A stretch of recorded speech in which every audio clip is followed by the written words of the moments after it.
12.75. Whitby, how much is fish and chips? 3 of us, fish chips, peas, I think one of us curry sauce, 3 cans of pop, just short of 70 quid. £70? That's 23 quid a head, man. Even my maths does that. Very quickly, a voice note. Campbell in Scotland, go. Up here in Banff in the northeast of Scotland, we can get a fillet and a half of haddock with a regular chips for £8 and 10 pence, and it's by far and away one of the best chippies I've ever had. Kenneth in Surrey, fish and chips, go. Fish and chips in Ascot, about half a mile from where you used to live, will cost you £12 and 60 pence. Great show. Keep up the good work. That's why I moved, because you were living there. When was the last time you had fish and chips? Couple of weeks ago. How much? Where'd you get it from? I think it was about 40 quid. It was it was in the Ivy. Honestly, you really are. For any of you think he's a man of the people, I nearly said you're a...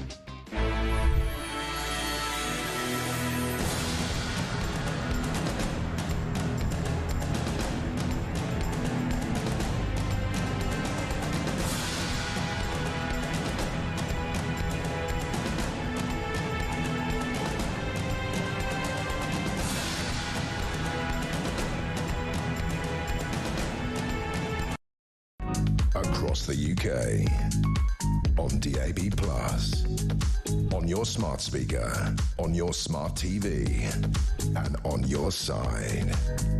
This is Talk.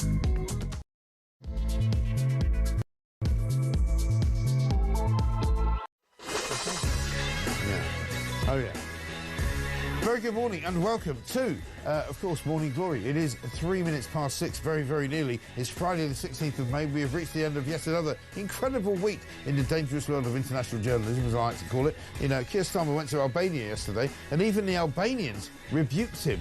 He thought he was going out there to do a deal to offshore a bunch of illegal migrants, to say, oh, we're going to look for a third country, and that third country is going to take the migrants that we decide that we don't think we want to have in Britain after they failed the test to become asylum seekers. And of course what then turned out to be the case was that the Albanian Prime Minister, a man who's much, much taller than almost anybody in the entire world, said, actually no, do you know what, we've done a deal with Italy and we're happy with that. We're not going to do a deal with Britain, so whoever they want to offshore their people with, it's not going to be with us.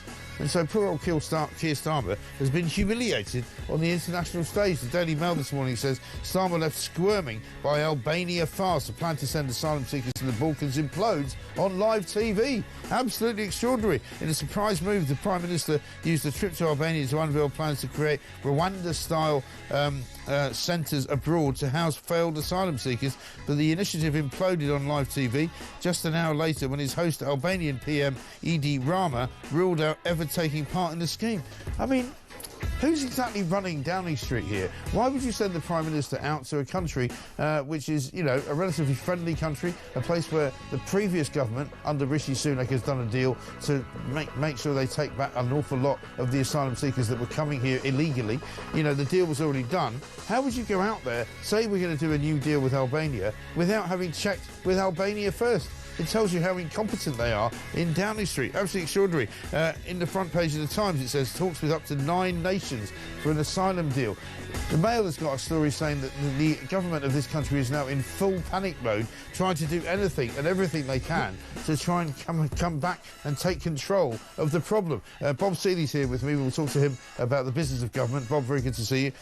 It's very difficult. It's very complicated. It's not easy. We're not going to try and take the mickey out of Keir Starmer for not being able to understand how government works, but we are going to take the mickey out of Keir Starmer for being a completely useless and utterly ineffectual idiot who doesn't seem to know his left arm from his right arm. Front page of the Daily Telegraph, children to be taught to show some grit. Apparently Bridget Phillipson said it's time to grow up, it's time to get to know yourself, it's time to actually say life's ups and downs need to be prepared for in a classroom. And the best story of the morning, of course, is this one on the front page of The Sun. David Lammy, Lammygate. Foreign Secretary yelled effing French at me, says the fair row cab driver. This is a story that I said yesterday when I was speaking to Mel Stride, who is the Shadow Chancellor of the Exchequer. I said there's something smelly about this, something wrong with it, something weird. Whenever you see a story about a politician which involves stuff that is disputed, and this is a very disputed story, then you know that David Lammy, who is the Foreign Secretary of this great nation of ours, should be not doing what he was doing. 0344 499 1000 is the number. This is, of course, Morning Glory. We are here until 10 o'clock in the morning. Let us get it on.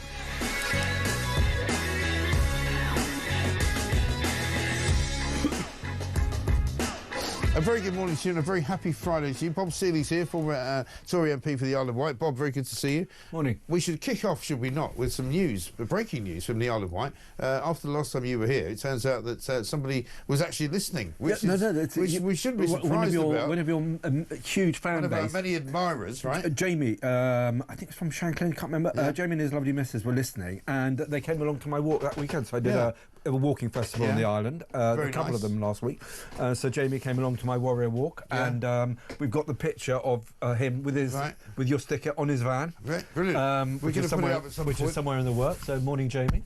And I thought, morning, Jamie. I said I would mention it to you because he'd be chuffed to get a mention on the show. No, listen, it's one of the things that you know that you're exponentially growing. You know, we've got all sorts of measurements in this business of radio measurements, connected listening, YouTube figures, all of that. But you know more than anything when people start coming up to you in the street or at festivals or at walks like you were doing at the weekend. Yeah. You know that there's a sort of there's a growing band of followers out there, and they all sort of, they don't necessarily agree with everything we say, but they do appreciate the fact that we say the things that we say, because very few people do. I quite agree, and he loves your show, and he had a good time in my walk. So good. I'm chuffed. Did the walk go well? Yeah, very good actually. I mean, there was a couple of walking festivals last week, so there's a big event of Walk the Wight, which goes from one end to the other. Yeah. I did a smaller walking festival walk, but it was lovely, and it was always nice to talk about World War I's most famous war horse, which was called Warrior, which was raised in my village, actually by a great uncle. Was it? Yeah. Wow, that's a whole show on its own. We should, that's another story. Well, why didn't you come on my next walk? It's going to be in October. Because actually, I'd love to, because I love the Isle of Wight. I love going down there, and maybe we'll do it. Let's talk about Keir Starmer, though, because Keir Starmer goes to Albania yesterday, and it was one of those sort of surprise visits, because we didn't find out about it until, I think, the night before he went. Obviously, the press knew about it, but so we reported on it yesterday, and we assumed, as you would do, that the Prime Minister goes out to a country like Albania with a plan already in place. And they've got their ducks in a row. Yeah, and they've got all their ducks in a row, so when they say, Mr. Prime Minister of Albania, are you willing to take all of our asylum seekers that we've decided that we want to send to you as a third country? And he goes, absolutely. Funny you should say that, because we were just thinking the same thing. And over here, we've got a very nice place for them to stay, and It turns out they hadn't had that conversation. No. And the Prime Minister of Albania goes, sorry, mate, we're not doing that. Even though you've come all this way, sorry. I do find that absolutely baffling. I mean, on Albania, a returns policy was negotiated. Yes. So it used to be. I mean, if you want to understand the full stupidity of our asylum system, it used to be that 50% of Albanian males were granted asylum in this country. Right. Bizarre. Right. No reason for it whatsoever. Ridiculous. And I'm sorry to be, and I don't wish to be particularly anti-Albania,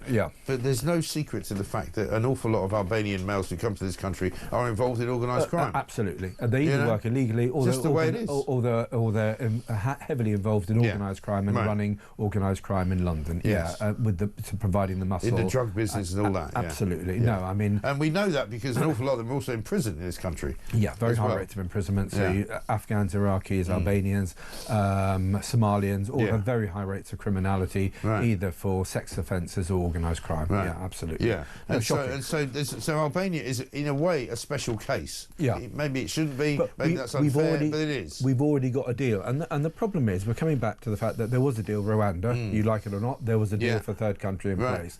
The Labour Party scrapped that through virtue signalling. They've lost control of illegal immigration into this country.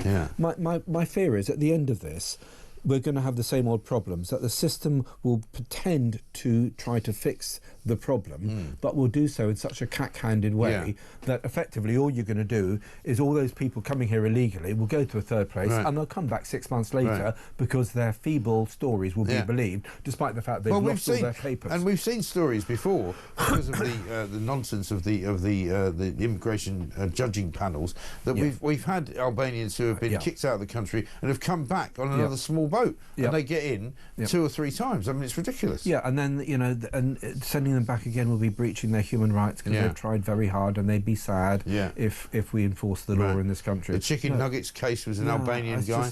I'm sorry, I'm afraid to say we need anyone who comes here illegally, they don't qualify for asylum. Yeah. There's a simple way of doing this, and until we grip it, we're going to have this problem, and it's going to, you know, it's going to impact on women's safety, it's going to impact on organised crime in this country, it's going to impact on the black market economy, and we've just got to grip it. And all the things that Labour say that they are very much against, and all the things that Labour say they're very much for example, protecting women and girls, they say it all the time. Yvette Cooper says it, you know, Angela Rayner says it, Keir Starmer says it. They're not protecting women and girls. Unless you have a large Pakistani Muslim vote, in which case somehow they don't want to investigate prison gangs. No, they don't do that. No. Let's have a look at what Keir Starmer said yesterday, speaking about the small boat invasion in Albania. It is totally unacceptable that anybody is getting on a small boat and crossing the channel to the United Kingdom. The last government lost control of the borders. I'm determined that we'll retake control of the borders. 24,000 people have been returned under this government. That's the highest record for nearly a decade. We've got to keep bearing down on this issue. And also, that is a BS figure. I'm sorry, I nearly said a bad word. 24,000 people were sent back in November of last year. About 21,000 of them were voluntary repatriations, right? They were leaving anyway, and the amount of forced numbers, it's very small. It's about 3,000. It's a 4-figure number. It's well below 10,000. And also, since November, they haven't sent any more people back anywhere. Yeah, so it's I mean, the problem is when any politician... Why don't they stop lying? Just stop bloody lying. It's endemic because they don't want to do this. Yeah. So they act tough, but everything they actually do is the opposite of their words, and I just think it enrages people. So I mean, you talked about Bridget Phillipson. I mean, the worst education secretary we've had for decades. Dreadful. She's now saying, "Oh, people have got to develop a spine." You know, I'm sorry, everything that she has said, or everything that she has done in her time in education secretary, is to try to encourage people to do the opposite. Yeah, I mean, this is the problem. We've got a government of what I would call kind of superannuated student politicians, left-wing intelligentsia. Left-wing intelligentsia who haven't really left the common room since the sixth form, you know, and they think that it's a really, really good idea. I mean, you saw it yesterday in Prime Minister's Questions, or Wednesday rather, in Prime Minister's Questions, when Keir Starmer was asked a perfectly legitimate question by a Plaid Cymru MP, and he just belittled her in a way which was so pathetic. But Rachel Reeves guffawed in laughter as if it was really, really funny. And it wasn't funny. It was kind of cringy. It was actually quite rude because, okay, a funny put down, a witty riposte, fabulous. This was just obnoxious and just rude from a petulant and second-rate individual. I'm sad he's our Prime Minister. I really am. It is really a shame. Let's have a look at what he said when he was asked about Turkish barbers. Everybody knows what they are. What does he know? Have you noticed a boom in Turkish barbers, many run by Albanians in Britain? Are you concerned about that? Well, I'm concerned about anybody coming into our country who is not acting lawfully. One of the issues we've been dealing with on the border here is looking for cash for cars that are the product of the drug trade, in particular cannabis and cocaine. I am absolutely convinced that in order to take effective action, we have to work with other countries. Joint operations like this on the border. Joint operations like this on the border. Unfortunately, there is no joint operation with Albania. Apparently, Mr. Rama said his country has got no interest in expanding the deal that he's already struck with Italy. He's just not going to do it. How could they not have known that? I mean, it's really quite a big blunder, this, isn't it? I can't emphasise it enough. It's shockingly bad. I'm just trying to work out the logic of it. You've got this. You've got the guy who's now increasingly pulling his strings, Morgan McSweeney, whatever. Who's his name meant to be a genius? Doesn't seem like a genius to me. He's not. I'm sorry. He's really not a genius. When you get 1.5% more than in your electoral campaign than Jeremy Corbyn did, you're not a genius. No. And what happened is your opposition imploded. Also, in every single kind of conversation that you have just before the elections, the local elections, and the Runcorn by-election, which they lost. And all they did was attack reform, which had no effect whatsoever. Well, we don't know the effect, but they've lost anyway. I mean, the fact is... we know it didn't work. Do we think it's talking them up more, or do we think the reform would have won by 4,000 but won by 6? Well, we don't know. But either way... Well, either way, it didn't work. No. Right? So if this genius was such a genius, surely he would have had some effect which was to the benefit of Labour, which didn't happen. OK, I think what we can say is Morgan McSweeney is saying to them, you've got to act, you've got to have tough sort of right-wing Labour rhetoric that appeals to the red wall. The problem is they are happy flirting with that rhetoric, but every ounce of their being in their lefty intelligentsia student politics DNA is screaming no at the policies that you need to do if you want to get your traditional white and indeed black working class vote on side who are fundamentally small c conservative, and they are not willing to do that. Bridget Phillingston is not willing to be a conservative. No. Keir Starmer has spent his life arguing for open borders. He said that border controls are racist, and he's now trying to swallow Enoch nobody Powell believes it. and he's now trying to do this Enoch Powell language, which people are. I mean, I'd be amazed if people buy. I would be amazed if they did. Nobody's buying it. In fact, it's serving the Labour Party even worse than it was if he hadn't said anything. Because what people are saying is this is why we're voting reform. We have left the Labour Party and we are never going back. That's what it goes. You'll be happy to say that Jamie has messages from the Isle of Wight. Good morning, Mike and Bob. Thank you for the mention on the greatest breakfast show ever. Luckily, I'm able to watch while at work. This is Jamie. Jamie Matthews. Brilliant. Maybe Keir Starmer could learn something from this. You know, say something that actually means something to people. Do what you said you were going to do. You know, a bit like you. You came on here. You said you were going on a big walk around the Isle of Wight. Somebody comes to join you. You go and do the walk, which is what you said you were going to do. At the end of the walk, he has a good time. You have a good time. We all say it's all a good thing. That's politics, isn't it? Do what you're bloody well supposed to do. Do what you say you're going to do, and do what you promise to do. Simple as that. It's not hard, is it? It is, but they won't do it, and they will give you. They will desperately trying to give the impression to do it because they're in panic mode. Actually, I can't see it happening. That's what I find interesting. The Mail has got a really, really interesting spread. It's on pages 6 and 7. He's in full panic mode, trying to hide the chaos. That's what the Daily Mail's readers are saying. Okay, but I mean, what do we honestly think? What would happen to the unity of Labour MPs if you have the Labour Party now trying to kick in its own Rwanda scheme? What would happen? Would the Labour Party say that's absolutely great, or are they gonna say we're just aping reform and it's going to go back aping reform and the Tories and it's going to go backwards, or do you go and full what's her name, Nadia Whittam, or Halfwit? How did she even get elected? Nadia Halfwit, whatever she's called. How did she get elected?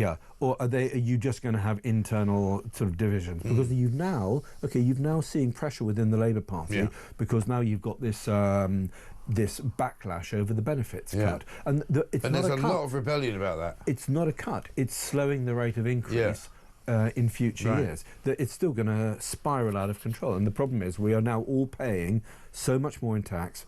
And one of the big chunks of that is going to a welfare system that's out of control and an immigration system that's out of control. I watched a bit of Question Time last night, much to my chagrin. I do it as a sort of a duty, so nobody else does. It's so bad now, right? Why bother? Because they had one Tory MP. Everybody else on the panel was basically a Labour supporter. And there was one Labour MP, but everybody else was on their side. And it was like, well, of course we need to spend more money. The public sector needs to spend more money, so we have to put taxes up. And not one of them accepted the fact that, you know, we're wasting money on immigrants, we're wasting money on the welfare state, we're wasting money on all manner of ridiculous, you know, DEI policies, and not one of them said that. No, it's interesting for me the way that the BBC do this sort of, because technically there is balance, because you've got people from different political parties, but in reality there is no balance. No. Because you will always have three or four members of the political class. They had an independent commentator who used to be an aide to Ed Miliband.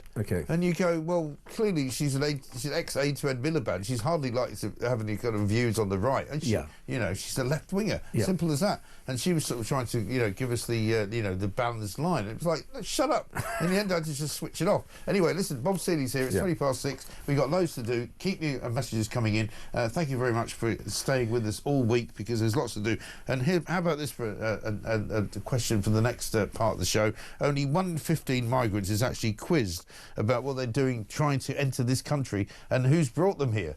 That's how strong the Home Office is and the Border Force is. Absolutely, utterly ridiculous. And we're going to play a gaff for you. Here's Julia Hartley-Brewer's impression of Gollum.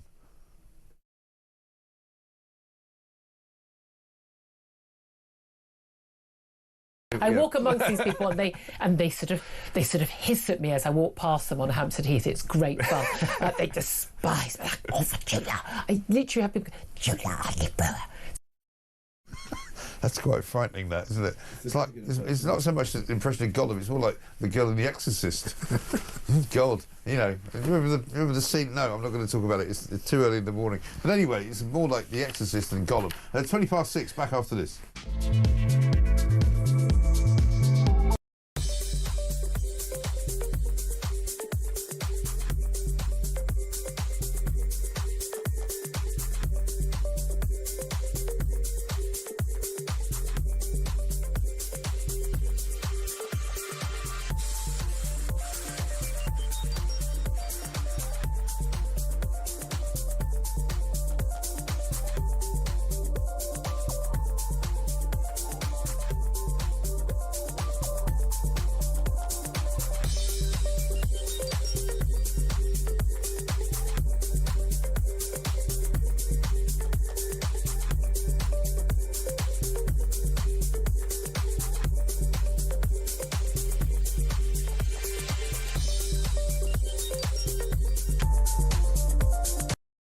One doctor, one of the 400 who said they supported it, described the bill as long overdue and a basic human right. Is it your human right to end your life? And this is it. I think individually, as Julia said, I think I should have that right. I genuinely think. But then what if you lose your marbles and you don't really have a sense of what is going on? You have some kind of degenerative illness. It's terminal. What do they mean by terminal? You've got 6 months to live, 6 years to live.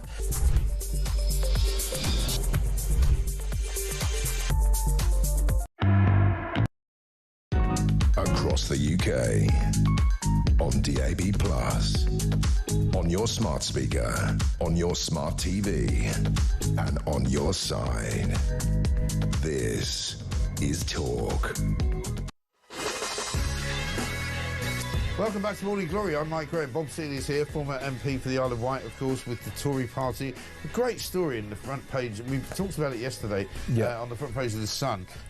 Taxi Gate, it says. Foreign Secretary yelled effing French at me, says the Fairbrow cab driver.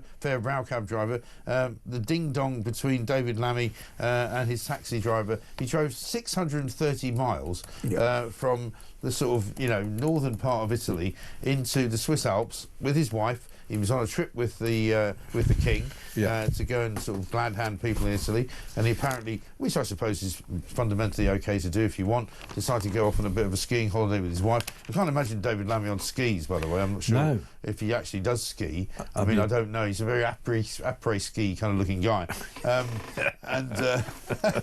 It's one of those stories that, you and I have been in this business a long time. Yeah. With politics, whenever there's a sort of a suspicion that something is up, you find that, the more you dig, the more ridiculous the story gets. And I don't mean to compare the two, but I remember Ron Davies, when he was caught out in Clapham Common, suddenly found himself in the flat of a man that he had never met. Yeah. And everybody kind of in Fleet Street went, hello, what's going on here? Ron Davies, Secretary of State for Wales, has seemingly gone out for a walk on Clapham Common in the middle of the night, and he's ended up in the apartment of somebody who he didn't know. What is it, moment of madness? Moment of madness, right? Yeah. He was later found in the toilets on the M4 Another moment. at the Bath exit, and I know that well because I used to hitchhike from there when I was a student at Bath University. And, you kind of go, nah, and then didn't he not say he was out looking for badgers at one point? He did. Out looking for badgers. So I think that David was Lammy, outside London by that point. David Lammy, looking to go to a ski resort in a ridiculously long cab drive, 630 miles or something like that, which took hours and hours and hours and hours. Simon Calder, I spoke to yesterday, the guru of travel, said he could have taken a very fast train from Bologna up to the Swiss Alps, and that would have been much easier. And also, he doesn't appear to have had any, security with him. Yeah, I mean, okay. Sometimes when there's 6 of one and half a dozen of the other, it's somebody trying to stitch a politician up. So sometimes it's you're Ron Davis, and sometimes, to be fair, you haven't. I mean, I do slightly think this could be the one thing. Swearing at the French could be the one possible thing that makes the Foreign Secretary popular. So but when it comes to this story, I don't know what to make of it. But look, to be fair to the Foreign Secretary, it does sound like this guy was then wanted more money, having been paid. He then wanted more. So I don't blame him for being a bit knocked off. And you know, a lot of people got ripped off by French taxi drivers in their lives. But on again, the other hand, but why is he taking the taxi at that length? You know, 6-hour taxi ride. Exactly. What's he doing? I mean, what a foolish thing to do. And he's actually the Foreign Secretary, isn't he? Doesn't he have security? I mean, I'm sure you, and as I've done in previous, you know, situations, you find yourself stuck somewhere, and you go, how do I get out of it? How do I get home? How do I get to the wedding I'm supposed to get to? How do you know, whatever it is. But there are people to organise his life. Right. But he supposedly should have close security. He's out. He's on a trip, an official trip with the King. He's gone to presumably to Italy, probably on a private jet, organised by the government, paid for by the government. You know, what are his close advisors saying to him, and why is he sort of, you know, rambling on? And this is why I think there will be more that will come out on this story. And the taxi driver, who's named as Nassim Mimoun, who's French, doesn't know who David Lammy is. So I mean, it's not as if he's kind of, you know, in some way intimidated by him or trying to embarrass him. Maybe he just Lammy came across as being rude and arrogant. I wouldn't be surprised if that was true. I don't know if you ever had any dealings with Lammy. I haven't, because he never comes on this show. He's never ever interacted with me. He can be a little bit pompous. Yes, he comes across like that. A polite way of saying it. He definitely comes across like that. But I think there's more to this story than meets the eye. And I think that Mr. Lammy has vehemently denied any wrongdoing. The taxi driver in the story has indeed been charged and will be taken to court. Because he has been. But part of the problem is that he drove off with Lammy's luggage. But inside of Lammy's luggage were, you know, potentially very, very secure Yes, papers. he has. Sorry, he's been charged, right? Yeah, he has been. Yeah. But we don't know if that means that he's guilty of anything. No. He's been charged with, you know, basically driving away. It could be that Lammy's, you know, pushed for that. I don't know.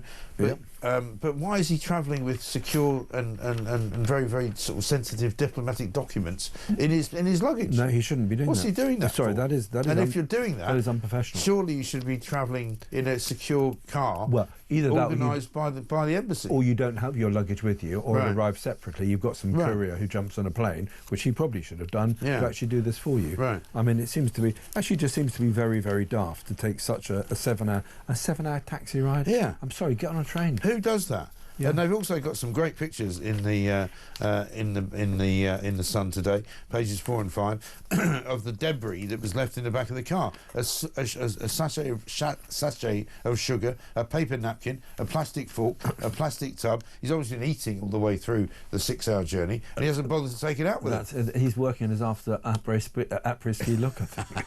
But that is sandwiches. The fact that he's left the back of the cab in a complete mess. That is easy to explain. He's trying to do to that cab what Sadiq Khan is doing to London, trying to make it look like a dump. Let's talk about Sadiq Khan, because Sadiq Khan, in the papers yesterday, we didn't do too much on it, is saying that basically if you've got a second home in London that you're not occupying, he's going to charge you double council tax. I can't he's get over basically this guy. coming after the rich. No, but he's coming after Londoners. He basically said he loves immigrants and he hates Londoners. But because he was misquoting, he deliberately misquoting statistics to make it look like all Londoners are basically scrounging off immigrants. Right. Immigrants somehow provide more to the economy than actual ordinary people who live in this country. Yeah, I can't believe how this guy gets elected. He's embraced a sort of full-on hatred of the indigenous population, whatever colour they are. You've been here 2 generations, according to the Mayor of London. You're the enemy. Yeah, terrible. It really is. Got a couple of texts here on Starmer and the humiliation. Yet again, Starmer has proved what a useless amateur politician he is, and to make things worse, he's surrounded by people who are just as useless. It's scary trying to imagine what state this country will be in 2029, says Peter. And Brian from Spain says, hi Mike, when will Starmer stop blaming the previous government for the immigration problem? It took Trump days to solve the problem. Starmer is heading towards a year. Talk is cheap. Well, let's have a look at the humiliation that Starmer suffered. We've got a clip now of the Albanian Prime Minister. Yes, we are in talks with a number of countries about return hubs, and I see them as a really important innovation, and that is consistent with the work that we've done in relation to UK-Albania reduction in numbers. I have been very clear since day one when we started this process with Italy that this was a one-off with Italy. So they're doing a joint press conference, right? And the Albanian Prime Minister literally is saying live to Keir Starmer, I was very clear that we weren't going to do this. Yeah. I mean, that is really embarrassing, isn't it? No, it's incredibly embarrassing, and I mean, on a broader note, I do find, for someone who basically has spent his life taking on left-wing causes, very often suing the British government, and very often, and all his life arguing that borders are racist, and he supported the rights of dangerous criminals from Jamaica and elsewhere. He's kept many of them here, hasn't he? Yeah. He's campaigned to keep some of them here. For him to say now, you know, the return to hubs are quotes, he said, an important innovation. He's opposed them all his life. Yeah. And I just think, at what point do people say you cannot have politicians who simply change their minds on things every week? Yeah.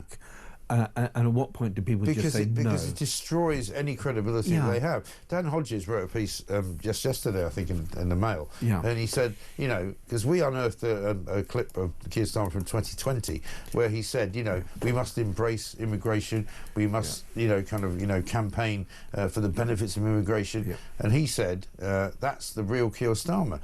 Actually, what he said on Monday is not the real Keir Starmer, and people are now sick to death of the kind of duplicity of politicians who say one thing and do another. It is just absolutely and you awful. can't just keep lying. No, you can't. After all, it damages the brand. It is so breathtakingly insincere. But hold on, look. I mean, did you find? Let me ask you. The sad thing is, it's actually successful. The guy is running our country. If you look at what he's took from being just yet another intelligentsia lefty lawyer, he is now Prime Minister. So he will say to Morgan McSweeney, "Well done, mate, you've done it." You know, and he's had a lot of luck on the way. But did you find that? But his insincerity has actually sadly succeeded. But when you were an MP, and you and I were always, I think, reasonably honest with each other, and I think that's one of the reasons, hopefully, why you're here. But the thing is, did you find the business of politics to be difficult to kind of endure as somebody who wants to tell the truth? Because whether people agree with you or not, and sometimes after you leave here, I get loads of abuse. Why have you got that idiot Seeley on? Why have you got him on? He's such a bloody lefty. He's not really a Tory. Blah, blah, blah. That's what they think. I know you're not, right? But they see you as a sort of slightly soft Tory. But the point is that, you know, do you not? Did you come across this kind of duplicity? Did you find that people were actually asking you to say things that you didn't believe in? How does it work? No, look, because I mean, we were heading in a more conservative direction. It was too late in the day, and frankly, I mean, just like you, most of us were actually in the dark about the disaster of the Boris wave. You know, we literally didn't see it coming until it arrived, because unless you were a Home Office minister who could see the numbers on a regular basis, you hadn't got a clue. I mean, in my style, I've tended to, I find it to say something which is just the opposite of the truth. I can't do it, and actually you just look a plonker. So what I tried to do... But is it one of those things that you have to do in government? No, because I was never in government. So if I was defending government, I would normally admit some of the principles. Say, OK, well, that's a fair point, and that's a criticism that we've got to deal with.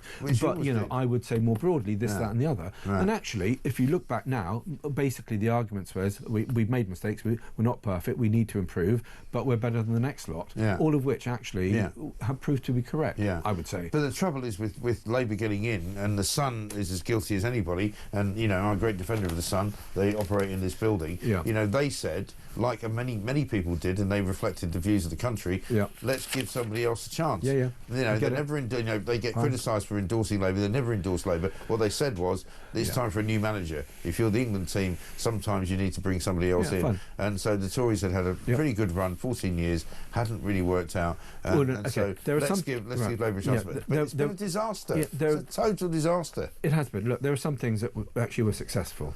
So Jeremy Hunt actually did a reasonable job at the end as Chancellor. The education stuff was important. We delivered on the Brexit stuff. The stuff that we failed on, and the two massive issues, immigration and the welfare system, and you have to deal with them at the same time. So whoever comes in next has got to grip. You cannot try to fix the immigration system without also fixing welfare.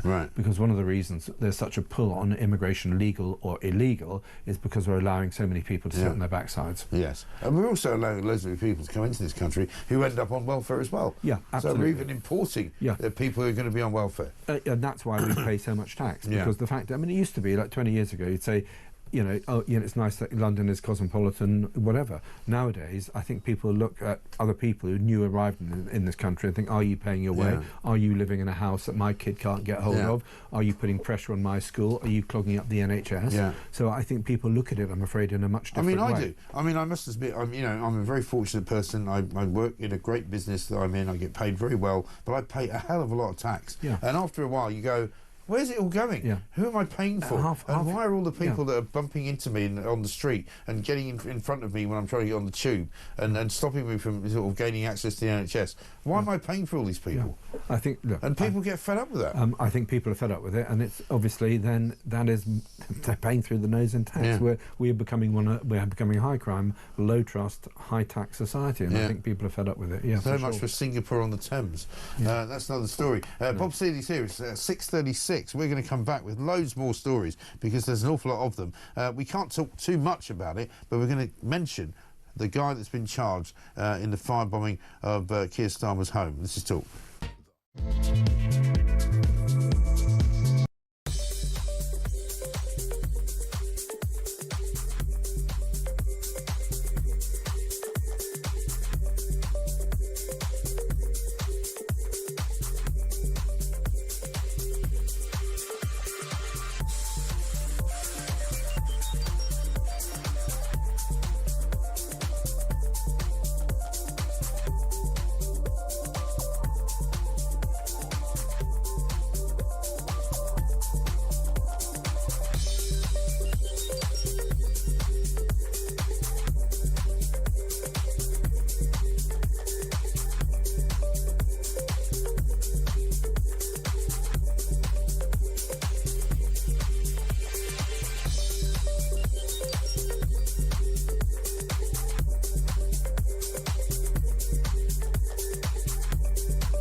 Across the UK, on DAB+, on your smart speaker, on your smart TV, and on your side.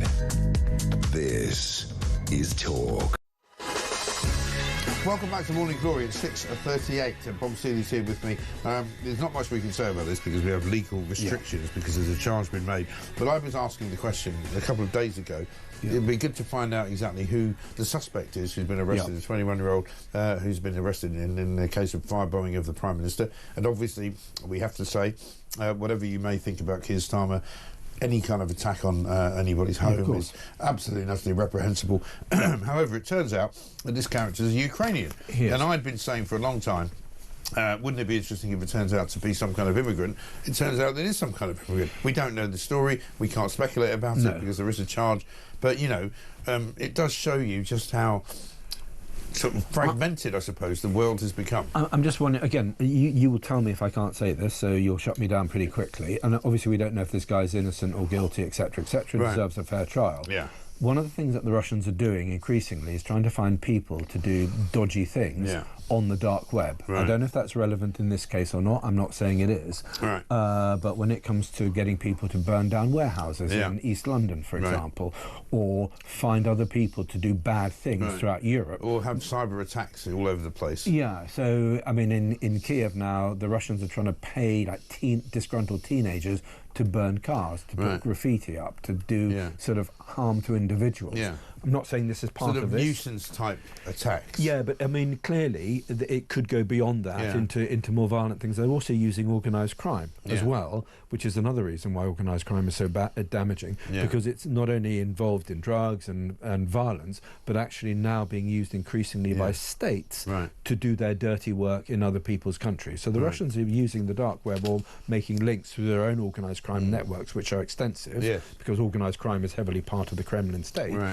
to do organised crime stuff elsewhere. Again, not saying that's in any way related to this case, but just as part of the general conversation. Sure, absolutely right. We'll talk more about that, I'm sure. Let's talk about another story that's in the courts at the moment. Lucy Connolly, the woman who was locked up for 31 months, sent away for a very, very long time for a very stupid tweet, which many people thought was an incendiary tweet. I mean, I'm not sure I agree with that, but she had an appeal hearing yesterday. I think today, or at least in the coming days, there's going to be a decision made on whether she should be released. I think she should be. I think she's done 9 months in prison, which is more than enough. I mean, we know already from what was being said by Shabana Mahmood yesterday or the day before that prisons are in crisis. They need to let people out of prison. Surely Lucy Connolly has done her time and should be released, shouldn't she?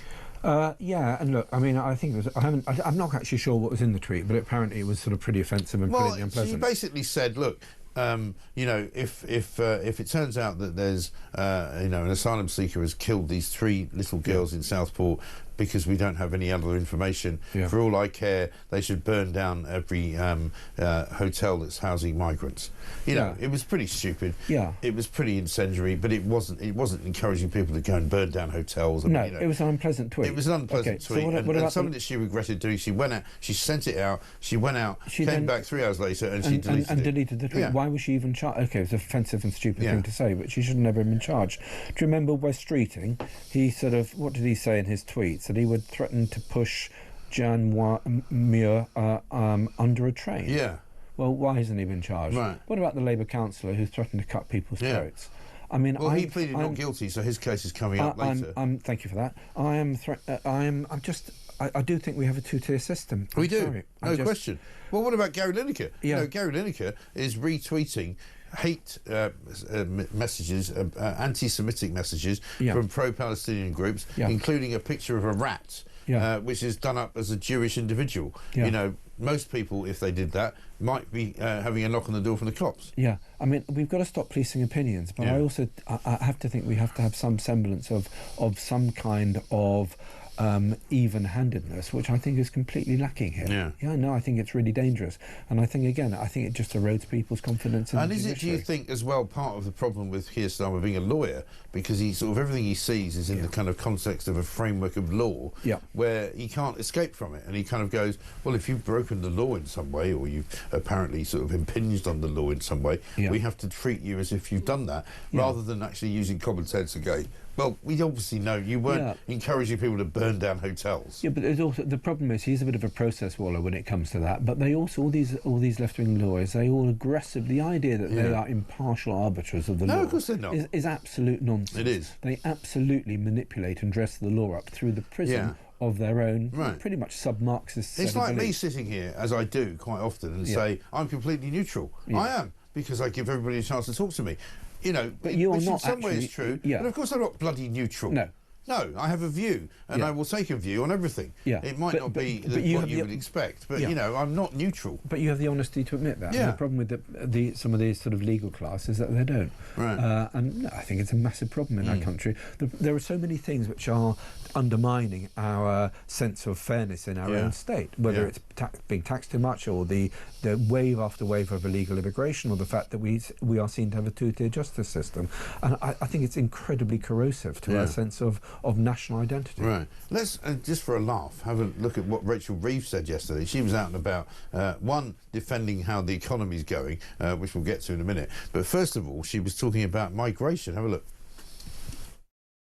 Well, we're determined to bring net migration down. We've got the summit on Monday. Will you limit numbers? Will you set any lines? Well, we've been really clear that we are going to bring net migration down, and we are taking the measures that are necessary to do that. But will you limit numbers on the youth mobility scheme? Well, we're in negotiations at the moment with the EU. There'll be more to say on Monday, but as a government, we will bring down... This is a return to free movement. No, there is absolutely no return to free movement. We are going to bring net migration down. You saw the measures that we took last week to ensure that we do get a grip of our borders, that we do have a say about who comes into this country. The experiment of open borders under the previous government has now ended with this Labour government, who are determined to ensure that we get net migration down. No, I'm sorry. I mean, nothing that she said there is actually true. Not one sentence of any of that was true. Yeah, but even when they pretend to crack down, and okay, look, Boris completely... She goes, yeah, but look at what we did last week. Yeah. We showed you that we're cracking down on immigration. It doesn't mean anything. No, they're confusing words and action. Yeah. They think by saying something, something has happened. It hasn't. So, but even then, the idea that they are cracking down is nonsense. So they're trying to crack down on care home visas. Right. Yes. Okay, but if you come here as a student, you can then apply for a care home visa or to work in a care home afterwards, and you will get that visa. Yes. So they're just saying, well, if you go down this route rather than that route, you can still game the system. And also, nobody's talking about the university scam. Nobody's talking about the the idea that as soon as you're in, you bring half your village from wherever you're from in. Right. I mean, And the only reason there's likely to be a reduction in numbers over the course of this year is because Rishi Sunak actually stopped the dependents coming on the student visas. But when she says things like we are absolutely determined to break the numbers on immigration, well, that doesn't mean anything to me. No. You can be as determined as you like, and they just talk in absolute riddles, and people are sick of it. People don't believe it. Yeah, I think, look, Rishi did. We were getting the numbers down at the end, not enough, or the Conservatives were getting the numbers down in the end, not by enough. I think if this government, by some miracle, got the numbers down below 150, that would still be too high for many people. It would be. Well, there was a poll just the other day. Yeah, 60% want under 10,000. People also just want zero. Half wanted zero or under 5,000, I think. No, half wanted returns. Half 25% wanted returns. 25% wanted zero, and then about 25 or 15. 20%. No, it was higher than that. It was like 50% just wanted either one for one or nothing. Just nothing. Net zero immigration. Yeah, which is what reform is. And then another 20% wanted under 10,000, and then a minority, about 30%, said crack on, we love immigration, or 25%. Yeah, that was just in Putney, obviously, where the Labour Party champagne socialists. And the people who harass... We love a Volvo. And people who get scared by Julia on Hampstead Heath. Yeah, exactly right. Carl in Shrewsbury says this: Lucy Connolly's tweet was seen by 300,000 people. Two-tier Stalin stood on national television, watched by millions, and called everyone protesting about Southport far-right thugs. So why isn't he in prison? Well, who can answer that? Peter says, does Starmer really think that he can fool the millions who voted for reform into believing he is genuinely serious about solving our immigration problems? It is all just insincere words. It is. I'll tell you what, when we come back, I'm going to ask you, Bob, about reform and what you think of their sort of prospects going forward, because I'm interested in what you have to say about that. 6:47, this is Morning Glory.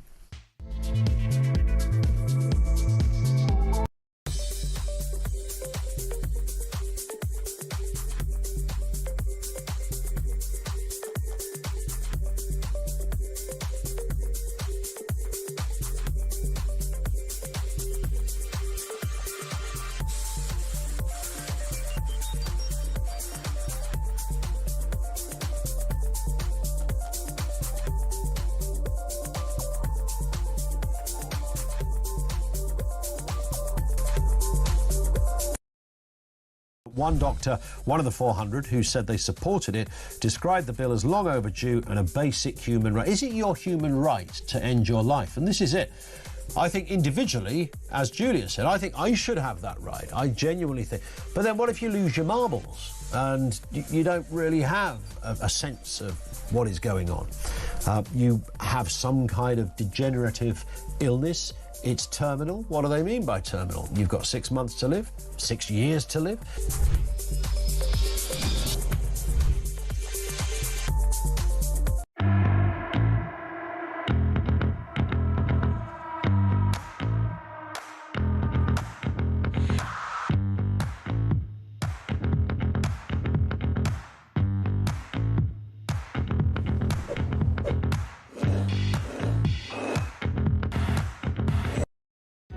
Across the UK, on DAB+, on your smart speaker, on your smart TV, and on your side.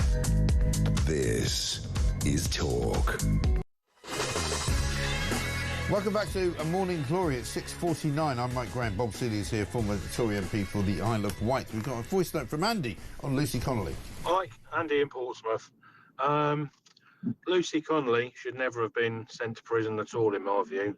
I mean, yes, it was an offensive tweet, but a prison sentence? Really? And she's done 9 months of it already? She shouldn't have been sent to prison whatsoever, in my view. And I'm not being funny, Mike. I've seen far worse tweets directed at you on your Twitter page in the past. So, yeah, I think it's an absolute shambles, really. And I hope she gets out as soon as possible and gets reunited with her lovely family.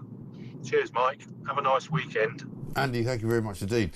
I think he's right. I mean, look, the problem is we've got a case, and it's both sides are doing this, but it's rampant on the left, where you're trying to get people arrested for opinions that you don't like. Right. I despise what Gary Lineker says, and I don't have much respect for the man, to be honest. His football aside, different matter, his political opinions. But if he wants to say stupid and offensive things, you know, that is part of living. That is part of living in a democracy. Yeah. There might be, in his case, though, a case for somebody to argue, as I have done, that maybe you've overstepped the mark now and you shouldn't be representing the BBC. No, and absolutely. You shouldn't be doing that. There should always be consequences for what you do. Yeah, but that is working for the B, but when you're meant to be neutral is one thing. Right. But sort of people having offensive opinions. Yeah. Okay, they're offensive. We live in a democracy. Yeah, absolutely. If you're inciting people to violence, fine. Totally. But you can't really say that a tweet deleted after 3 hours was to a couple of hundred followers was an incitement to violence. No. I do find that difficult to believe. Yeah. I'm very happy to believe it was an really There's no question unpleasant that thing Lucy to say. Connolly was singled out and victimised by Keir Starmer because, one, she was the wife of a Conservative councillor, and two, Keir Starmer was obsessed with this far-right thuggery thing that he went on about, which has been proven completely and utterly incorrect by a police investigation.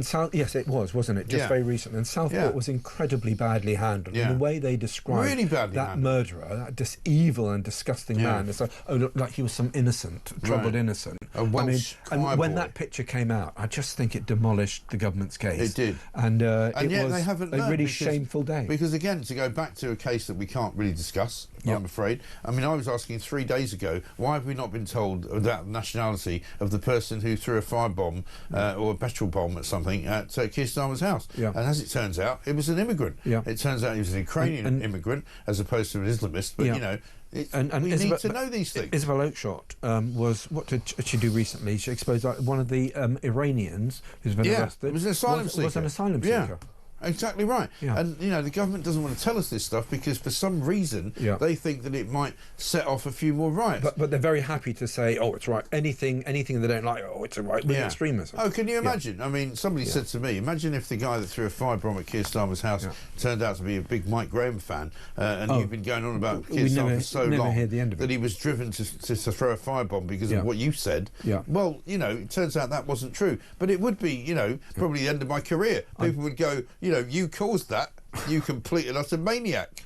And it would, you know, they'd never shut up, would they? No, they wouldn't. It would be appalling. It would be. Let's talk about a couple of other stories. On Rachel Reeves, for example, we've got, I think, a clip of her talking about the strong economy that we're currently entertaining.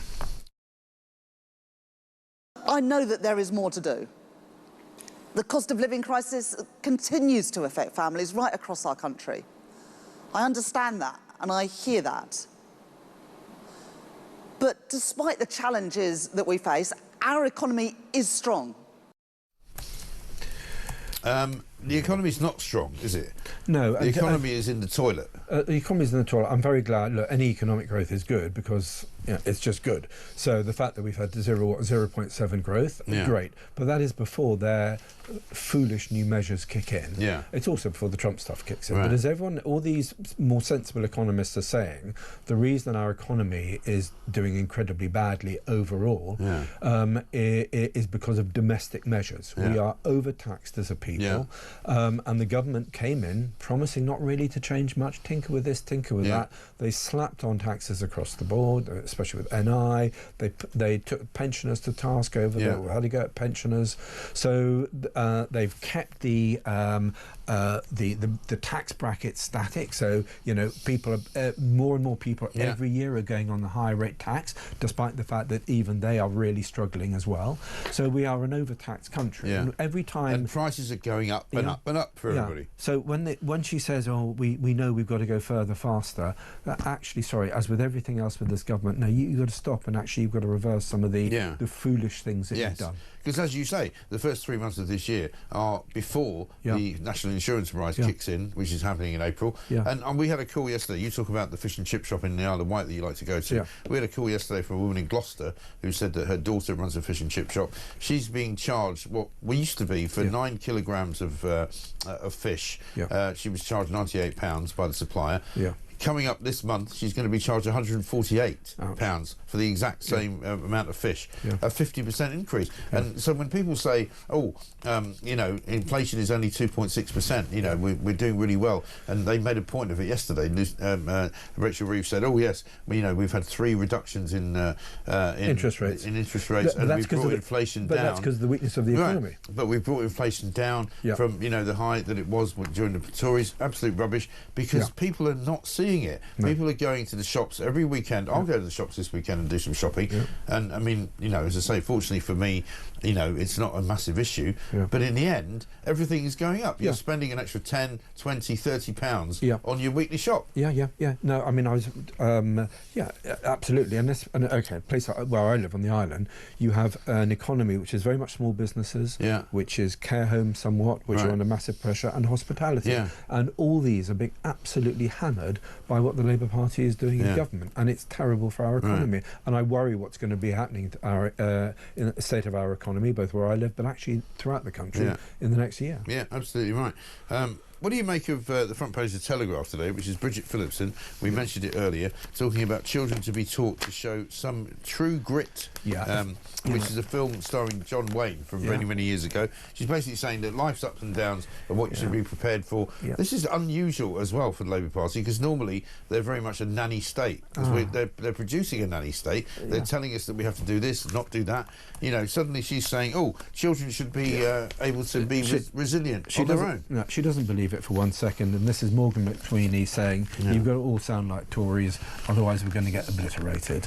So I don't think she believes a word of it. And again, what is the culture of the left? Everyone is a victim, everyone has their little victim box. The way you get on in life is by claiming victimhood. So this is, I mean, of course you need to be shown grit, of course you need to be taught to take life's knocks on the chin. Do we think a Labour government, do we really think that someone like Bridget Phillipson actually believes that, or is it going to do anything about it? No. But again, this is everything now. It's performative. But again, insulting to the general public, but making out that you believe something that you don't actually believe. Absolutely. But let's just see through this. Why is this happening? Runcorn by-election, the fact is that they got 10% in the polls, or Labour. They are absolutely tanking. So what have they got to do? They've got to try to keep their coalition on board. What is their coalition? It's white working class people, lefty urbanites, and big block Muslim vote.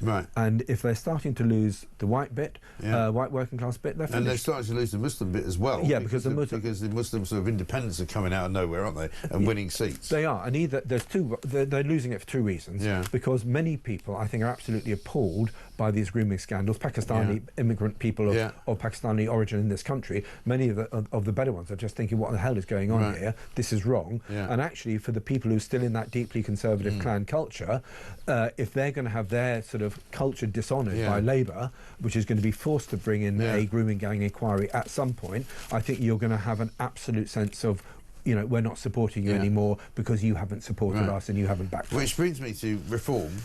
What do you make of their rise at the local elections? What do you make of them winning the Runcorn by-election? It seems to me that they've got a very solid block of people who are sick to death of the Tories and the Labour Party and who will never vote for those two parties again. Okay. The people are still going to be giving the Tories a kicking for how much longer, I don't know. Is that going to last to the next election?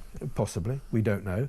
Are Labour finished? I think so. But the Labour vote is very resilient. Oh, the Tories finished. I was going to come to that. I mean, it might be that the both of them are going to... I think there is a big argument now to suggest that if you go back to the 1980s, sorry to go back in history, folks, and if you go back to the SDP, there is now some evidence that actually Reform are moving beyond that stage. So they've actually got a body of support, which is going to go over that. Yeah, but indeed. I don't know for sure. I don't know how to read the next couple of years. Well, I'll tell you how to read the next thing we're going to show you. Here's a picture of you and Jamie Matthews on the Isle of Wight, the guy who sent us in a very, very nice message. Hey, Jamie. There you go. Hey. He was out there because he heard about the fact that you were doing a walk on the Isle of Wight. There's his bumper sticker. I'm sorry if you haven't got one. Don't start attacking me for not having one. There we are. Bob Seeley, good to see you. Thank you very much indeed.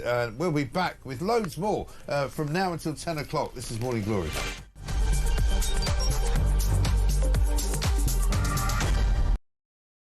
How much, ladies and gentlemen, are fish and chips where you come from? We'll go to Jason in Crewe. Jason from Crewe, fish, chips and peas, £7.50.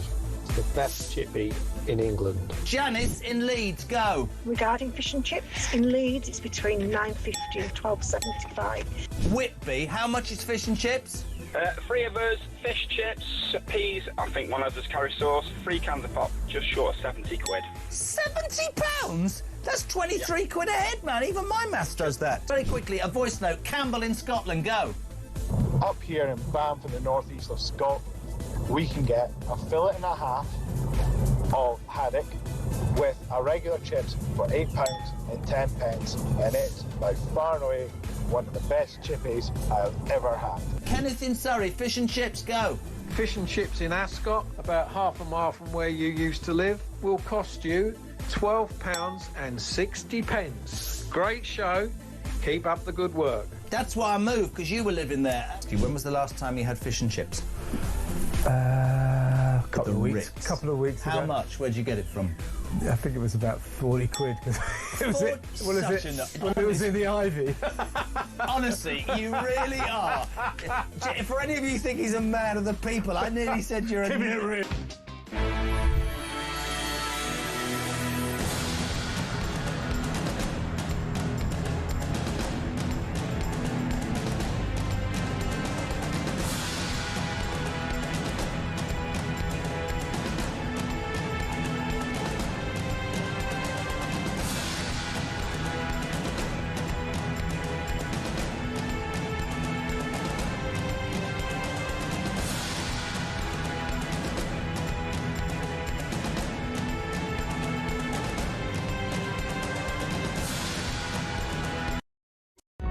Across the UK, on DAB+, on your smart speaker, on your smart TV, and on your side.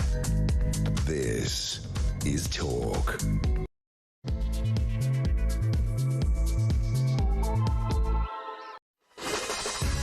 Good morning and welcome back to Morning Glory. It is, of course, 3 minutes past 7. It's Friday, believe it or not, the 16th of May. What a fantastic time to be alive, right? All you want to do is have a great weekend. All you want to do is go out and enjoy yourself. All you want to do, maybe go to the pub, maybe go out for a meal, maybe just, have a little barbecue, maybe just go down to the supermarket and pick up some hamburgers, pick up some sausages, pick up a few beers, pick up, a couple of bottles of wine. Pick up, I don't know, some crisps. Pick up some chips, put them in the oven. I don't know, put them in the air fryer. Do all sorts of things. But what you're going to find, right, is that every single thing that you're about to buy has got more expensive than it was last week. And so when you hear Rachel Reeves telling us about, we've got a very strong economy, we're very conscious of... sorry, is that the Keir Starmer voice? I can't remember. Rachel Reeves sounds just like it, doesn't she? We're working towards a very strong economy. We're going to have the strongest economy in the G7. That means nothing to people who are going out and buying hamburgers for the weekend, because it's going to be a lovely weekend. And if you want to barbecue anything, what you're going to find is that your local supermarket has ramped up the price. So it costs twice as much as it probably did last year. It probably costs about a third as much as it did just a couple of months ago. I want to hear from you this morning, because I'm sick to death of being told by this government, inflation's at 2.6%. No, it isn't. Inflation is at about 15 to 20%, and that's the cost of living prices for you. And we're going to be talking to Carol Decker, the woman who sang China in Your Hand from Tapao later on, because she's been moaning and groaning this week about how much it costs to go out for a drink these days. She was telling us that in her neck of the woods, you go out for a glass of wine, and it's something like over 20 quid for one glass of wine. Absolutely extraordinary stuff. We're going to be also talking to Benedict Spence, Conservative commentator, about the humiliation that Keir Starmer suffered yesterday. He went all the way to Albania to make out that he was going to do a deal with them to take some migrants from this country. And it turns out that he hadn't checked first with the Albanian Prime Minister. Check this out. Yes, we are in talks with a number of countries about return hubs, and I see them as a really important innovation, and that is consistent with the work that we've done in relation to UK-Albania reduction in numbers. I have been very clear since day one when we started this process with Italy that this was a one-off with Italy.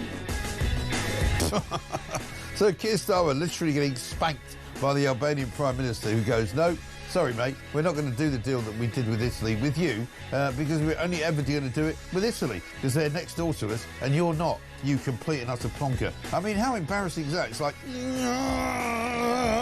you know, can we not send somebody with a brain to represent Britain, as opposed to Keir Starmer, who looks more and more like Max Headroom every time I check him out. 0344 499 1000. Also, we're going to be talking about Lucy Connolly, why she should be released from prison right now.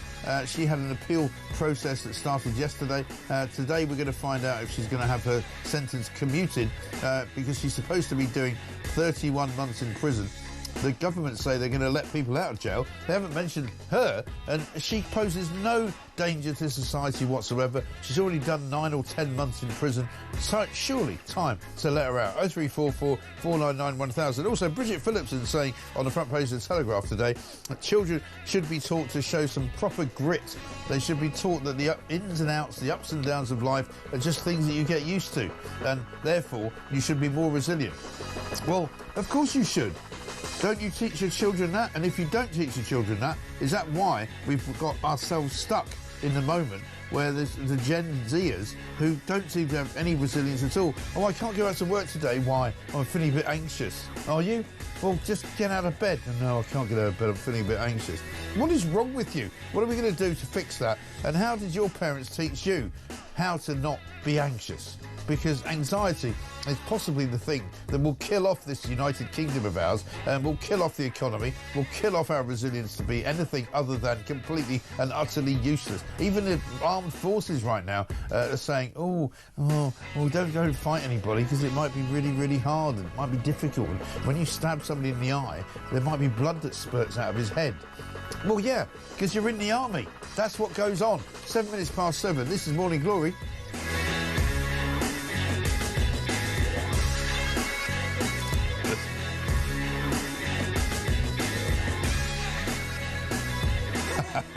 A tin of tuna went up 50p in a week on Ocado, says Andy. No idea how they can justify that, and it wasn't on a deal the week before. He's in Barry in South Wales. Have they fixed the problem yesterday, by the way, that they had in Barry? You couldn't get from Barry to Barry Island because apparently there was an incident on the railway line. Do let us know, Andy. But he's right. Tuna goes up 50p. I call it tuna fish. I get given a hard time by people about that. How is that possible? How does it go up 50p? People tell me, you know, I used to buy a packet of pasta in the supermarket for 20 pence. It's now 40 pence. You know, it's still cheap, but it's costing twice as much. They're just taking the mickey, aren't they? How does that work? Here's one from Pam who says, how much will fish and chips cost when Starmer has given away more fish to the EU? Pam's on the Isle of Wight. Good question. You know, we had a caller yesterday who said to us that her daughter runs a fish and chip shop in Gloucester, and the price now of 9 kilograms of fish, which was £98, is going up to £148 this week, right? Gone up 50%. Absolutely shocking. But if you are looking out to buy some things for the barbecue this weekend, let's have some advice from a man who knows. I call again for an immediate ceasefire in Gaza, the return of the sausages, the hostages. The return of the sausages, yeah. What sort of sausages are you talking about? Cumberlands? You know, chipolatas? I don't know.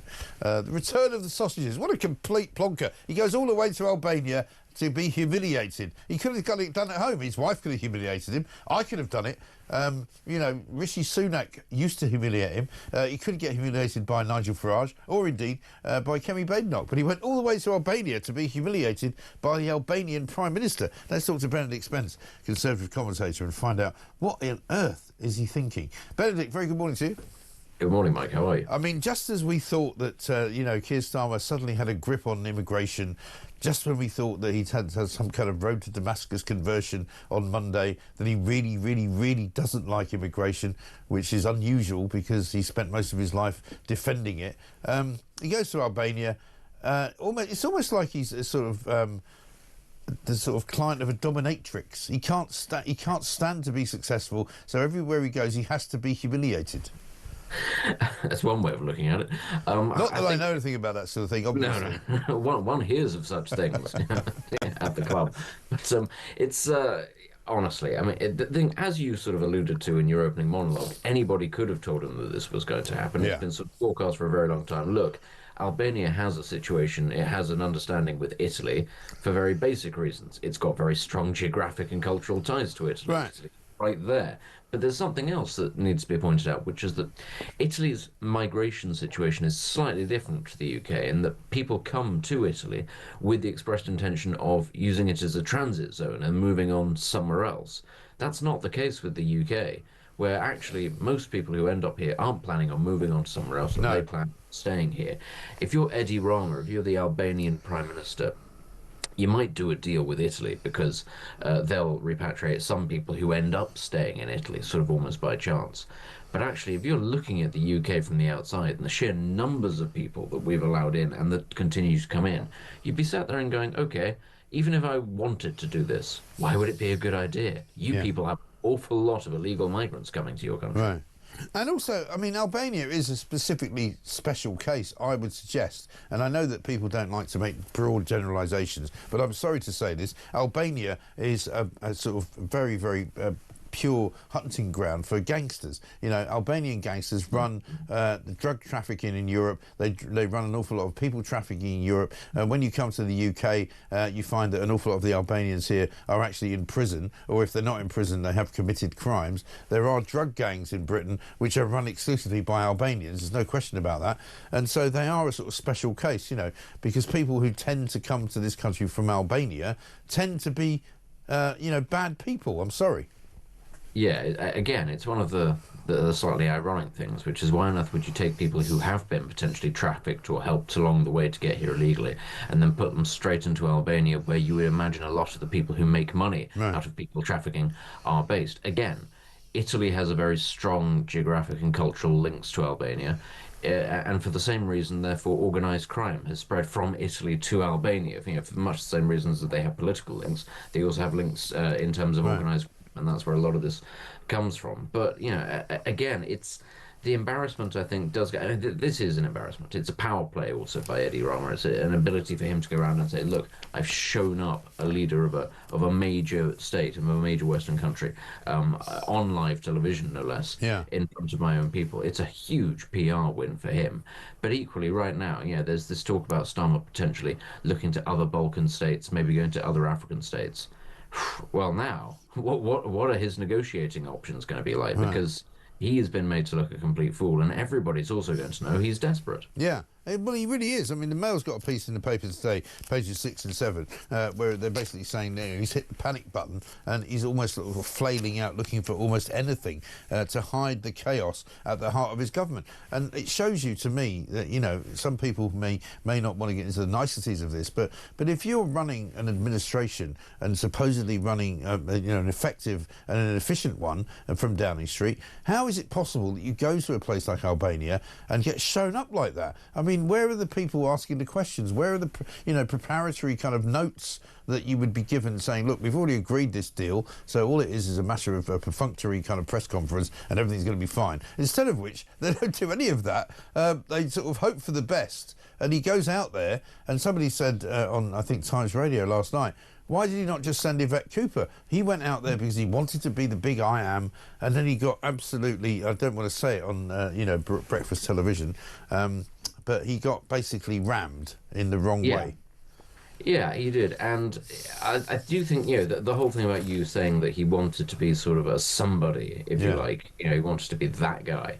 I do think that did play a role. We have to remember the last time that a British government dignitary, if you like, went to Albania, it was David Cameron. Yes. And they were really prepared to roll out the red carpet for him. They had banners everywhere, British flags. They had great big banners of Cameron waiting there. And to be fair, that was a bit of a humiliation for the Albanians because Sunak called him straight back before the trip could actually get underway because he called the election. Right. So perhaps there was a little bit of, giving it back from the Albanians. But I imagine Starmer probably thought what they were going to do for Cameron, I want that for me. Yeah.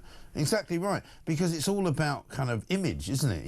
Whoever thinks that Morgan McSweeney's a genius, and I always question this because it doesn't appear to be, as far as I'm concerned, that he's a genius at all. In fact, he's a complete idiot. But it's all about, how's it going to look on the evening news? How's it going to look at 6 o'clock when the BBC turns on the news? How's it going to look on Channel 4 at 7 o'clock? How's it going to look at the news at 10? But unfortunately, that's not how the world works anymore because we see it in real time. He puts out a tweet in the morning. We see it immediately at 8 o'clock. He puts out a tweet at 10 o'clock. He puts out a press conference at 11 o'clock. It's all covered live as we speak. Even if you're not watching us here, you're watching maybe another channel or you're watching social media. There is no more 6 o'clock news. Nobody cares about that. Well, this is the thing. I do think Westminster as a whole, I think is still very much behind the times. There is still this idea that you can spin your way to success and that spin doctors and people like that are particularly talented or of any use, which, to be clear, they weren't to begin with. They were very good at holding the public, if you like, in a holding pattern, whilst not actually fulfilling the role that government was supposed to be doing. But you're right, we're at a moment now where actually it's authenticity, if anything, that gets through. Donald Trump does not have a massive PR team, doing all of his appearances for him, telling him what to say. That's just authenticity. Boris Johnson was, when he was at his best, which was not always, but when it was not because things were scripted and he was doing what he wanted to do. He was just doing things. And the reality is, when it comes to policy now, we're at that stage as well. You can't stage manage policy as a government. You have to actually get on it, do it, and implement it. People are fed up. Patience, I think, has run out with politicians completely across the board now, which was partly why Starmer has had to completely change his position on migration from going, oh, it's fine, isn't it lovely, the food's great in London and everybody gets along, to, oh, guys, this really isn't working. Yeah. Exactly right. And also, if you're going to try and go down that road and try and control the press and control the media and control the message, if you like, then make sure that the person at the other end of the conversation, i.e. the Prime Minister of Albania, is in on it. Don't let him go rogue and say, actually, that's not what we're doing. I mean, it's pathetic, isn't it? Yeah, that's an appalling attempt at stage management or PR or anything like this. All the PR managers in London, of which there are thousands, will be sat there ripping their hair out going, you could have massively overpaid me and I would have foreseen this coming. But alas, they didn't do that. They relied on the Labour Party machine, which, as we've seen over the last year, it's running so smoothly and it's really on top of things. Yeah. Absolutely right. One thing that has been completely forgotten, of course, in all of this Albania immigration conversation is Ed Miliband. Ed Miliband, very, very quietly and almost without anybody noticing except for us here at Talk, put out a tweet yesterday saying, this is great news. We've passed the GB energy bill this morning in Parliament. And it turns out they did, in a sort of very quiet moment in the House of Commons, they passed the GB energy bill, which gives basically GB Energy the right to plunder all sorts of money from taxpayers, to give it out to people like Scottish Power and other sort of, what you might call multinational energy companies, to supposedly do something green, which is going to help us all. I see this as a massive, massive black hole, if you like, where loads and loads of billions of pounds is going to disappear and nothing good is going to come from it.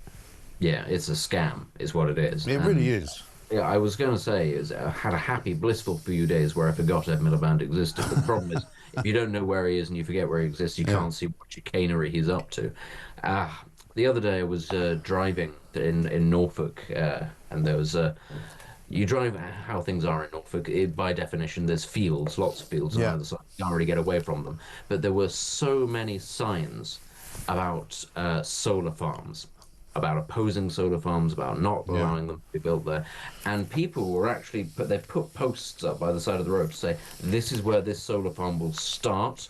And you'd go and you'd drive in a couple of miles, still going, still going, still going. Vast swathes. There's one just outside of Norwich now. It's absolutely huge, and it's an eyesore. And people are furious about it. Really furious. And they see it coming for the rest of this part of the countryside. And this is something that we can sit here, as you say, we can sit here and we can say, oh, Labour seems to finally get it on migration. I still think they don't get it at all on energy. I mean, for heaven's sake, they still don't seem to understand that taxes affect energy prices. They think that it's magically higher than everybody else because of some international gas market mechanism that magically makes us pay more than everybody else. Honestly, I think that this is the next big thing that is coming for them. I think that conversation for the public has already come for them. I think people are already furious. They just haven't realised yet. And once they put those kinds of numbers of solar panels in, it will start to look really horrible. It's like when I suddenly discovered, because I hadn't been on a motorway sort of going from south to north for quite a long time, but suddenly I started doing it because when one of my kids went to university up there, you suddenly go, where have all these big, massive warehouses come from? And suddenly there's an Amazon warehouse the size of 5 Wembley stadiums on the outside of the M1. And you go, where did that come from? It used to be a lovely sort of green belt out here. And then you see the next one, which is from, Hotel Chocolat or something like that. And you go, sorry, where have these all come from? It'll be the same with solar farms. People will suddenly go, why can it, for as far as the eye can see, can I only see solar panels in the ground? I mean, the funny thing about where I'm living is it was one of the constituencies that voted Green at the last election. People are not okay with all of these solar farms, and they weren't okay at the time. That's the thing. I mean, they voted Green, I think, largely as a protest vote as much as anything else. But nonetheless, there is not this appetite amongst people to concrete over the countryside and then put all of these solar farms on. And there is also the attitude, and it is coming through, which is, well, this isn't for us. This is for people in London. This is for people in London so that they can get their electricity and feel good about where they got their electricity from, because it comes from the sun, because it comes from... And the thing that I keep on hearing from people is they say, what about me? What about my life? What about my way of living? What about my beautiful countryside? What's it going to do to the price of my house? House prices in London keep on going up, but everybody sort of stays stagnant. What is there in this covenant for me? I'm not getting a good deal. I lived in the countryside. I thought it was going to be very green and pleasant, and now it's horrible. Exactly right. Absolutely incredible. Benedict, good to talk to you. Thank you very much indeed. Let's get a voice note from Jason on Rachel Reeves. Morning, Mike. Jason from Whitby. Old Rachel Thieves talking about cracking down on migration. Oh, have we not just agreed to let a load of Indians in without paying national insurance as well? Well. Yeah, of course, you haven't mentioned as well the old freedom of movement for the under 40s, which apparently is the new thing. These are the youth of the European Union, under 40. I mean, obviously, they're taking some Botox, they've got a few, Ozempic jabs going on. Let's bring them in, ship them in. Let's put them in charge of coffee shops. Brilliant, fantastic. Let's get them in to do jobs that British workers can't do, except for the fact that the government's got a plan to make sure that British jobs are for British workers. Not sure it all pans out, does it? 0344 499 1000. I was born the same year as yourself, says Mudge. We worked. Anxiety was not even in the dictionary then. Great show. Well, this is the thing. We're talking about that because apparently Bridget Phillipson says, you need to be more resilient. I mean, these are the people that literally cry wolf every time anybody says, Keir Starmer's a complete and utter wally. That's not very nice. You can't say that. How about this from Andy, who says, yes, they have sorted the train disruption out from Barry to Barry Island, but it was OK as they laid on Dave's coaches from Gavin and Stacey. Look you. It's 7:23.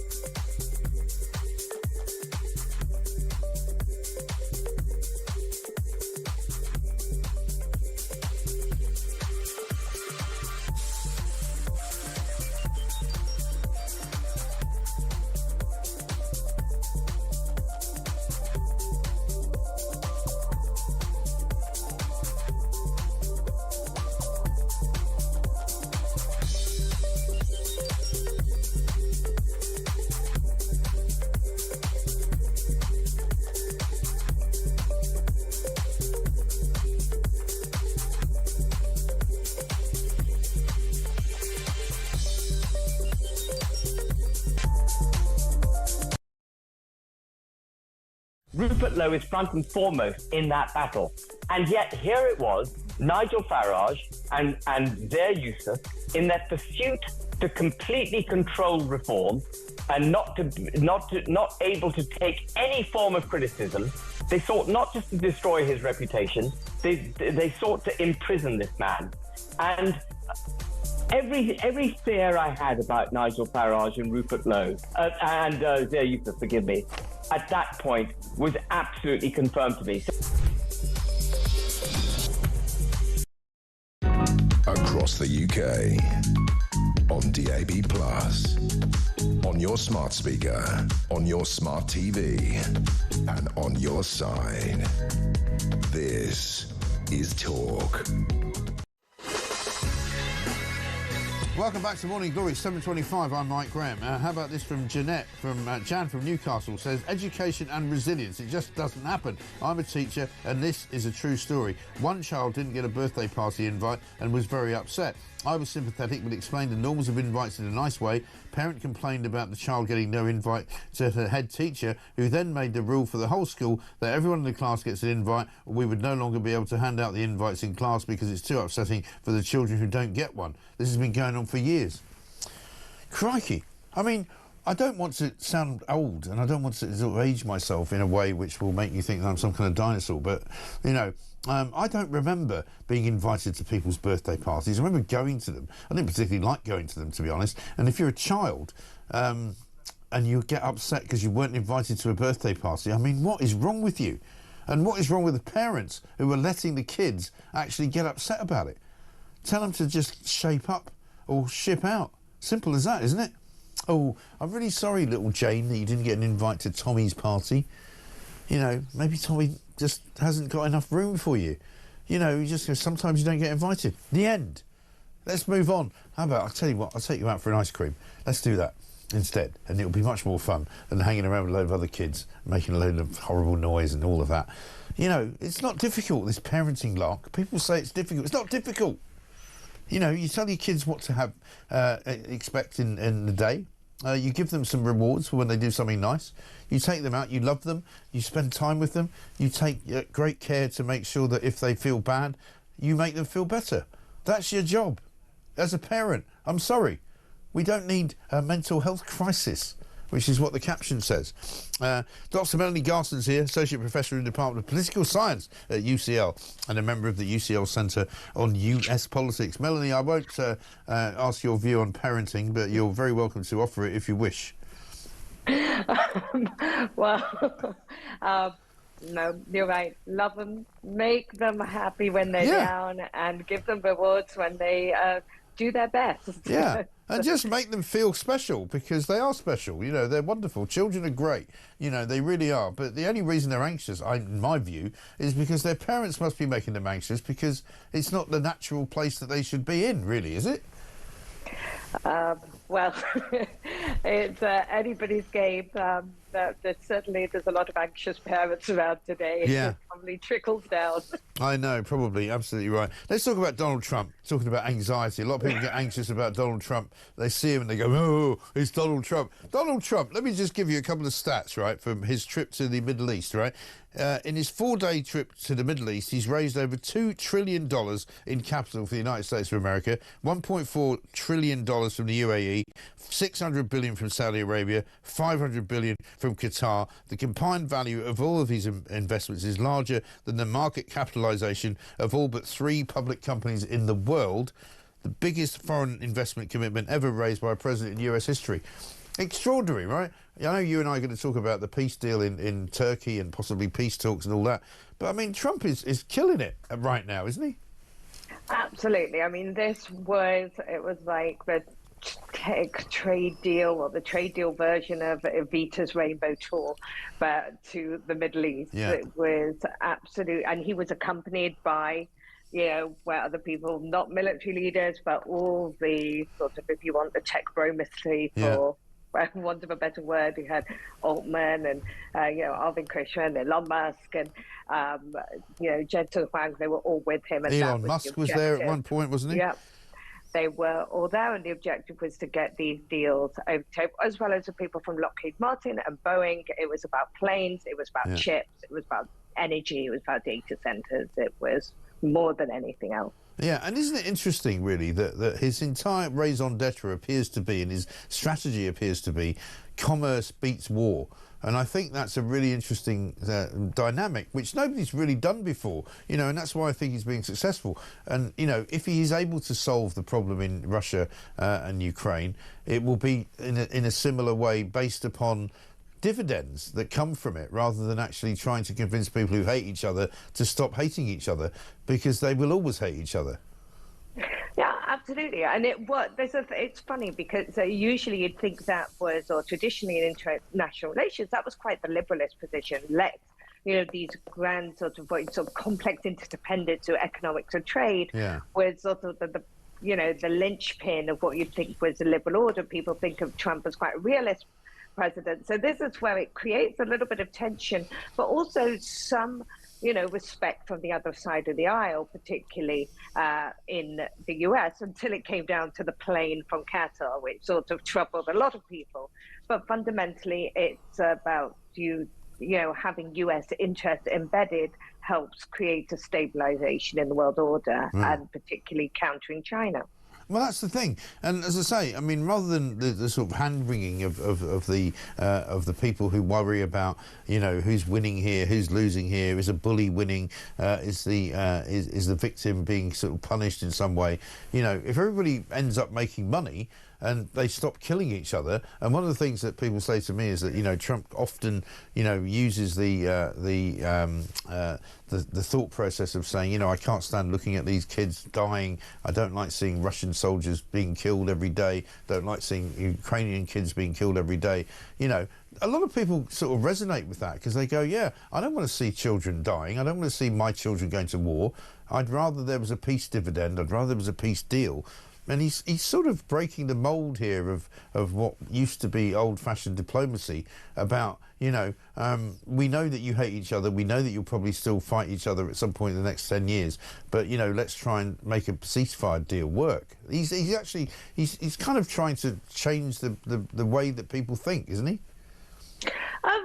To a point, I mean, there's been a long-held views in conflict resolution. The more that you can give people incentives to be committed to a deal through that recognition, and Trump has about him an unfailing optimism in this regard, that if you are embedded, if you're earning money, if you're able to take your kids out to ice cream, you're not going to want to start supporting terrorist regimes. You're going to want to continue the status quo because you're going to be invested in the peace. And he is trying to set the conditions. That's the theory behind the Abraham Accords, which is his big baby. It's trying to really get as many people economically intertwined because they are, the theory that is logically less likely to go to war if it's going to mess with your economy. Yeah, and I mean, isn't that right though? Because I think we've had many years, and he spoke about it quite broadly and quite accurately. I think in his speaking when he was in Doha, when he talks about the neocons who had been trying to rebuild parts of the Middle East, in Iraq, trying to rebuild places which were perhaps unrebuildable because they wanted to try and impose a kind of a Western value system on a country that really didn't work like that. Rather than actually giving them the opportunity to make money, they were trying to sell them democracy, if you like, when they didn't really want that. And I just find it fascinating that that's where we are now, that you've got a guy like Trump who many people don't like, and I'm not going to pretend to be a disliker of him. I'm not a massive fan of Donald Trump. I'm not a massive fan of anybody, but I'm just quite interested in where the theory of how he's going is coming from. Yeah, I think, and it's really interesting because I say in some ways he challenges what we would usually perceive to be theories from very different people from Donald Trump, but he does it. And I think it's a respect that is, even within negotiation, acceptance that sometimes you have to operate within people's worldview. Yeah. You cannot always change people's worldview. So how do you then create the linkages? How do you create those golden bridges while still respecting other view and finding commonalities and joint interest that actually can stabilise a relationship and providing those a productive joint interest going forward. Now, I mean, this is all about America first. This is absolutely about making sure America's interests are met, but at the same time, there's accept America's interests are met by being invested in these wider regional stability ventures. Right, and when it comes to like Vladimir Putin, for example, he's kind of saying, you know, come to the table or else. You know, don't upset me because I've got a very, very big, you know, military armour now, which I've surrounded myself with, but I don't really want to use it. But, you know, if you really piss me off, if you'll pardon the expression, I will do. Absolutely, and it's interesting watching this quiet shift on Ukraine, and we were seeing the narrative is quite different from what we saw a few months ago.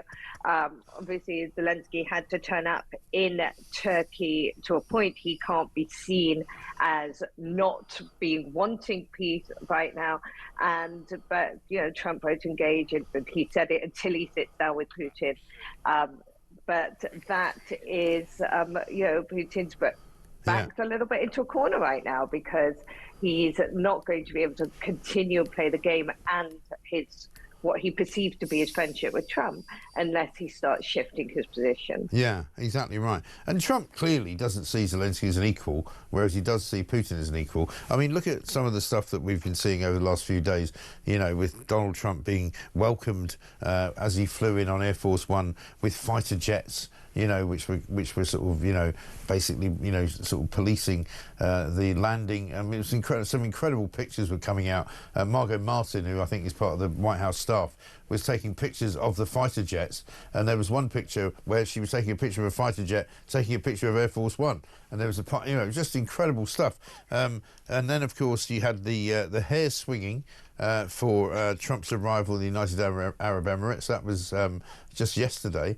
Not quite sure what that was all about, but apparently it's a sort of a folky thing that they do in the UAE. I'm going out there soon. I'm wondering if I'm going to get that kind of treatment when I arrive at Dubai Airport. I don't know. Is it what you get? I'm not sure. But let's have a look at what he also said about the US effort in World War II.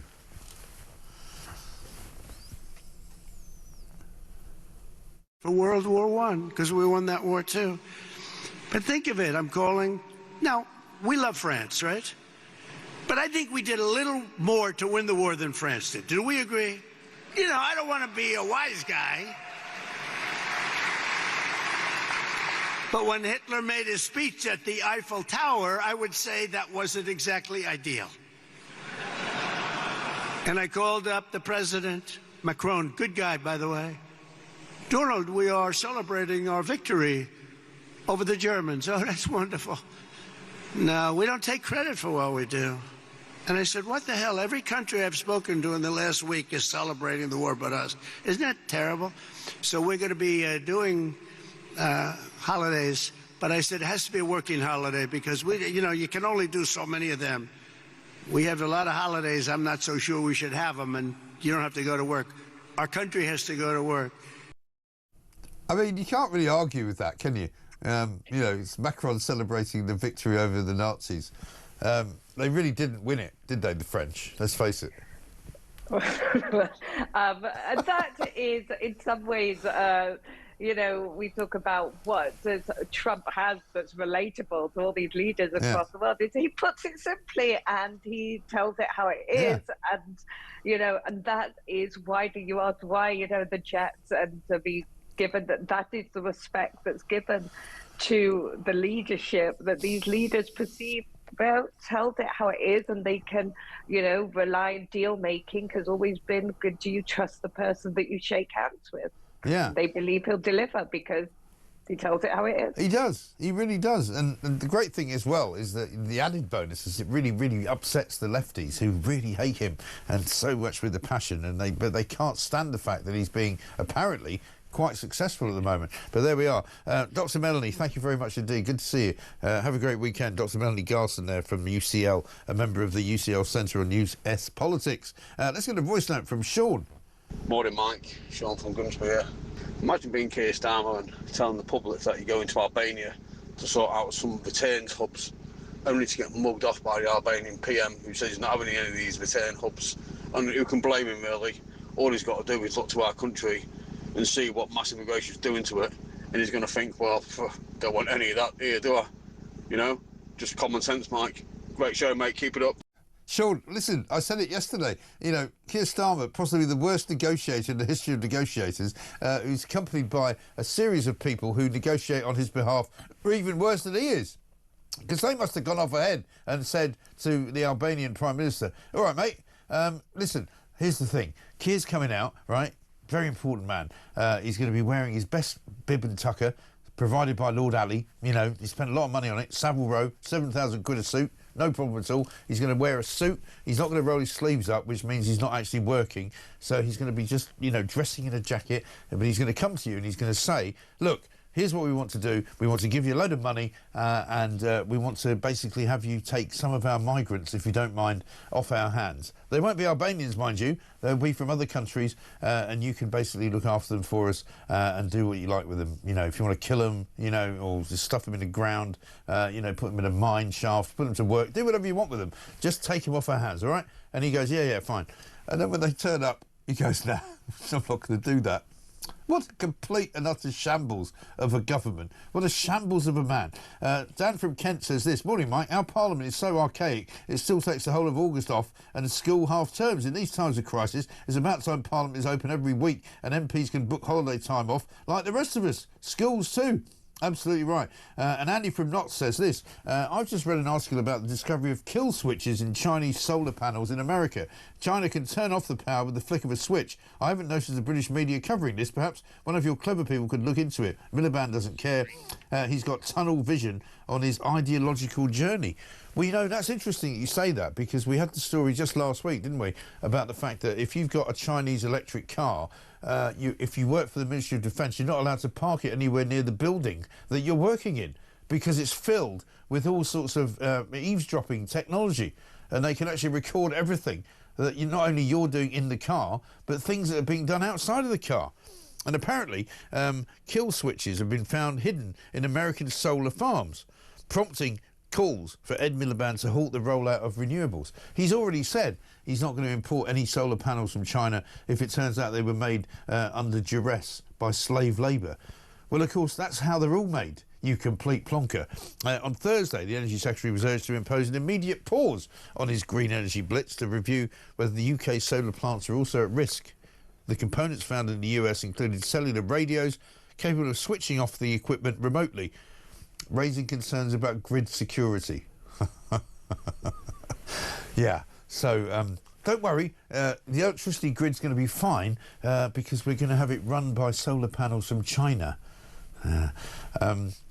But when you can't get any electricity, don't worry about that if they switch it all off, because we've got these new wind farms that we've set up, made by China.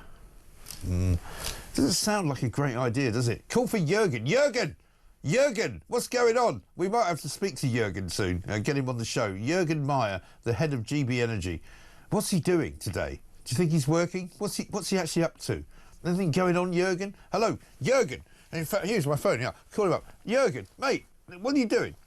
I'm not doing anything at the moment. I'm having a coffee break. Are you? Right. You're in charge of the world's greatest energy company. You've been given billions and billions of pounds to save British energy. I'm sorry, I can't speak at the moment. I will come back to you.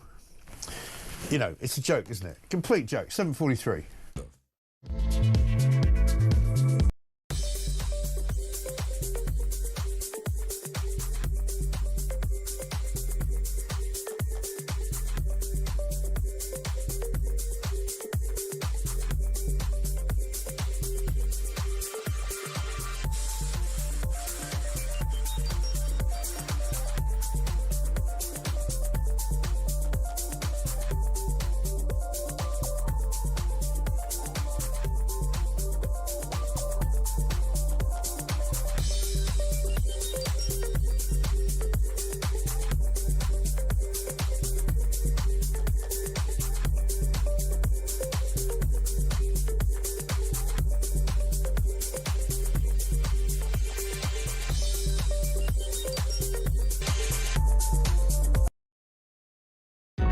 Across the UK, on DAB+, on your smart speaker, on your smart TV, and on your side.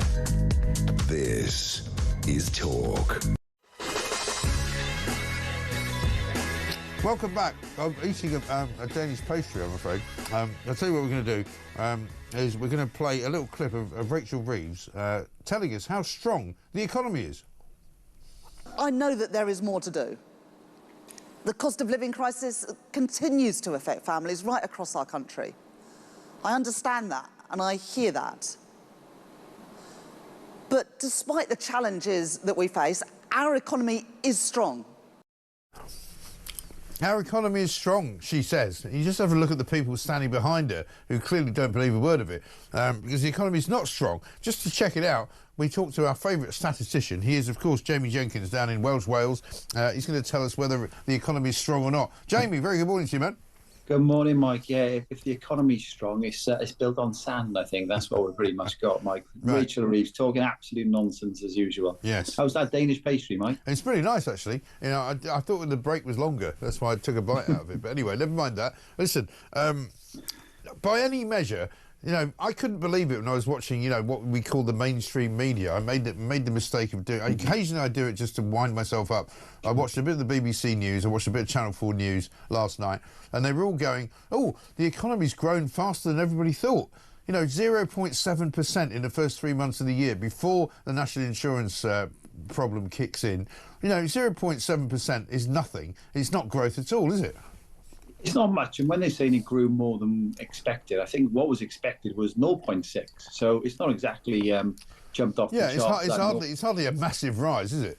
It's not at all, Mike. And then obviously that's the kind of the figure when you just look at the overall economy. When you start factoring the huge population growth, the actual growth of the economy is lower when you look at it per head. But just pick up a couple of things here, Mike.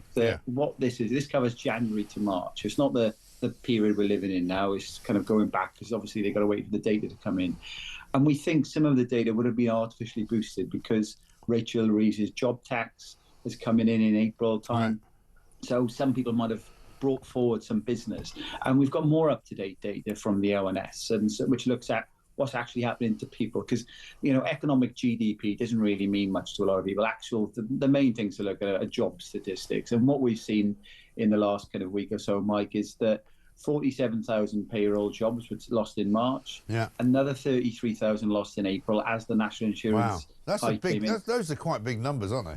Yeah. So firms are cutting back, Mike. Labour's jobs tax is hitting the economy, and that will probably be seen in the next set of data. And this is the choice the government took. They didn't need to put up tax. Everybody was saying, you put a cost to the employer, that will have an impact on jobs. And what it will do as well, Mike, if we go into the next 6 to 12 months, is because taxes have gone up, there's less money swashing around with the company, so wage growth will slow down as well. So the economy is nowhere near strong. She's talked about it turning a corner. The only corner they're turning is going round in a circle back to where they started. Yeah. And the biggest problem, I think, for the government is that they keep borrowing money, not to pay off a debt, but to pay off the interest on a debt. So it's literally like if you were, you know, asking me for, you know, money to pay off your credit card, you're actually not paying off your credit card, you're just paying off the interest on the credit card, and you still owe the money that's on the credit card.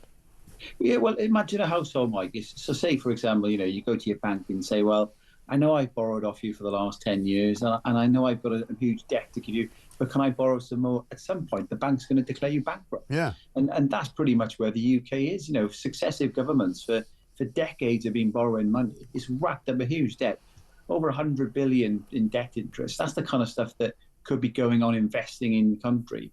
And it's just the way the country's being run, Mike, not just by Labour, but by the Tories before, then by Tony Blair. You go all the way back.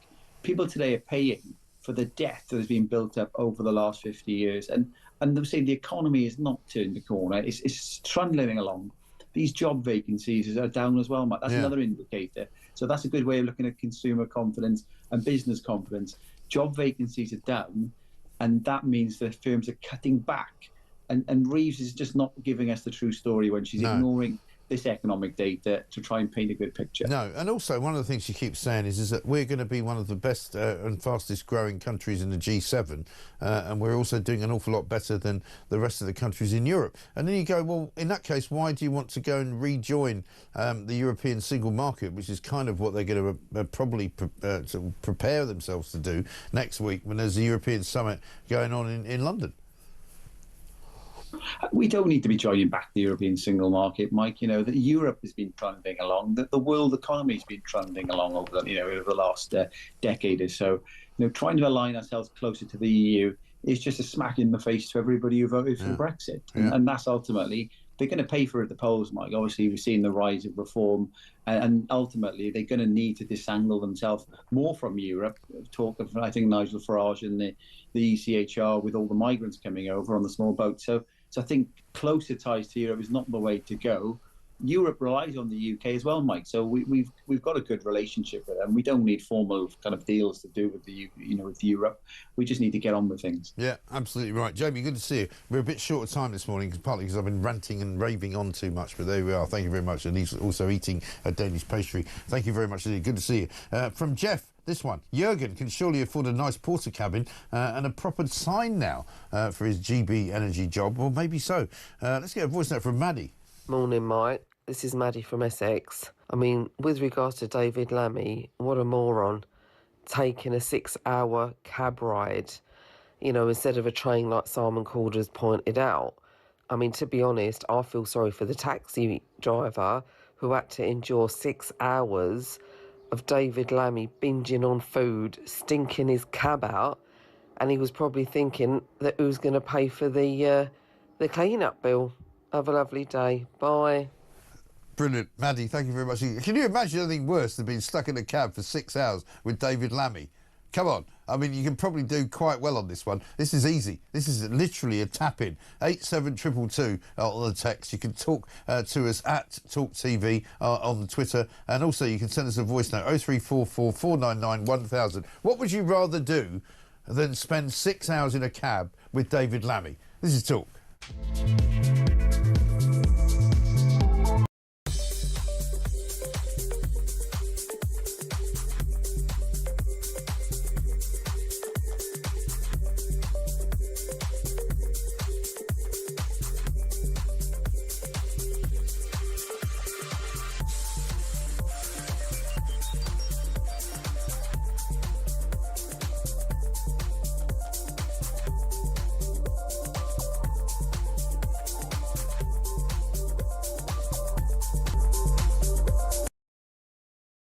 Cannot in a million years, even if I really exercise myself, even if I really try and understand what is divisive about Island of Strangers, I can't find anything in it. We're an island, yes, and if people don't know each other because they're not saying hello to each other on the street, they're strangers. What is so divisive about saying Island of Strangers? I just think it's unnecessary and it's a bit exclusionary. It's and not, it's a bit it's just I think it is. words. And I think it's no, but words matter and language matters in politics. It does. Rupert Lowe is front and foremost in that battle. And yet here it was, Nigel Farage and their Yusuf in their pursuit to completely control.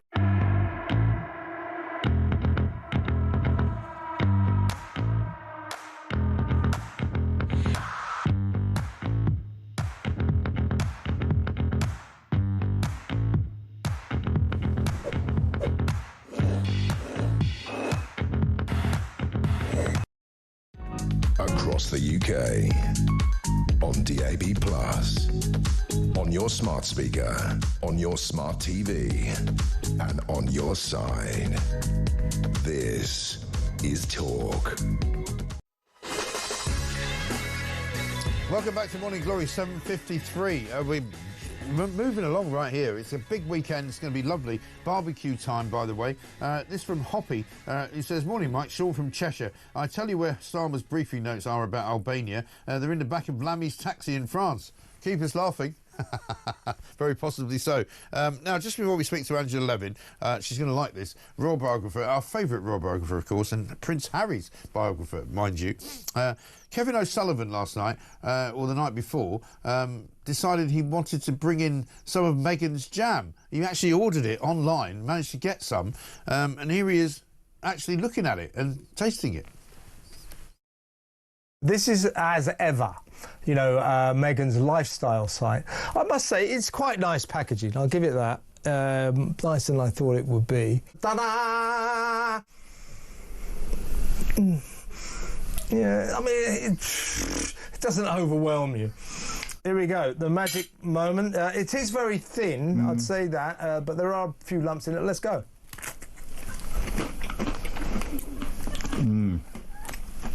A taste of entitlement, greed, avarice and deception.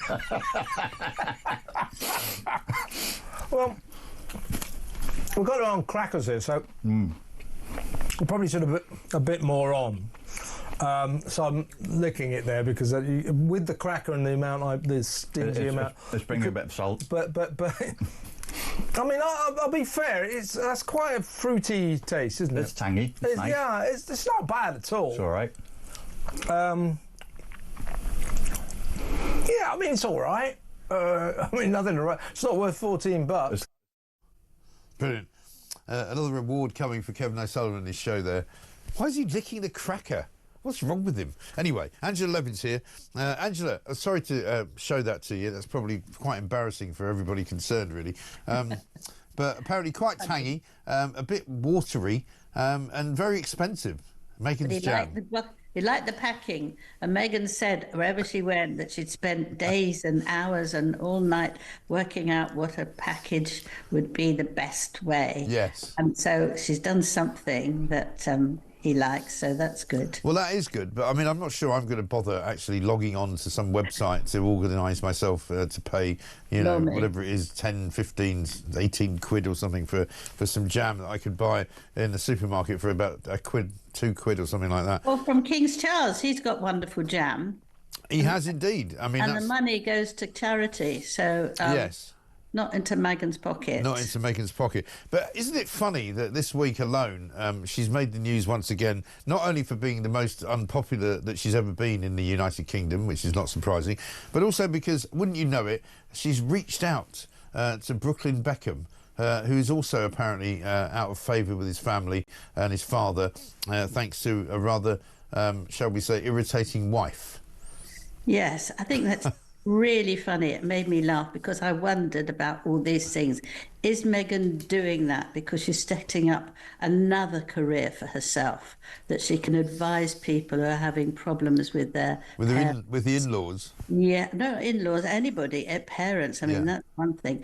Will she earn money from it? She will be in the public eye if she's doing all this. I think it's probably Meghan. Meghan is me. I can't think that she's doing it really to help them. And if she is, we haven't heard from them about how awful their parents are. No. We haven't heard about how long they might live. And I think that these things are very important, you know.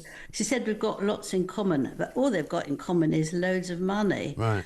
And I think that that's not... And if they are a bit estranged from their families, perhaps they've got in common the fact that the wife of the family member is possibly to blame for it.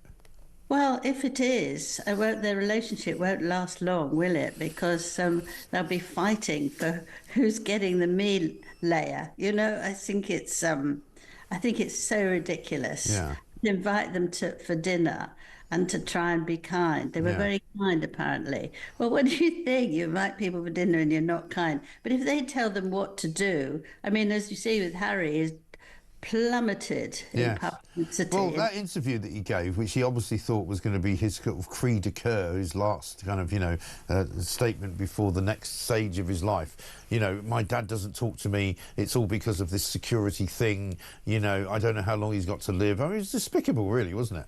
Well, it's absolutely, I thought, terrible. And it's ridiculous because if you say, I want to get back within my family, but my father is dreadful, he's horrible, he won't talk to me. Yeah. He won't do what I want. I mean, you're not actually going to get anywhere, are you? So I don't think using them to tell other people what to do is a very, very bad idea. And you know what's funny for me is that, you know, now that it's all died down a bit, they will be sitting there in Montecito probably plotting, how can we get back in the news? You know, so you can expect in the next, I would guarantee you, in the next 5 or 6 days, they'll come out with something which will put them back in the headlines.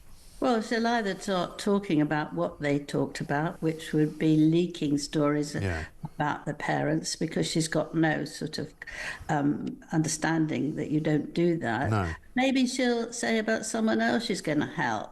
Right. And she's setting up, you know, a sort of where people can come and pour out their hearts to her. Yeah. God help them, honestly. I know. I know, because he's blown the gaff on the sort of the website. You know, the Love Meghan thing has come and gone. Nobody really cares. You know, everything that she now does bears no fruit, really, if you'll pardon the pun. Yeah, but it's her fault. I mean, she talks about herself in the most ridiculous way. Yeah. It's all about how wonderful she is, how a Mother's Day, how the children told her time and time again that she's the wonderful mother. No. A 5-year-old and a 3-year-old doesn't do it that way round. No. She should be telling her children that they're wonderful. And where was her mother? Did she say, and I would like to thank my mother? Right. Always standing in for things. That's absolutely a good point. No, I haven't thought about that. Absolutely true. And I mean, her father now is so sort of cheesed off with her. He's moving to Southeast Asia, I think. That's what we heard. But listen, Angela, great to see you. Sorry it's so short. We'll get you back on soon. Would Putin accept a deal from Starmer to use Russia as a return hub? I'm sure we'd see a huge drop in illegal boat crossings, says Steve. Good idea. We've got more to do. John Rentoul coming up. It's not a story, but we'll find some way with Morning Glory. This is Talk.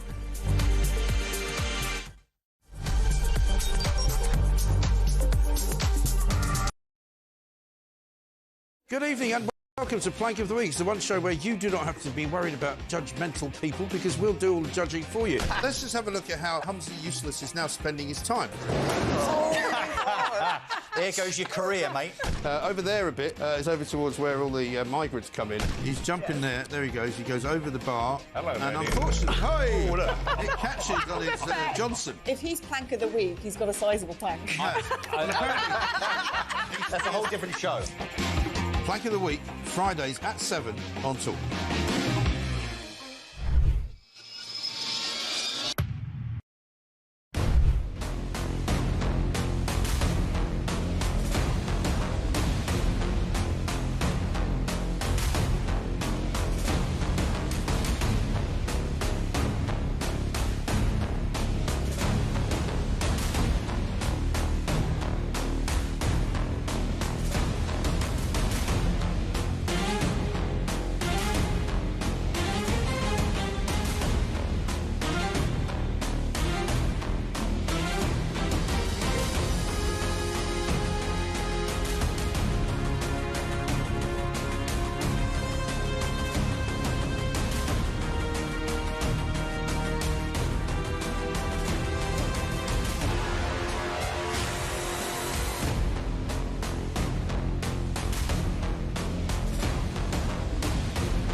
Hi, I'm Kevin O'Sullivan, and I've got a message for you. Welcome back to this blockbuster edition of What Just Happened. It really is a good one, I think. It's so funny that people... Across the UK, on DAB+, on your smart speaker, on your smart TV, and on your side. This is talk.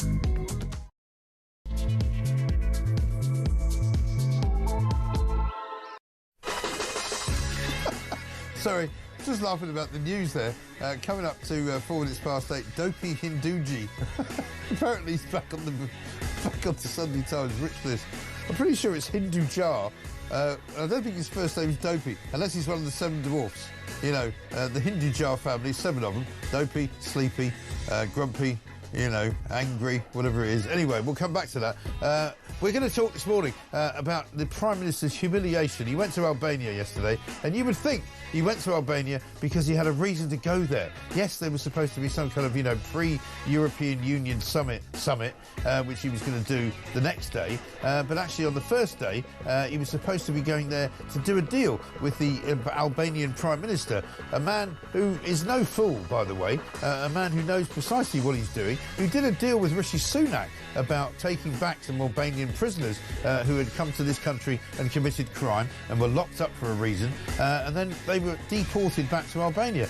We did a deal with them. We paid for Albania to put them in prison in their own country. So this guy's not averse to doing deals with Britain, but he wasn't willing to do a deal with Keir Starmer. Keir Starmer thought different, though. Have a look at this. Yes, we are in talks with a number of countries about return hubs, and I see them as a really important innovation, and that is consistent with the work that we've done in relation to UK-Albania reduction in numbers. I have been very clear since day one when we started this process with Italy that this was a one-off with Italy. Yeah, it's a one-off with Italy, which anybody with a brain could have told Keir Starmer before he went out there. But of course, nobody did. So he made himself look like an absolute and utter fool. We're going to talk to John Rentoul coming up, Chief Political Commentator at The Independent. We'll ask him about the volte-face by the Prime Minister, which took place on Monday, of course, when he suddenly turned into Enoch Powell and decided that we live in a land full of strangers, which he doesn't like. And he wants to stop immigration, even though he used to say that immigration is the absolute lifeblood of this country. He used to say that we should really sell us to the people on the virtues of having an immigrant nation, and we should sell the virtues of actually how immigration is a benefit to this country rather than a draw on the exchequer. He seems to have had a complete and utter volte-face on that. I'll also be asking whether the David Lammy story to John Rentoul is a story. Front page of The Sun this morning, Lammy's ding-dong. Foreign Secretary yelled effing French at me, says the fair row cab driver. Somebody sent me a tweet. Mike the Shoe has sent me a tweet saying Lammy's taxi driver probably ripped him off on price. All the French taxi drivers do it. He drives a Maserati, so he probably needs to earn a few bob. The state of the inside of that car. Imagine his own car. Well, this is Lammy. In the state of the inside of the car that Lammy was driving in, there's the sandwich wrapper, there's a load of napkins, there's a whole load of rubbish on the back of the seat, which he should have taken with him, which he didn't do. It sounds as though David Lammy, I would say, is up to no good. I've got a nose for these things. Whenever you see a very important politician doing something like this, there's something else going on. And I don't know what it is, but I will tell you as soon as I know. This, of course, is Morning Glory. I'm Mike Graham. We'll tell you some more about what Donald Trump's up to in the Middle East. This, of course, is the home of common sense. It's the world headquarters of it, for heaven's sake. Why would you go anywhere else? We'll be back after this.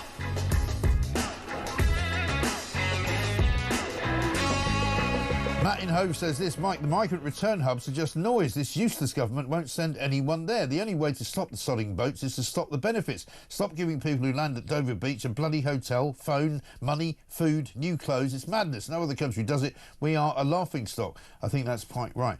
Morning, Mike, says Jessica in Dover. I've just realised who Donald Trump reminds me of. It's J.R. Ewing, the villain everyone secretly loved to hate. Yeah, I think that's right. How about this, from a voice note from Mark on solar farms? Morning, Mike. It's Mark in Lancashire. I'm hearing quite a lot of mentions this morning of solar farms, and I'd like to make a respectful suggestion, and that is that we stop playing the game of using this hoodwinking propaganda term that these solar power factories are farms or that they're anything to do with farming, a term to hoodwink the general public. Oh, you're having a solar farm down the road. Oh, Emma, that sounds nice, lovely. Another farm. No, it's not a farm. It's a factory, isn't it? It's a solar power factory. It's not a farm, is it? It's a very good point, that, actually. Let's stop calling them solar farms. Let's start calling them solar factories. Maybe we should check in with Jürgen from GB Energy to find out what that's all about. Let's talk to John Rentoul, Chief Political Commentator at The Independent. John, very good morning to you. Good morning, Mike. According to the Daily Mail, he's in full panic mode, trying to hide the chaos. Who could they be talking about? It could only be Keir Starmer, the man who thought that he was going to Albania as Norman Wisdom, and he came back as Mr. Grinsdale. Well, he hasn't come back yet. He's still there. But he's... yeah, but when he does come back, he's not going to look good, is he? It was a very puzzling episode yesterday. Yeah. You're absolutely right. But, of course, I mean, we give the Prime Minister huge credit for having negotiated those trade deals with India and... Nah, that's last week. That was last week, John. We're not getting away with that. You know, he doesn't get huge credit for that at all. But we are a little bit puzzled as to what he thought he was doing. Yeah, well, this week, as I say, he's gone from Enoch Powell on Monday to Mr. Grinsdale on Thursday. No, he gave a strikingly phrased speech on immigration on Monday, which some people have overreacted to. I thought, I mean, most of it, if you read the speech, I think you would agree with it, Mike. But would you? No, yeah, but it's not about who agrees with it. Surely it's more about how he's shifted his position. And the reason why so many people in the Labour Party, particularly on the left of the Labour Party, are upset with him is because he has gone against everything that he's ever said. Dan Hodges, you know, our colleague, I won't say your colleague because that upset you last time I said that, but I'll say our colleague as a journalist, wrote a piece because we actually set off funnily enough, the hair that Reform then picked up on. We found a clip from 2020, which we played on Monday, which said what he really thought, which was Keir Starmer saying, you know, we must talk about the benefits of immigration. We must talk about why immigration is great for our country, why everything that we do is based around, you know, the people that come here. It's been historic, all of that. That's the real Keir Starmer. But he still says that, Mike. In fact, he said that on Monday. No, he didn't. That's the real Keir Starmer. He's now saying that we need to stop immigration significantly in this country because it's got out of control, right? I think... He's never said that before. Until Monday, he had never said it. Well, that's not quite true. Yes, it is true. No, I think he's given some fairly robust speeches on that. Well, can you point me to any robust speeches that he's made? Because we can go and look them up while we're on the air. No, there was a speech in November. I remember. I mean, it wasn't. What did he say then? As strikingly phrased. What did he say? No, he has said for some time that the Conservative government lost control of immigration. Yes, but what is he? Yeah, but he's never. Yeah, but he wanted to. But he, as the leader of the opposition, when the Conservative Party wanted to do anything, always stood in their way. Always argued against whatever they wanted to do. Argued against Rwanda. The first thing he did when he became Prime Minister was to cancel sending anyone to Rwanda as a third-party country. Yeah. He's now looking around for 9 other countries who might possibly do the same thing. No, it's a completely different thing. No, it's not. Mike. Yes, it is. No, Rwanda. How is it different? But well, let me explain. Rwanda, it was a plan to send people there before they'd even been considered for asylum. To process them, yeah.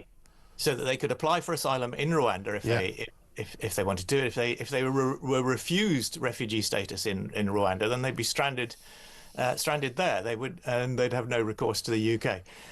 What he's talking about with these return hubs, which is a ridiculous phrase, I admit. Yeah, it is.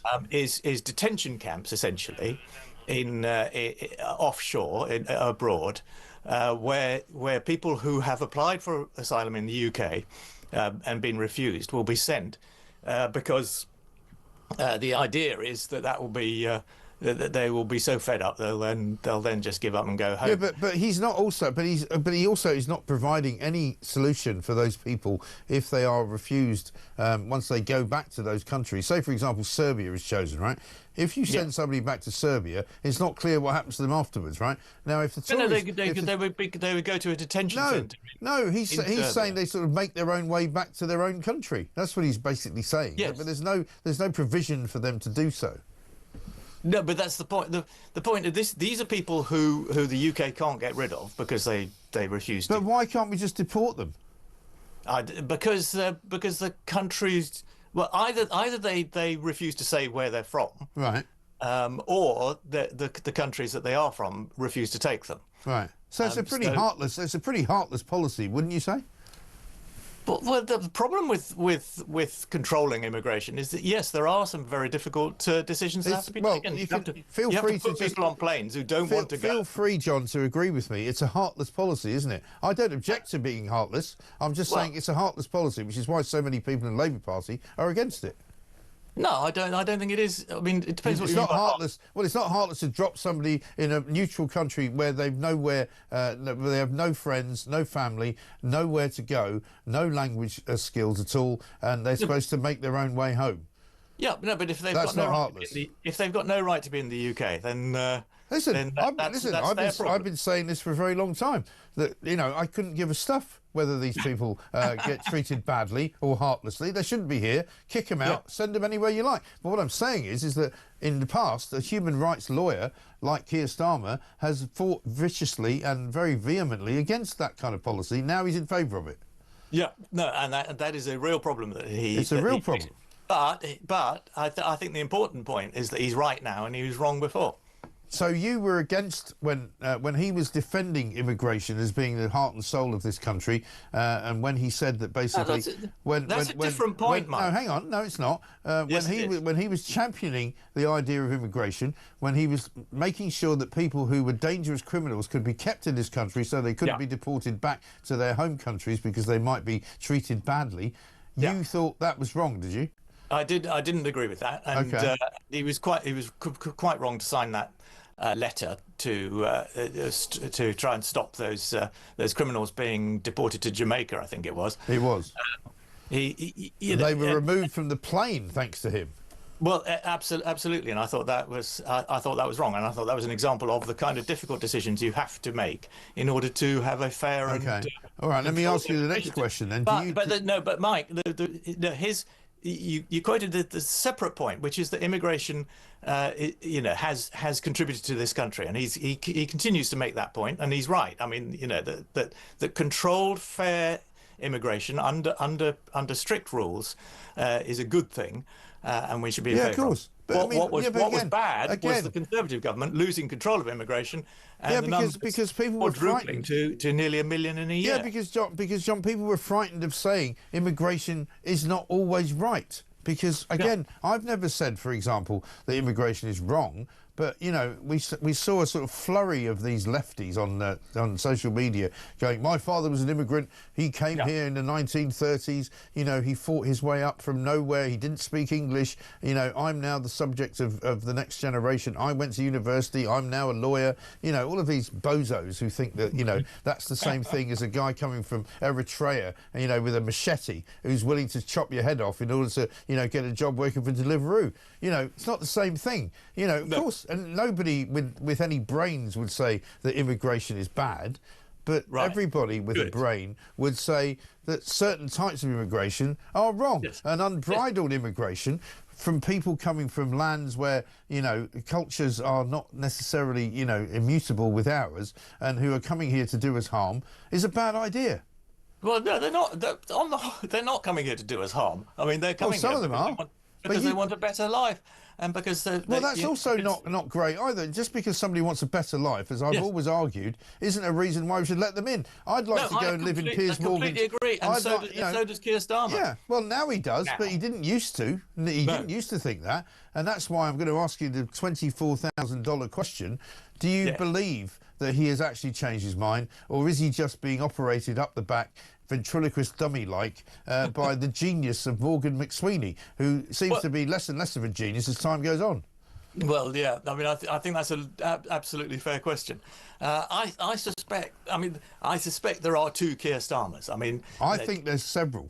It is obvious what he used to believe, which was all the usual sort of liberal. Well, I mean, this is a guy who used to think a man could be a woman. Well, quite, and I mean, his actual politics are the politics of Ed Miliband. I mean, that's Ed Miliband was his mate. Ed Miliband got him his seat. That is where Keir Starmer is from. But the other part of Keir Starmer is that he's desperately ambitious and he wants to be Prime Minister, and he wanted to win that election, which he did hugely, and he wants to stay Prime Minister. So he will do whatever is required. And a lot of what is required are things that I agree with, such as controlling immigration. Yeah. Although, funnily enough, the man that you revere more than any politician in the history of the world, Tony Blair, was the guy who sort of started this open borders conversation. No, he didn't. Yes, he did. He was the guy. Not. Yeah, he was. He was the guy who said we're going to open the borders because we need people to come and work here. He said specifically on Poland, for example. He said something like 15,000 workers will come from Poland to help us all replaster our houses, and I'm very grateful that he did, because I used a lot of Polish people to replaster my house. Unfortunately, he got the numbers slightly wrong, because when he said 15,000, it turned out to be 1 million. He didn't say 15,000. He did say 15,000. Yes, he did. That was the Home Office estimate. Oh, I'm sorry. Well, he quoted it. He quoted it. Yes, he made a mistake, but thank you for admitting that. The point, a mistake made for the best of reasons. But my point, John, is that the first sort of incarnation, shall we say, of let's involve more people in foreign countries to come to Britain to do things, to come and work here, was Tony Blair. It wasn't any other. Not. But it was not any other that Prime was the Minister. product of free movement, which was part of our membership of the European Union. Yes, but we we, along with Sweden and Ireland, only three countries agreed to take more people than any other country. I'm well aware of it. Yeah, but everybody's not aware of it, John. So I'm just pointing it out, so that I'm telling you that Tony Blair was very much instrumental in introducing mass immigration to this country. Yes, he was. To call that mass immigration, I'm afraid, after what the Conservatives have done, what Boris Johnson did after Brexit, which was to allow 1 million people into the country in the space absolutely disgraceful, quadrupling. Now you could call that mass immigration. Yeah, if you no, like. listen, I will cannot call what happened before that. Listen, I will absolutely concede that Boris Johnson was disgraceful when it came to immigration. He came in 2019 promising to reduce net migration to 20,000, which was an out-and-out lie. No question. And I will absolutely. So concentrate your fire there instead of talking rubbish about Tony Blair. No, but hang on. I will castigate Boris Johnson for that, as indeed the Conservative Party have been castigated by the people who are now voting for reform. But what I'm saying to you is you also have to admit, and you have to acknowledge, that the beginning of the mass immigration movement and the free movement of workers from Europe into the UK was under Tony Blair. That's when it started. No, free movement. That's when it started. Free movement has been a rule of the EU since the start. No, yes, it has. It was increased under the Blair government. No, it wasn't. From 97 on. Yes, it was. What Tony Blair did was he didn't have a transitional arrangement. He didn't block free movement from new countries that joined the EU in 2004. Well, what I can tell you, John, is that I've lived in this country for a long time, and I'm not just in London, right? And so I can tell you exactly what the effect of Tony Blair's government was. When I lived in Scotland, suddenly Scotland was full of Polish people, right? Which is not a bad thing necessarily. Not a bad thing at all. It was entirely contributed hugely to economic growth. But it became a bad thing because it was unbridled, and because people. And I had a child at the time who was in a nursery, and I used to take my child to the nursery, as did his mother. We would meet lots of Polish families who went to those nurseries and who were getting child benefit while they were here, and when they went back to Poland they continued to get child benefit. So that was what my point is that when it all started, this whole mass immigration thing started, the benefits that were given to people who came from another country, and that's when it began, because people said, oh, this is good, we can go to Britain and get paid benefits for being there, including being able to work. That's not when it began. That is the beginning of when it happened. Yes, it is. Because free movement has been a law of the EU from the start. Yes, but under Blair, the whole point is that when we left the European Union, that was a chance to control immigration and to reduce it, and that's what a lot of people voted for and a lot of people wanted. And it didn't happen. And the fault lies with the Conservative Party and Boris Johnson. Yes, I'm not. And to bang on about Tony Blair and stuff that happened 20 years ago. No, listen, I'm not banging on about it. I'm mentioning it to you only because since we're having a conversation about immigration, it's relevant to mention it. You're the one that challenged me, so I ended up banging on about it. You know, but let's move on. The point is that you're absolutely right. Boris Johnson betrayed the people of this country by not living up to what he said he would do. But we all know why that was. Because in the end, Boris Johnson actually believed in the free movement of people because he thought immigration was a great thing. And unfortunately, for the rest of us, you know, his legacy is that we've got these ridiculous numbers of people coming in to do higher education degrees, which they're not actually doing, and people coming in to do jobs with work visas, which they overstay and then claim asylum. And that's the problem, isn't it? I mean, I don't know if Boris Johnson knew what he was doing, to be honest. Well, I mean, that's I think another question altogether. That's a completely different as Mayor show. of London, he was in favour of immigration and took a liberal view. Yeah. But as Prime Minister, you would have thought he had an interest in delivering what the people wanted and what people voted for. Right. But he seemed too incompetent to be able to know what was going on. But let's go back to Starmer for a moment, because coming up next week is the EU summit, where on the one hand he's saying we're going to make British jobs for British workers only, but on the other hand, with his hand tied behind his back, he's going to say to the European Union, oh, would you mind bringing over loads of young people to do jobs that none of the British people in Britain can do? So, I mean, it's sort of if you're talking about the youth mobility thing, schizophrenic, isn't it?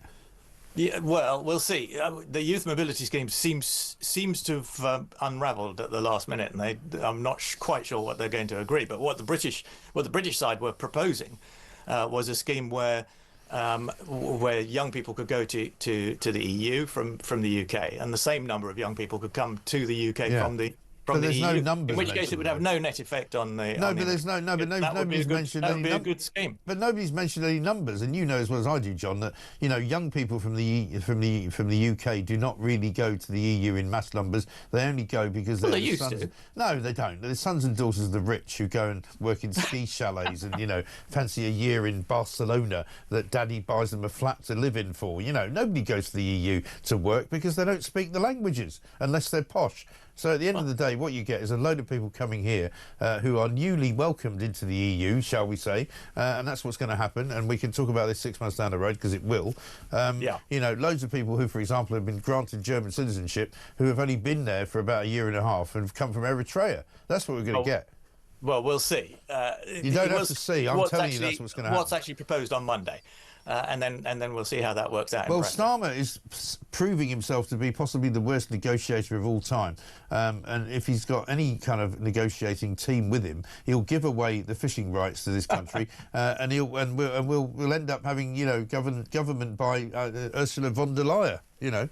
But he's been an extremely successful negotiator, I think is what you meant to say there, because he's negotiated a trade deal with India that the trade deal with India is a terrible trade deal. He's negotiated a deal with the US to reduce which is also terrible. We're now paying more tariffs on the car sales that go into America than we ever did in the past. Yeah. How is that a good deal?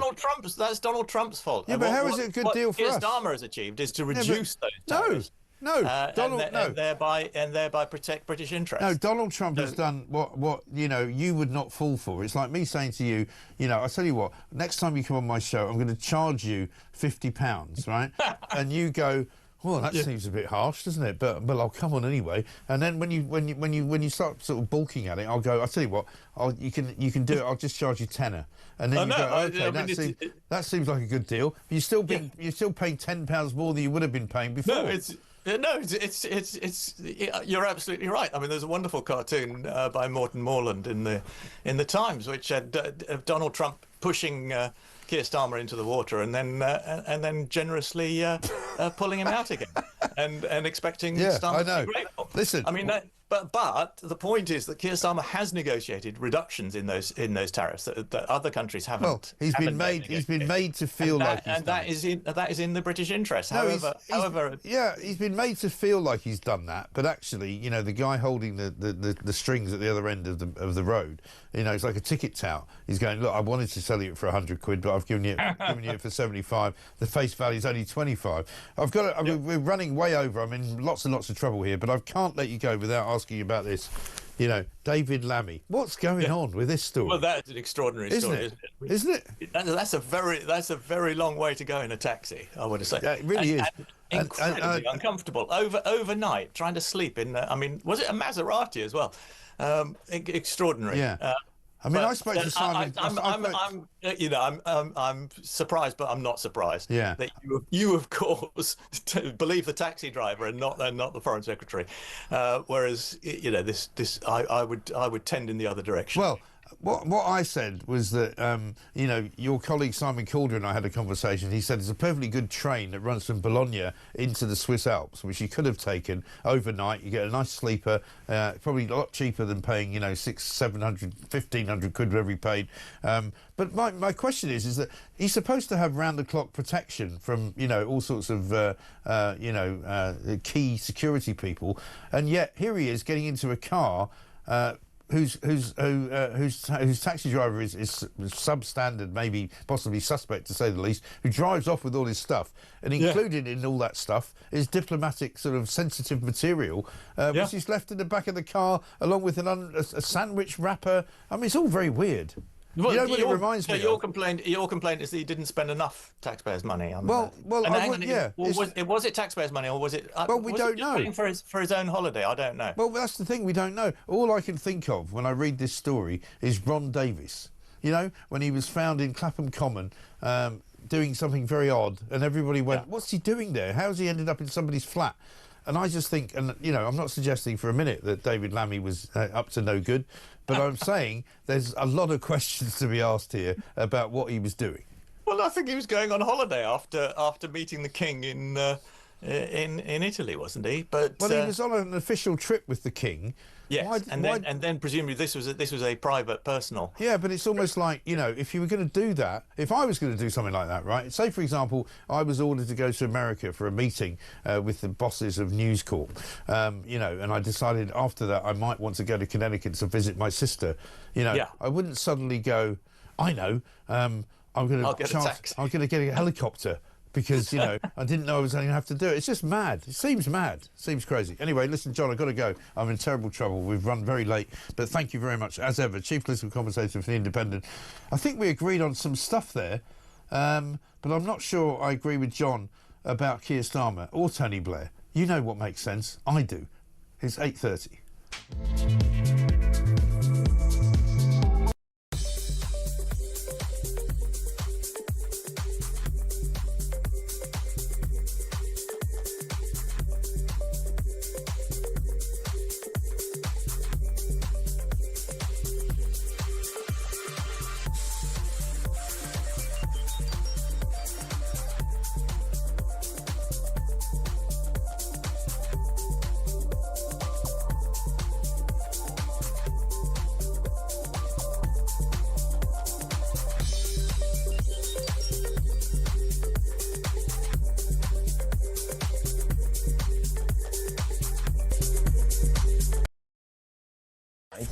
In a million years, even if I really exercise myself, even if I really try and understand what is divisive about Island of Strangers, I can't find anything in it. We're an island, yes, and if people don't know each other because they're not saying hello to each other on the street, they're strangers. What is so divisive about saying Island of Strangers? I just think it's unnecessary and it's a bit exclusionary. It's and not. It's Just I think it is. words. And I think it's but words matter and language matters in politics. It does.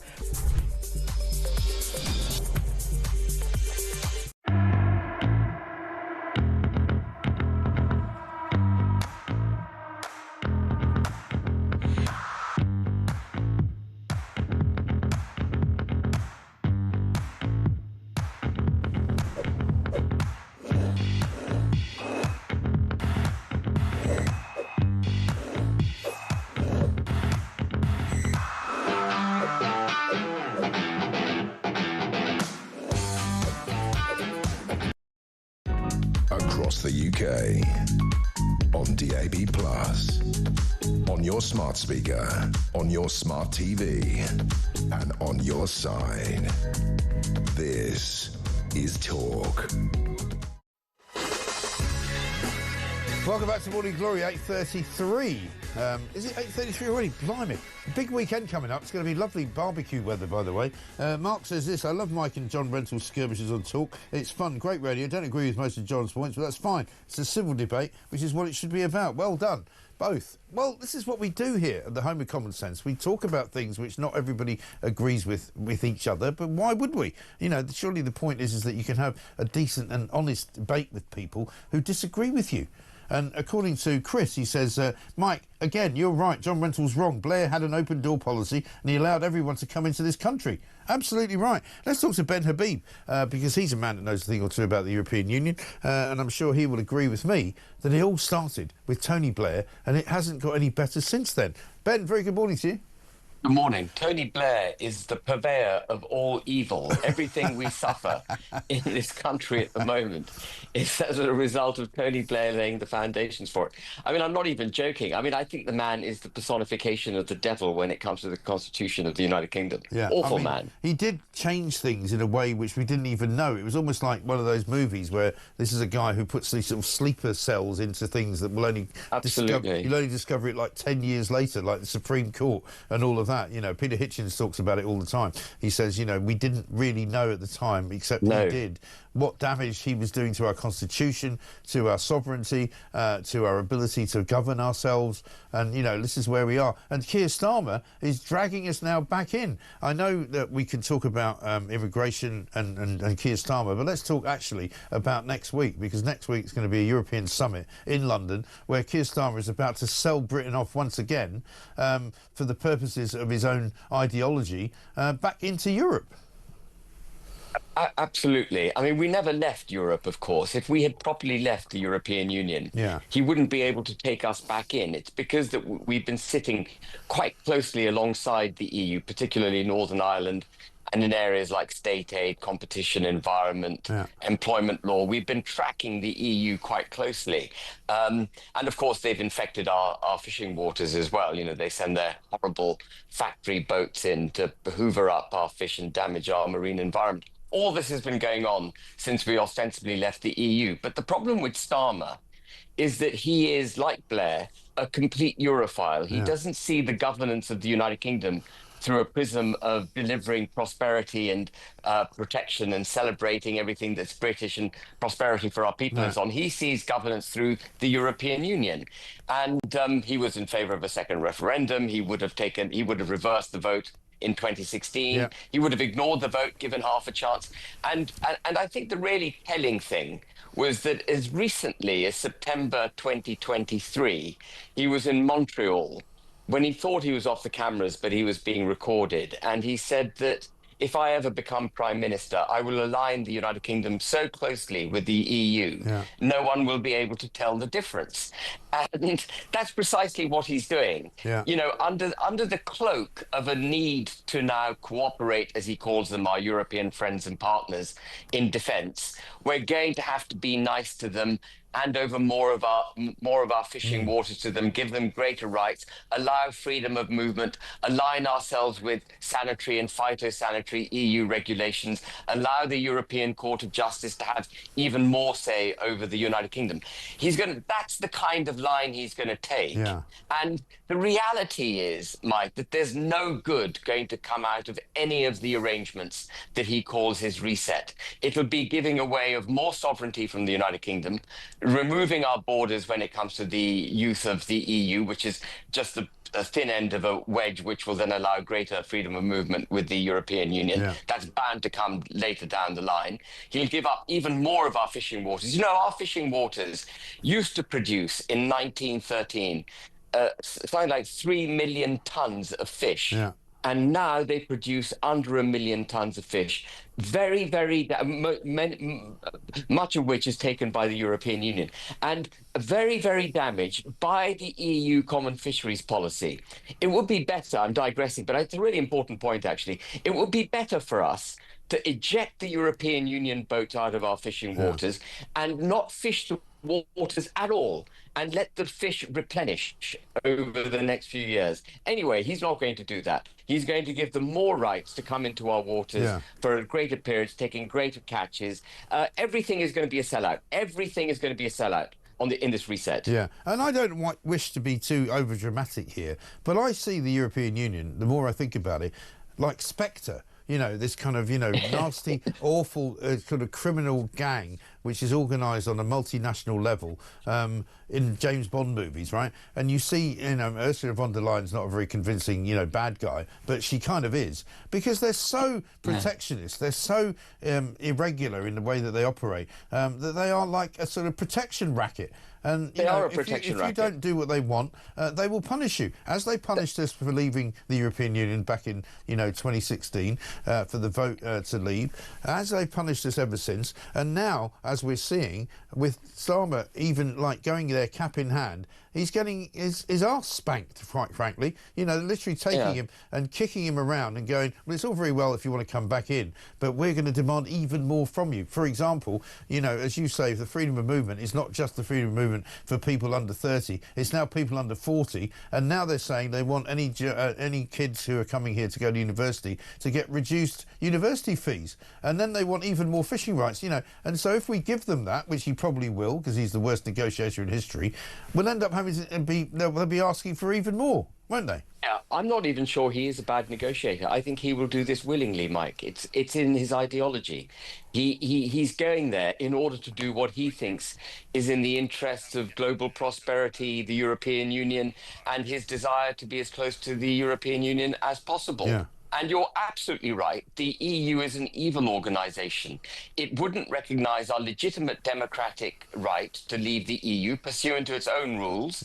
It said that the price of leaving the European Union would be giving up part of our territorial giving up Northern Ireland, giving up part of our territory to the EU, which is precisely what we then did. We gave up our fishing waters. We aligned ourselves in all sorts of ridiculous ways, including in net zero, making an international treaty commitment on net zero, committing to staying in the European Convention of Human Rights and so on. But I think one of the worst things he's going to do next week, one of the worst things he's going to do is say that in the pursuit of the protection of Europe against, an expansionist Russia, an imperialist Russia, we must cooperate militarily. And he's going to take us into the European Defence Union, which is not like NATO. It is not independent sovereign countries coming together and deciding to work together as independent sovereign countries.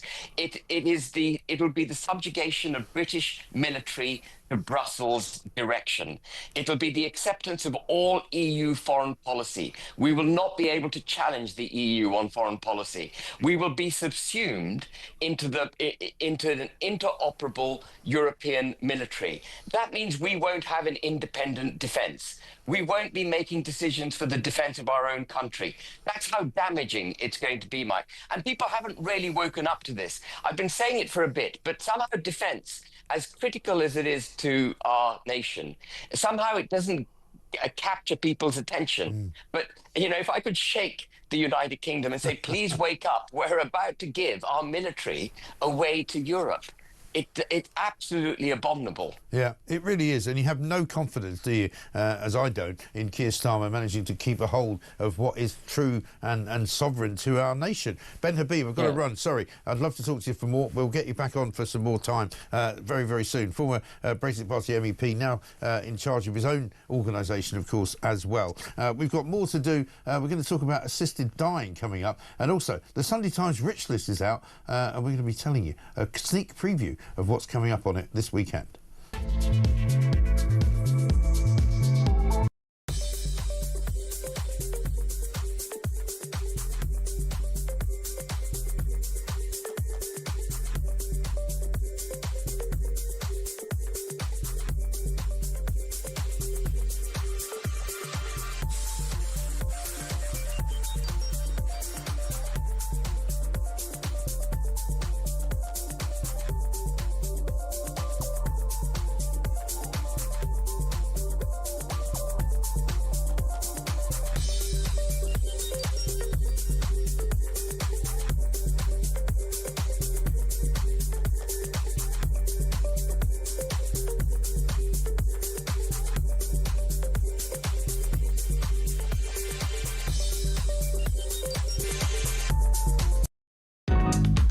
the UK. On DAB+, on your smart speaker, on your smart TV, and on your side. This is Talk. Here we go, 8:43. This is Morning Glory, the home of common sense. Keir Starmer has tweeted, right? He's actually tweeted this earlier on this hour, 8:02. I've only just spotted it. He says this. I don't want to repost it. No, don't do that. If you're one of the smugglers putting people in small boats across the channel, get this right. He says, we're coming after you. What do you mean you're coming after them? You don't need to come after them. They're literally coming towards you, right? When they come towards you, you can arrest them all and lock them up. That's what you can do. Why do you have to go after them, you complete and utter numpty? This guy is so useless. I don't know where to begin. I literally don't know where to begin. I'm going to repost it with a comment on the top. Pithy as ever, of course. 8:43 this morning, we're going to talk about the Right to Die bill, because that is being debated, I believe, today on a Friday, which is unusual in the House of Commons. There's been lots of noise around it over the course of the last week, because some people say a lot of MPs have changed their minds on it. Lots of organisations have changed their minds on it. There's lots of people arguing the toss about it. It's a very serious issue.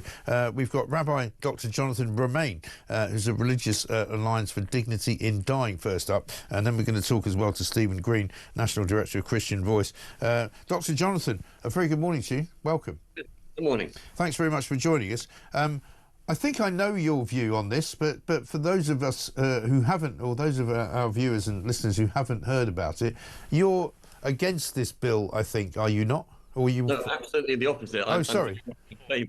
I'm very much in favour. And not for any ideological reasons, not for religious reasons, just practical reasons. Yeah. As a minister of religion who spent the last 40 years going around hospices and hospitals and seeing people die. And of course, there's lots of people who have wonderful deaths, and that's great. But there's also a lot of people who have awful deaths from motor neuron, Parkinson, where their last few weeks are really agonising, and who want to let go. And I'm sure you and many of your viewers right now have heard people in hospital saying, doctor, can't you help me? Can't you ease me on my way? Can't you give me something? Because they're really, they're in their last few weeks, they're in pain.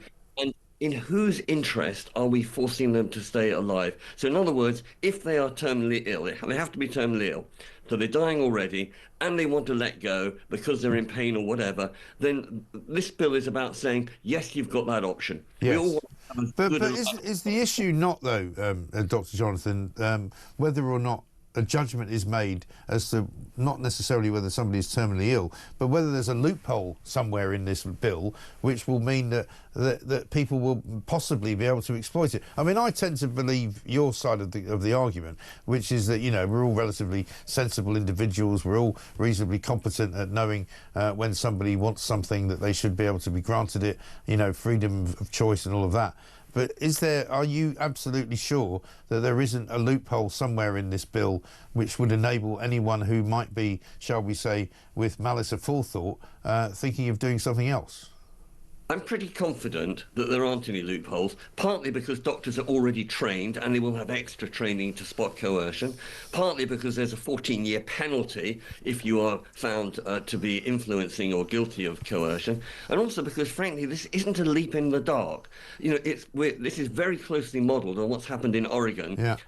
27 years, and Australia for the last 7 or 8 years. In other words, this is a tried and tested method. It's been working, it's regulated, it's monitored. There are different systems elsewhere in the world. We're not doing that, we're doing the Oregon model, and also we're making it the British model, and that's what's important about today.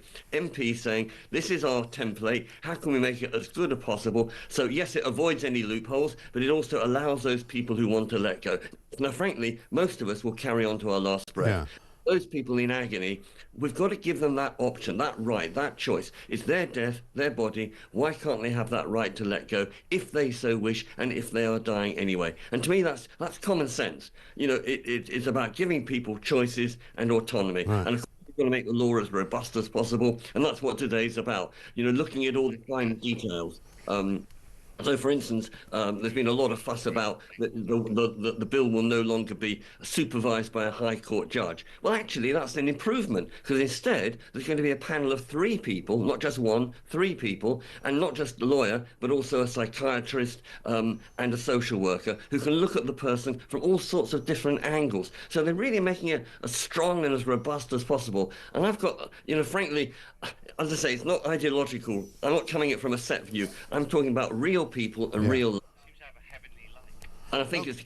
And what about how many people this will actually affect, do you think? I mean, has anybody done any studies on that? I mean, how many people, for example, would you come across in your day-to-day, business of what you do, who would say, if only the law was changed, how many people actually want to have an assisted dying episode, if you like, in the course of, say, 12 months?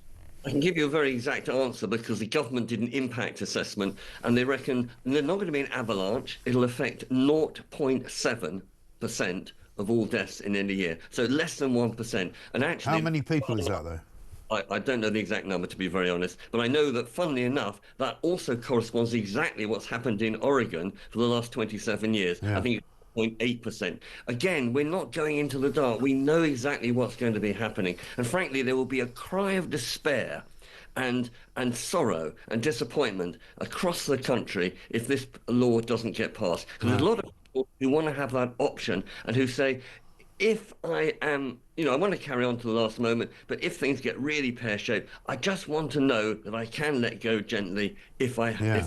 I listened to a doctor, I think you were on as well, with Ian Collins yesterday afternoon on this very station, who said that he would not feel comfortable actually administering whatever it is that the assisted dying method, shall we say, would be, because that's an issue for an awful lot of doctors who might have maybe the Hippocratic Oath to worry about, or, first do no harm. I mean, in terms of the assisted dying sort of physical act, if you like, I mean, who's going to do it? Well, okay, good point. Number one, the doctors don't do it. It has to be self-administered. So yes, the doctor will give a prescription, but it's the person themselves who has to take it, because we want to be really, really sure that they want to do it of their own free will. But secondly, yeah, of course doctors may have objections, and therefore they can opt out, and that's part of the bill. In the same way that... yeah, but is it a pill, though, or is it an injection? What is it? Oh, it's a medical potion. A medical potion. So you have to drink it?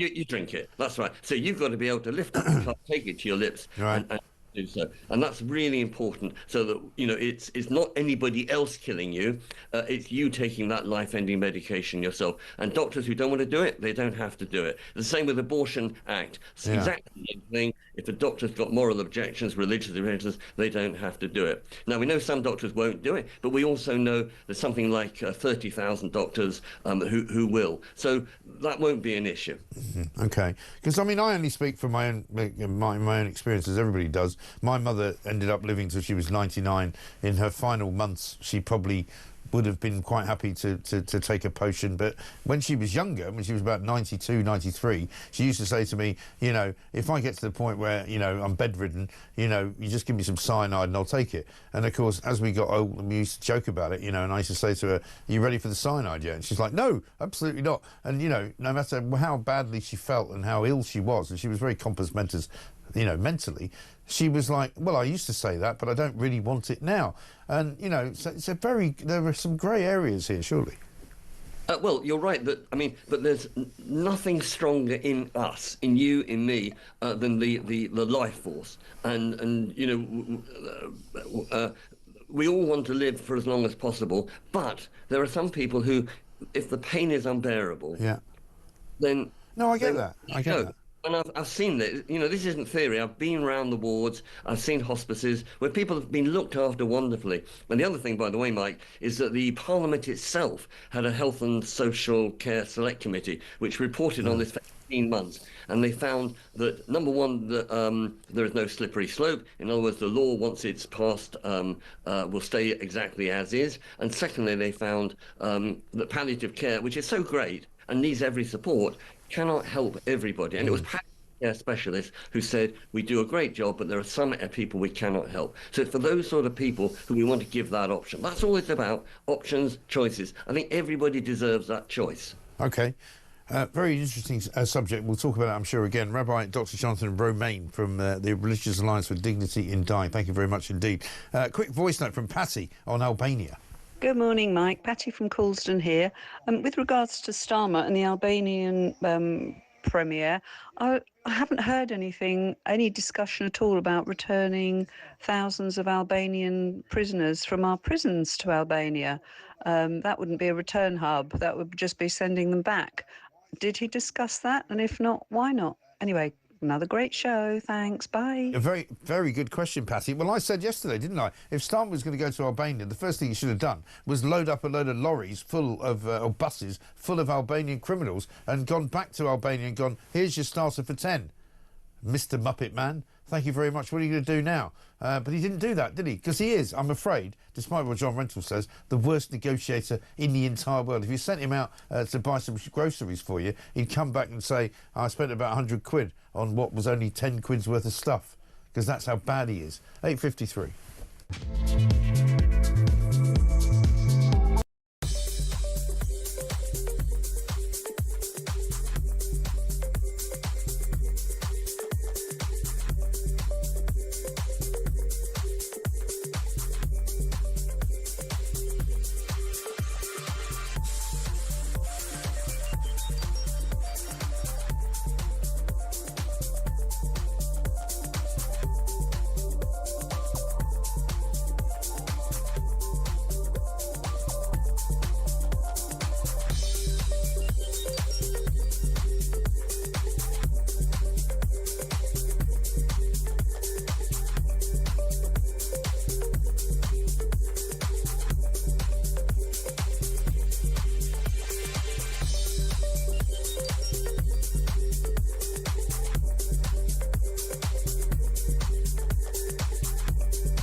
Nigel Farage needs to get in touch with his own moral compass.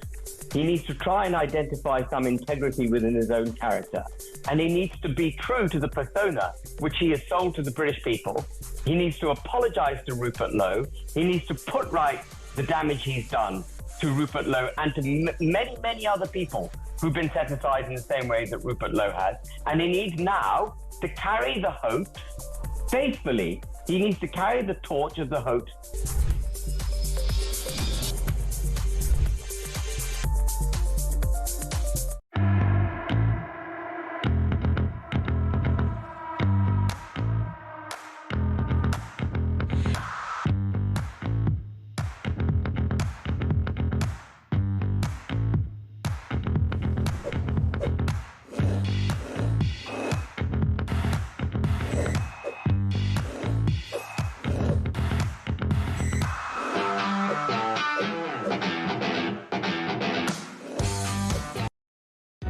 Across the UK, on DAB+, on your smart speaker, on your smart TV, and on your side.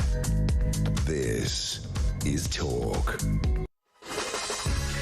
Welcome back to Morning Glory. It's Mike Graham here. We are, of course, at the home of Common Sense, the world headquarters, indeed, of Common Sense. So it's coming up to very nearly 9 o'clock. Let's get a voice note from Liam on Lammy. Morning, Mike. Liam from Kent. Something I'd rather do than sit in a taxi with David Lammy. I would rather sit there and have someone explain to me how solar panels are made. What a poor bloke having to endure 6 hours of David, I have no clue, Lammy. Have a great show, Mike. Yeah, can you imagine him in the back with his sandwich and his drink going, you sure you're going the right way, mate? You know, there's mountains over there. Yeah, there we go. Just go towards the mountains. That's where we're going. What's he doing? What's he doing in a car going for 6 hours? Does he get a train, the plonker? Colin is in Swindon. Colin, very good morning to you. Good morning, Mike. What can I do for you, sir? I have a suggestion to stop the boat. Oh, go on. Let's hear it. Okay, for every 100 migrants that cross the channel, yes, we take away one fishing licence from the French. Okay. I like it. Roughly, can we not take 100 fishing licences away? Oh, I was going to say, well, if you take 6 away a day, because it's roughly 600 people crossing the channel, by the end of the week, what's that, 30, 40? Yeah. See, I don't know how many fishing licences there are. I don't even know if there are any, but say there were, I don't know, 2,000 fishing licences. I think we have to go about it in a slightly larger number, don't we? Let's say if you send, you know, any number over 100, we take away 100 fishing licences a day. Good for me, but I think that, well, it's a good idea. The more the merrier, but I think by the end of the week, the French fishermen would be hammering on their government's door and saying, come on, stop the boat. Yeah, but we certainly, I mean, it feels as though we need to do something rather than just roll over, which is what we seem to be doing about everything. You know, the EU says jump, and we go, how high? Absolutely. Which is ridiculous, isn't it? Absolutely ridiculous. Thank you very much indeed. Good call. Colin in Swindon. Take away some fishing licences. I think it's a great idea. Each country should have a cap on how many people it can look after, says Susan. The Chagos Islands were ideal for putting people caps on, but they paid to give it away. True. Alan from Canterbury. I was wondering if we could use the threat of being forced to sit in a taxi with David Lammy as an alternative to a custodial sentence for criminals. I'm sure it would have an immediate reduction on prison places and save labourers blushes with their suggestions of reducing jail spaces. Good idea. Let's get a gaff. This is me. They keep doing this. I don't make gaffs. This is an impression of Rachel Reeves. Even I will take a moment to also acknowledge that the thrill and the excitement of this theme park for all of the millions of families that will experience it. The same lot behind her looking completely and utterly disinterested and unconvinced. It's like rigor mortis watching those two trying to be funny. Like now, when I started doing this show this morning, Emma, I was so happy that I realised that suddenly we were going to talk about some good news stories. That's how you do it. You just keep and smiling. Excitement for thousands of families. Good. Isn't it great? I can't wait to get started. I've never been near a theme park in my life, enough? she says. You know. No, well, it was meant to create ridiculous. billions for the economy. It's it was going to. It really is. It is that kind of Richter squid. Carry on in the next hour. What are we doing? We've got some guests coming up. I don't know.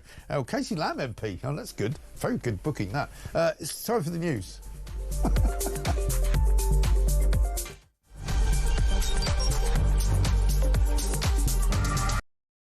Good evening and welcome to Plank of the Week. It's the one show where you do not have to be worried about judgmental people because we'll do all the judging for you. Let's just have a look at how Humsley Useless is now spending his time. There goes your career, mate. Over there a bit is over towards where all the migrants come in. He's jumping there. There he goes. He goes over the bar. Hello, and unfortunately, it catches on his Johnson. If he's Plank of the Week, he's got a sizable tank. That's a whole different show. Plank of the Week, Fridays at 7 on Talk.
Hi, I'm Kevin O'Sullivan, and I've got a message for you. Welcome back to this blockbuster edition of What Just Happened. It really is a good one, I think. It's so funny that people keep calling me Meghan Markle. Across the UK, on DAB+, on your smart speaker, on your smart TV, and on your side. This is Talk.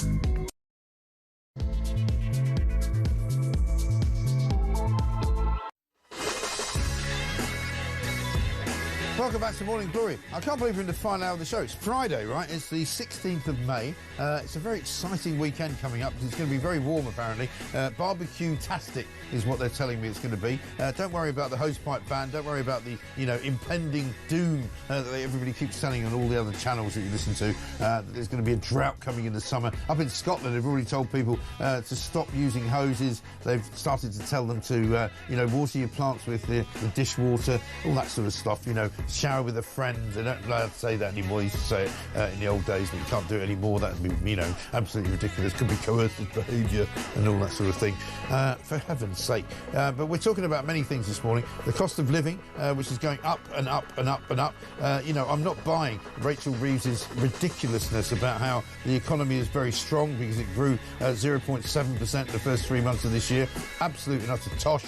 Everybody knows that the prices of everything are going up. People have got less money to spend. People have got less money in their pockets. They're feeling the pinch, and they are not happy at all with this government. And added to that, we have Keir Starmer going out to Albania yesterday, supposedly to make a deal with the Albanian government. It turns out he hadn't actually spoken to them before, and he actually announced it. And then they said, actually, we're not going to do that deal. Thanks very much indeed. So he's been humiliated by the Albanian Prime Minister. Now, I'm not going to be one of those people that says, we should not be humiliated by a smaller country. We should be bigger than that. We should be better than that. But what sort of idiot is Keir Starmer? And what sort of ludicrous team does he have behind him, where he goes all the way out there to try and make a big deal out of the fact that, we've got a fantastic idea to offshore some of our migrant problems.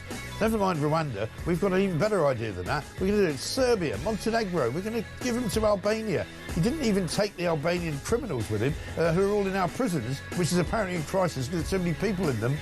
Is there anybody in government that's actually doing any joined-up thinking at all? Katie Lamb is here, Shadow Home Office Minister. I'm sure she'll be able to give us a key insight into why this government is so useless and so utterly hopeless at doing anything. I can't understand it. The cost of fish is going up as well, and Starmer's about to give away more fishing rights in the next week or so to the European Union. Let's get a voice note from John. John in Lancashire here.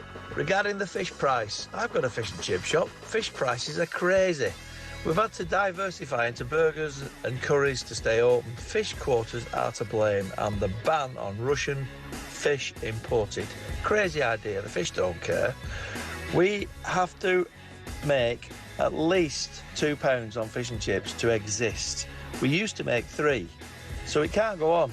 Tax, wages, power, all up to. It's the mad lot on that front bench. They're all crazy. It's bloody net zero and food control. Thanks, Mike. Fantastic show. See ya. John, thank you very much indeed. I mean, people used to say as a joke, what does that mean for the price of fish? Well, I'll tell you what it means for the price of fish. The price of fish is getting ridiculous. The price of fish is going up to the point where nobody can afford to either import the fish or actually fish the fish or even eat the fish. So, it's good news for the fish, isn't it? No, it's not. Because presumably, if you go in France and eat the fish, it's a lot cheaper. You go to Spain and eat the fish, no problem at all. Now, how about you go to Scandinavia and eat the fish there? It's a lot cheaper. I'd love people to start telling me exactly how much it costs to eat fish and chips. I know it's not a staple in places like the Basque country, but if you go to Bilbao, there's loads of fish. Not particularly expensive. Why is it more expensive here?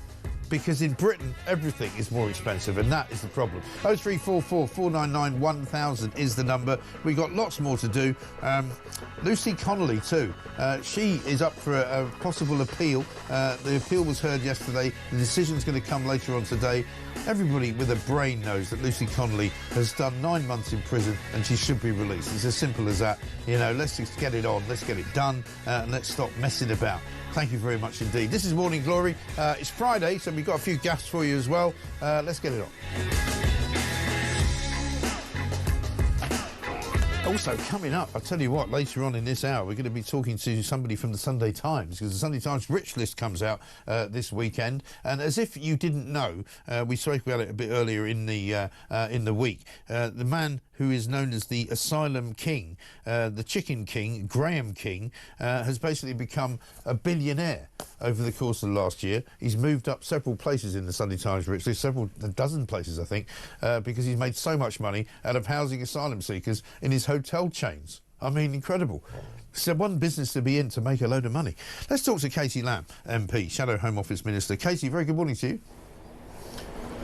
Good morning. Nice to see you. Great to have you on the show. I think we wanted to have you on the show ever since you made that remarkable and brilliant speech in the House of Commons about grooming gangs. I think everybody really recognised you as a real force for good at that particular moment.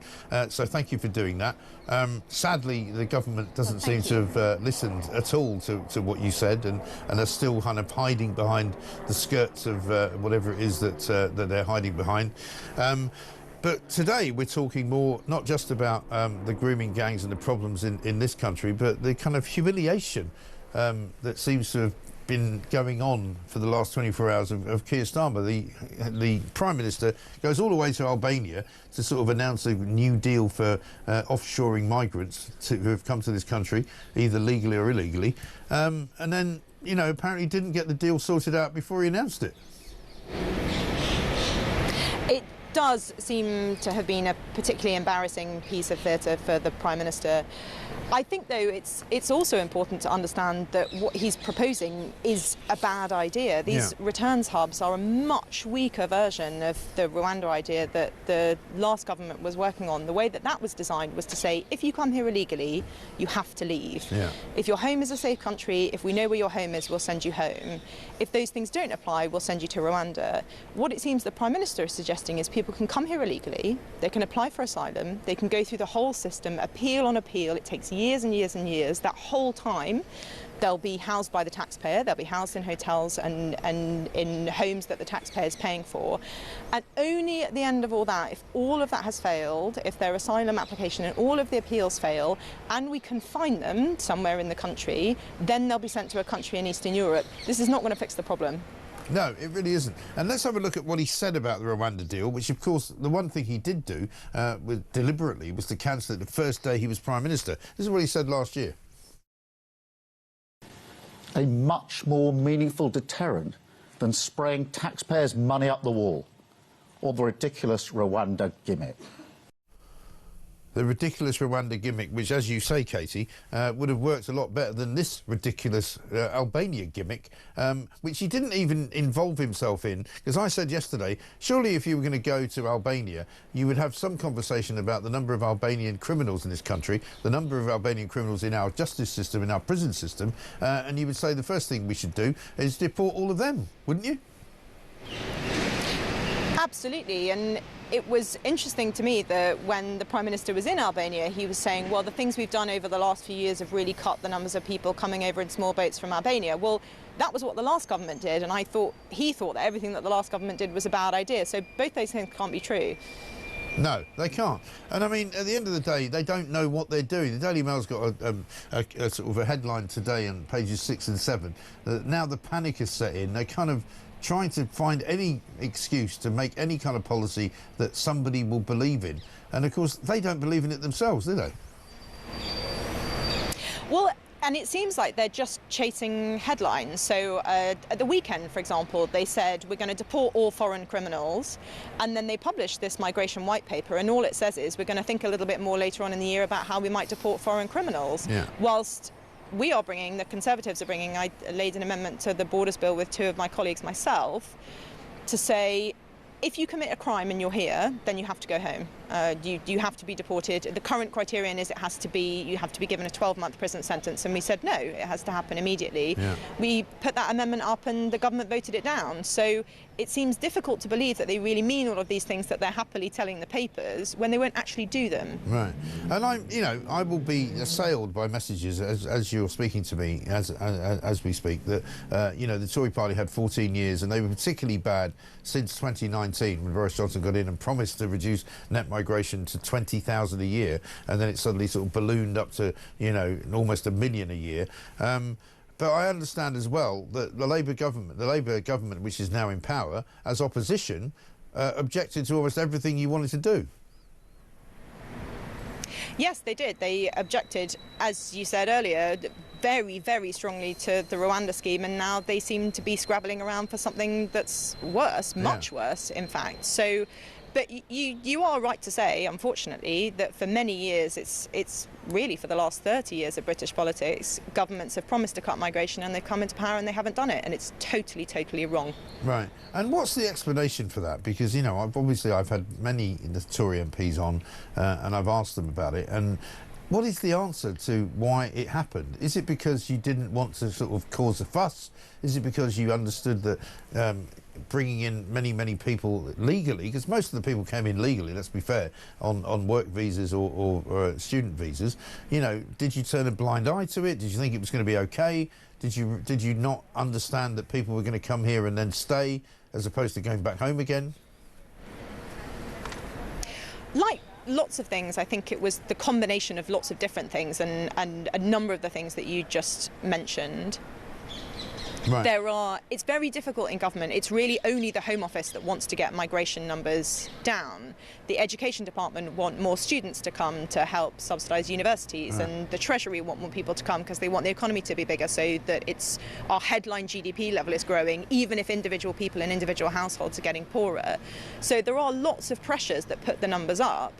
But those pressures need to be resisted to allow migration to be at a level that the British people have never voted for and clearly don't want is unacceptable. So in other words, even though we knew, for example, from 2016 that people voted for Brexit because they wanted to put a limit on immigration, they wanted to have our control returned in terms of our borders, that actually civil servants and some government ministers and some departments were actively doing the complete opposite for what they knew people wanted.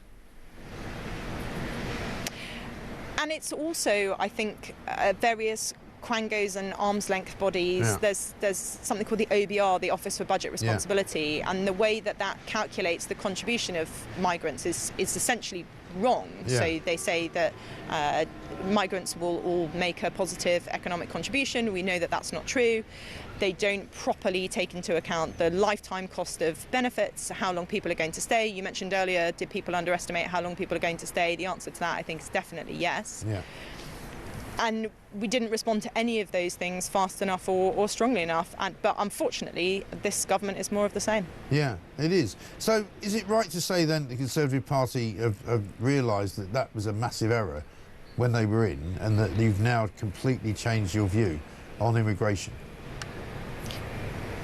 Well, I think Kemi Badenoch has said repeatedly that that was wrong. Chris Philp has said repeatedly that that was wrong, and so have I. We are under new leadership, and we're doing things differently now. And that's one of the reasons that we've brought forward this deportation bill, is very fairly. People have said to us, well, you got this wrong in the past.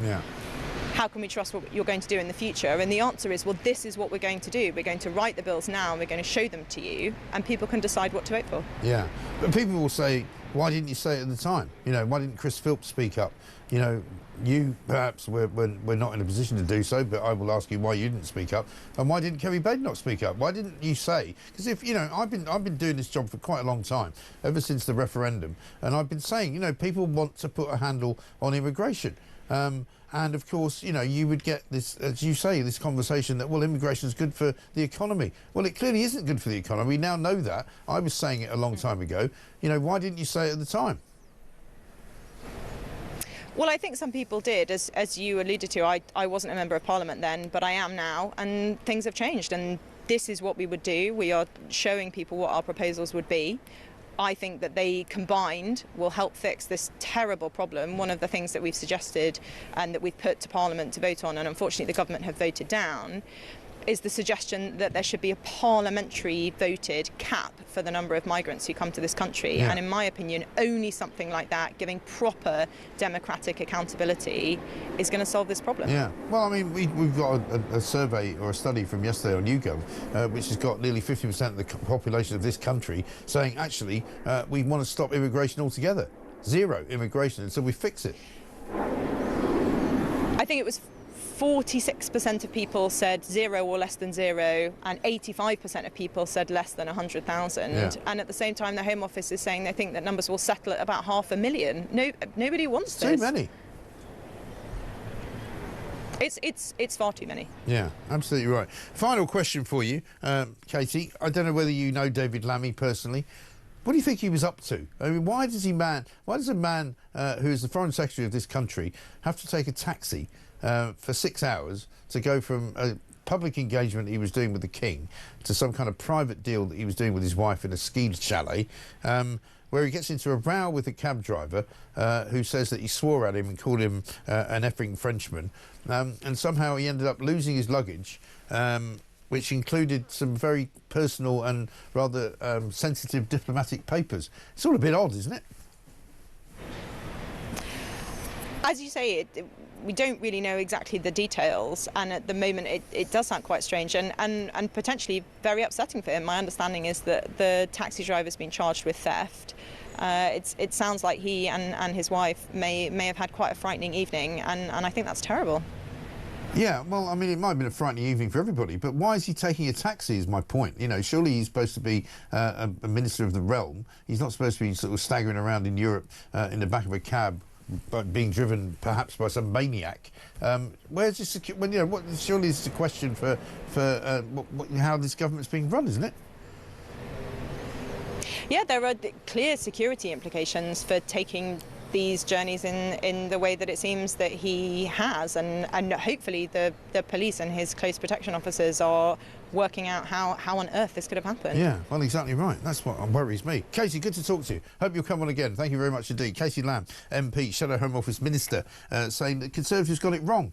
But interestingly, also making the point, and I think this is the first time we've heard that officially from somebody who was not in government at the time, but who's saying that there was clearly an agenda coming from certain places in government, right? So, for example, the Department of Education saying we need more immigrants to come in and feed the beast that is higher education, and because lots of universities need to make more money. We were hearing from the Treasury and the Office for Budget Responsibility, who said, oh no, we need more immigrants because they're good for the economy. She's saying quite clearly that that was all wrong, completely wrong. So I'm very glad now that Katie Lamb, who I think a great deal of actually as an individual MP, has finally come out and told the truth. Because Kemi Badenoch hasn't said that. What we know is that the reason this thing got so bad is because the Conservative government, first under Boris Johnson, then under Liz Truss briefly, and then under Rishi Sunak, actually were slaves to a civil service who told them that the thing we need in this country is more foreigners coming in, more people than ever coming in. Let's get it up to 1 million. Let's get it up to 1.2 million. Let's get it up to 1.3 million, because that'll be good for the economy, when they actually knew in their heart of hearts that that was all BS and absolute rubbish. And that is why we are where we are. And Starmer may be screwing it up even more than anybody else did. However, the Tories were the people who allowed it to start and allowed it to happen. And that's why so many people have deserted them and Labour and decided to vote Reform. Quite frankly, straightforward stuff. Let's get a voice note from Matt. Mike, Matt in Brighton here. Listen, these deportation hubs, they're not going to work. They're not going to send anyone to Albania or Serbia or Argentina or Brazil or anywhere, or Rwanda. They're simply not going to do it. The only way to stop these bloody boats is to stop giving them benefits.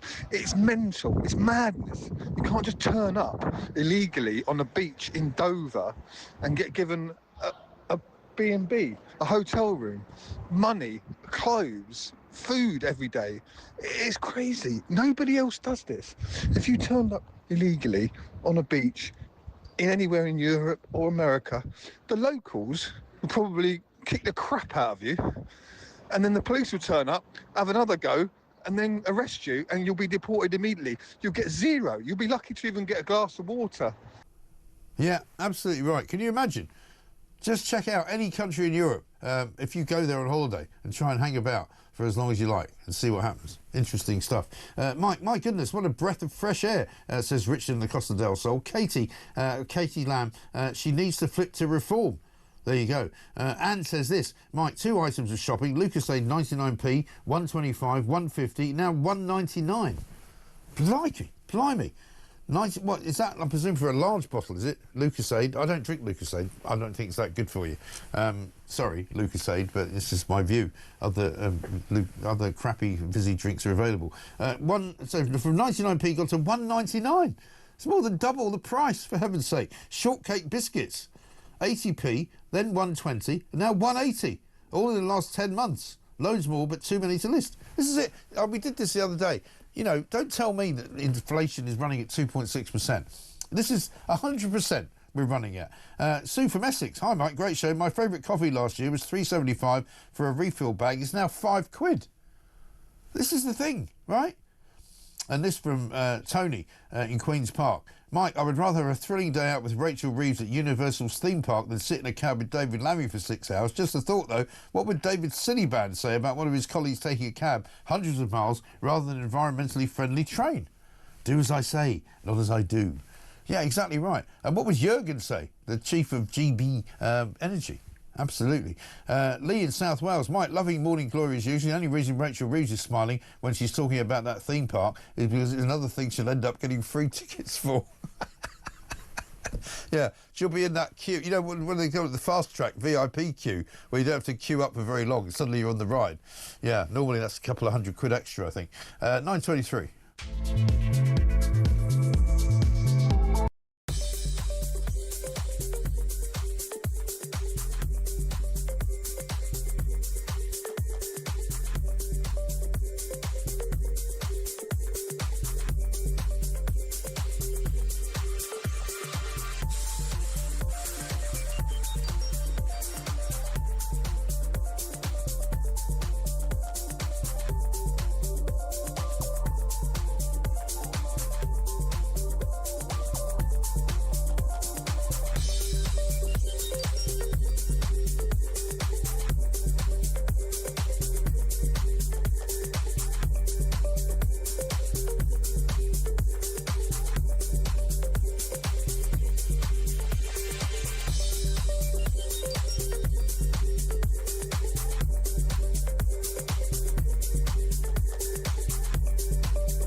Nigel Farage needs to get in touch with his own moral compass.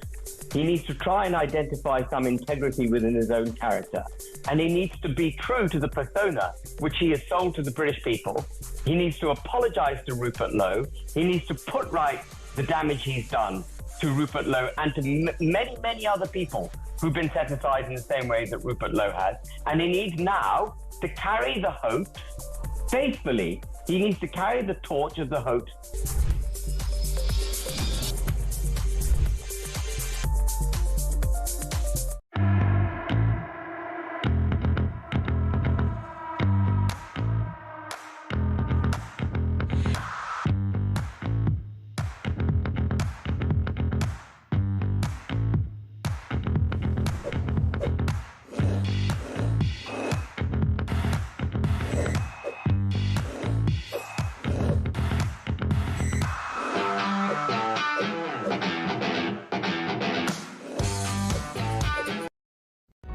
Across the UK, on DAB+, on your smart speaker, on your smart TV, and on your side. This is Talk. Welcome back to Morning Glory, 9:26. I'm Mike Graham with you, of course, until 10 o'clock. Alex Phillips is here because it's Friday, and also because it's Friday, Plank of the Week coming up as well. We might have a couple more gaps for you before the end of the hour. We're going to talk to Carol Decker as well. China in your hand, or China in my hand, or China in a hand. That's all you got really left. There's nothing. You can't afford any food. You just got some China. You've got the plates, nothing on it, I'm afraid. We can't afford to feed ourselves now because everything's too expensive. Let's get a voice note from Darren on the small boats. Good morning, Mike. It's Darren from Carmarthenshire. Hope you're well. Mike, to be honest, regarding these small boats and the gangs involved, I just think, Mike, if you can't beat them, join them. So I've been thinking of some ideas on how they can improve their business model, Mike. And I've come up with a brilliant idea, Mike. It's quite simple, but I think it'll be very effective in terms of them increasing their revenue and profit margin. I propose, Mike, that they change their small boats to big boats, Mike. Big boats, that's right. So hopefully they can fit some more people on, and then the profit margins will go through the roof, Mike. What do you think? Yeah, well, to be honest, they're not really small boats anymore anyway. I mean, the small boats used to carry about, I don't know, 15 or 20 migrants. Now they've got these much bigger dirigibles, as you might call them, ribs. They can get about, 50 or 60 people on them. Also, let's face it, when Keir Starmer was doing his interviews in Albania the other day, yesterday, he was standing on a quayside, and behind him was this huge-looking ferry. And I think that was a subliminal message to the people smugglers to go, actually, you know what? Just put them on a big ferry and bring them over by the thousands. It'll be cheaper for you and much easier, to be honest. We're going to talk to Louis Mabey in a minute. He's legal officer of the Free Speech Union. We're going to ask him about Lucy Connolly and the chances that she might get her sentence commuted today, we hope today, after an appeal that was lodged yesterday on her 31-month imprisonment for writing a tweet that she later deleted and apparently she regretted doing. Before that, though, let's have a gaff. Another one. This is the news team. This is fresh, right? Fresh off the spot here. Fresh off the garden of talkTV. News team struggled to say Gopi Hinduja, who tops the Sunday Times rich list for the 4th successive year. He's got 35 billion quid, but it doesn't help them to pronounce his name properly. And Britain's seen the biggest fall in billionaires on record, according to the Sunday Times rich list. Gopi Hinduji stays on top, while migrant hotel king Graham King joins the list. Gopi Hinduji. That's possibly the worst pronunciation of that name I've ever heard. Anyway, let's talk about Lucy Connolly. Lucy Connolly, obviously, it's no laughing matter. Louis Mabey's here, legal officer of the Free Speech Union. Louis, very good morning to you. Good morning. Nice to be here. Good to see you. Everybody, I think, is hoping that we're going to get some good news later on today, if possible. After the hearing yesterday, Lucy Connolly, represented by you guys, brilliantly, by the way, so I want to congratulate you for stacking up, not just for Lucy Connolly, but for so many people who have been, under duress, under arrest, under charges by the crazy system that we seem to have in this country, where the police wants to arrest more people for social media tweets than actual, proper crime. What are the chances that she might have her sentence commuted, and could it happen today? Well, it could be today. It might be next week. The judgment has been reserved, so it wasn't read out by the judges on the day, as you said. We are hoping that it will be soon. The judge did say that it would be soonish. Yeah. And on the chances of success, we're relatively optimistic. Certainly on the point about mitigating factors, the judge was quite unforgiving in this case, I think. He didn't really have much empathy for Lucy. Yeah. And the Court of Appeal judges might be more sympathetic, I think. Yes. I mean, nobody will ever admit this, but there's very, very clear evidence, it seems to me, that there was an indication given by the government to the CPS, and from the CPS then down to the legal aid lawyers that were assisting the people charged in the after the Southport riots, to basically tell them all to plead guilty without any fear or favour, because then they would somehow get a lesser sentence. And then the magistrates were instructed to give them as final a sentence, as hard a sentence as they could do. I don't care what people say that, the government can't influence judges. Absolute and utter codswallop, right? I mean, in my view, this was a clear knuckle-down, bootstrap, foot on the throat measure by Keir Starmer, who was very clear when he gave press conferences talking about far-right thuggery, which has now since been completely debunked. There was no far-right thuggery. It was just simply people who were frustrated with what they were seeing and who were horrified by what had happened in Southport, when those 3 little girls were not just murdered, but they were butchered. Some of them, a couple of them stabbed more than 100 times. I mean, disgraceful, disgusting. I mean, Alex Rudiger-Barner should probably be executed. I've said it before, and I'll say it again. And there's no question in my mind that this was a political prosecution. A political sentence was handed down, and the custodial sentence for Lucy Connolly for 31 months for a tweet, absolutely outrageous. Well, on the point about politicization, I think it is quite true that in circumstances like this, the CPS do respond sometimes to political pressure, and judges as well. And that happened in the riots in 2011. There were quite a few sentences that were much, much longer than normally would have been the case. Right. Sometimes that's justified because we want to try to deter people from Listen, if it's about trying to stop the riots, which it did because it was quite effective in that way, by all means, start threatening people who are committing violent acts and who are possibly threatening people and people's livelihoods and people's lives and all the rest of it. But she wasn't doing any of that.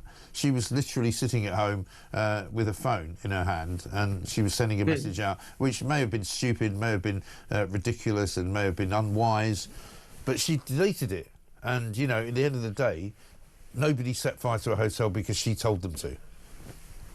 Yeah, and I agree with that. I don't think that people are sitting on Twitter reading Lucy Connolly's tweet, which was up for only 3.5 hours, deciding to act on it. And she tweeted before the riots had happened. Right. So I don't really think that there's a strong causal connection between what she did, which was an emotional, strong reaction from someone who was sympathetic to the dead children. Yeah. She had lost a child herself. It's a very, very harsh sentence, ludicrously harsh, in fact. And there were some sentences of people who had committed violence who actually got lower sentences than Lucy for a tweet. Well, that's the thing.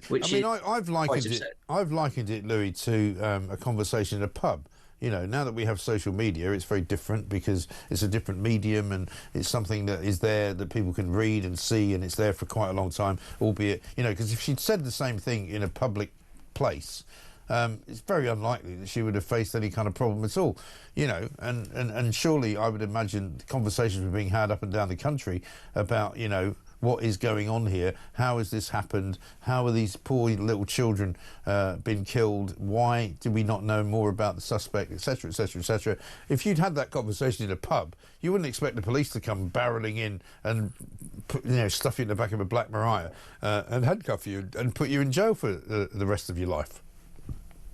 Yeah, well, actually, maybe sometimes they would they would do that because we see a few cases where conversations have been criminalized.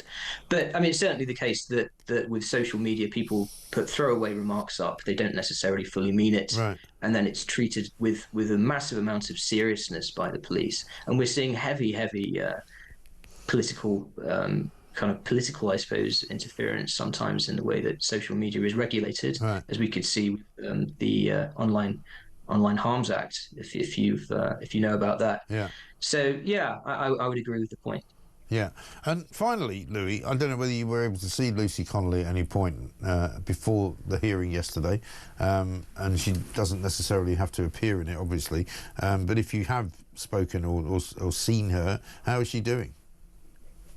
I haven't spoken to Lucy, but I spoke to Ray, her husband, yesterday, and she's not necessarily having the greatest time in prison, but she's I think optimistic. She's hoping that there will be a good outcome.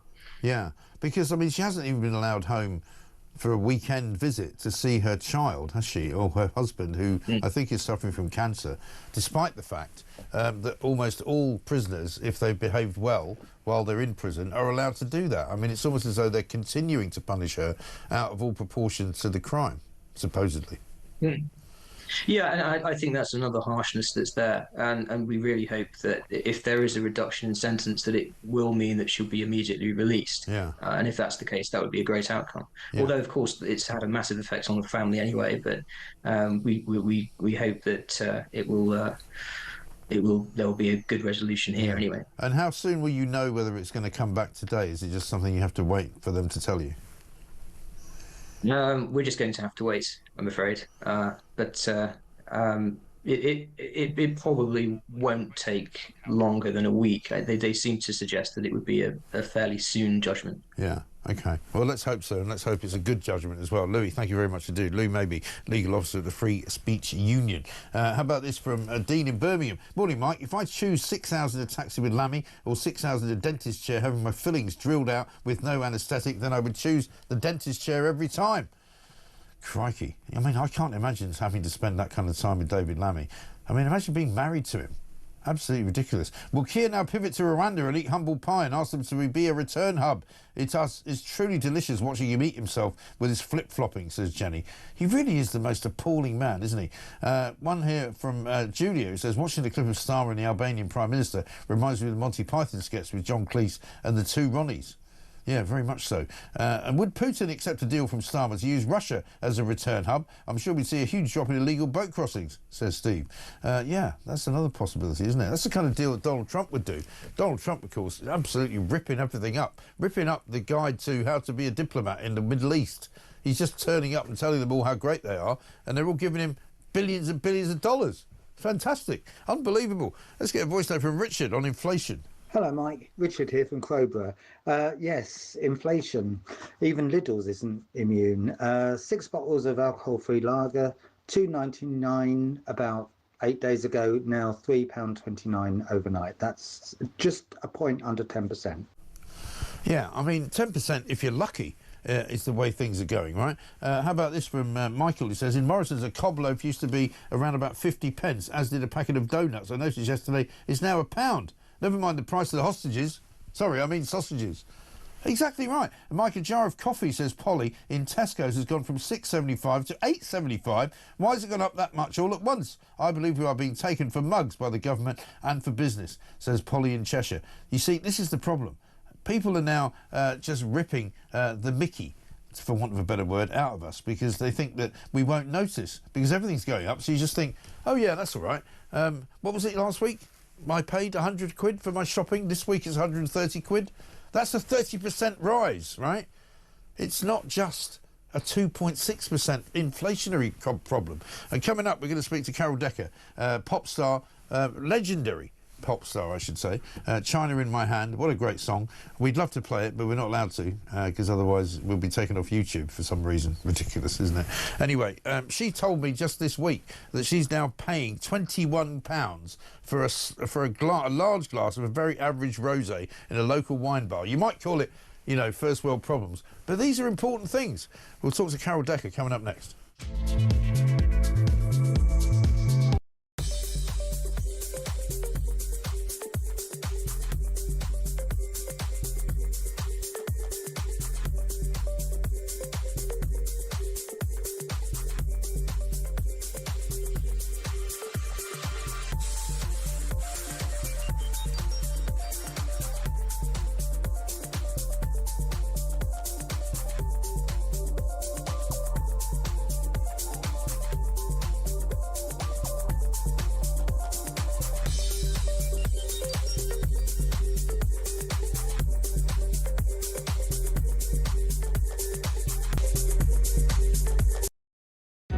Across the UK, on DAB+, on your smart speaker, on your smart TV, and on your side.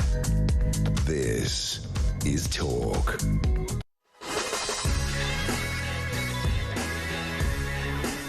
Welcome back to Morning Glory, 9:40, of course. Paul from Wiltshire says, why is it that we import upwards of 1 million people every year to fill the 100,000 vacancies in our care system, yet every year there is always 100,000 vacancies in our care homes? Well, that's a very good question. We'll come back to that. A bit of breaking news for you, which is very disturbing, I have to say. 2 firefighters and a member of the public have died. 2 firefighters are also seriously injured after a fire at a former RAF base in Bicester. This is according to Oxfordshire County Council. Multiple explosions were heard. A blaze ripped through the former RAF base with smoke seen for miles. A police boss has described it as an awful situation. Don't know too much more about it, but we'll obviously be focusing on that over the course of the next couple of hours. We'll try and get some pictures for you. It's breaking news right now. 2 firefighters and a member of the public have died. 2 fighters otherwise also seriously injured after a fire and some explosions at a former RAF base in Bicester in Oxfordshire. We can't tell you any more than that at the moment. Please remind Bob Seeley, says Ash, that the Tories also got wrong net zero, trans ideology and the Tavistock Clinic, defunding the police, shoplifting, the highest taxes since the war and the largest state we've had, and that's before I get to COVID, lockdowns and the human rights abuses. He is delusional, says Ash in Slough. Well, this is the trouble. The Tories have forgotten how bad they were in government, because I think the Labour Party have actually made them think that they weren't so terrible after all, but they really were. But let's talk about the price of everything, because we talk about it quite a lot on this show. I spoke about it a couple of weeks ago, that 2.6% of inflation was nothing like what actual real people are having to suffer through. Some prices are going up 50%, some prices are going up, you know, by 100%. It's absolute madness. Carol Decker, legendary singer and commentator, star of stage and screen, it has to be said, and currently on tour, I think, as well. Carol, good to see you. Welcome. Hi, Mike. Morning, everybody. Good to see you. Listen, never mind china in my hand. A glass of wine in your hand costs you 21 quid. What's going on? No, it has. It's China in your hand. Sorry, I just got to pull you up on that. Yeah, no, I know, first world problems you were saying, but these are important things in our daily life, aren't they? And I think what it is, it's symptomatic. So I've written a few things down. I'm not very good at percentages, but the actual numbers. The wine that I drink, I just have to have a large glass because I need it these days, don't you? Well, I just go for a bottle, to be honest.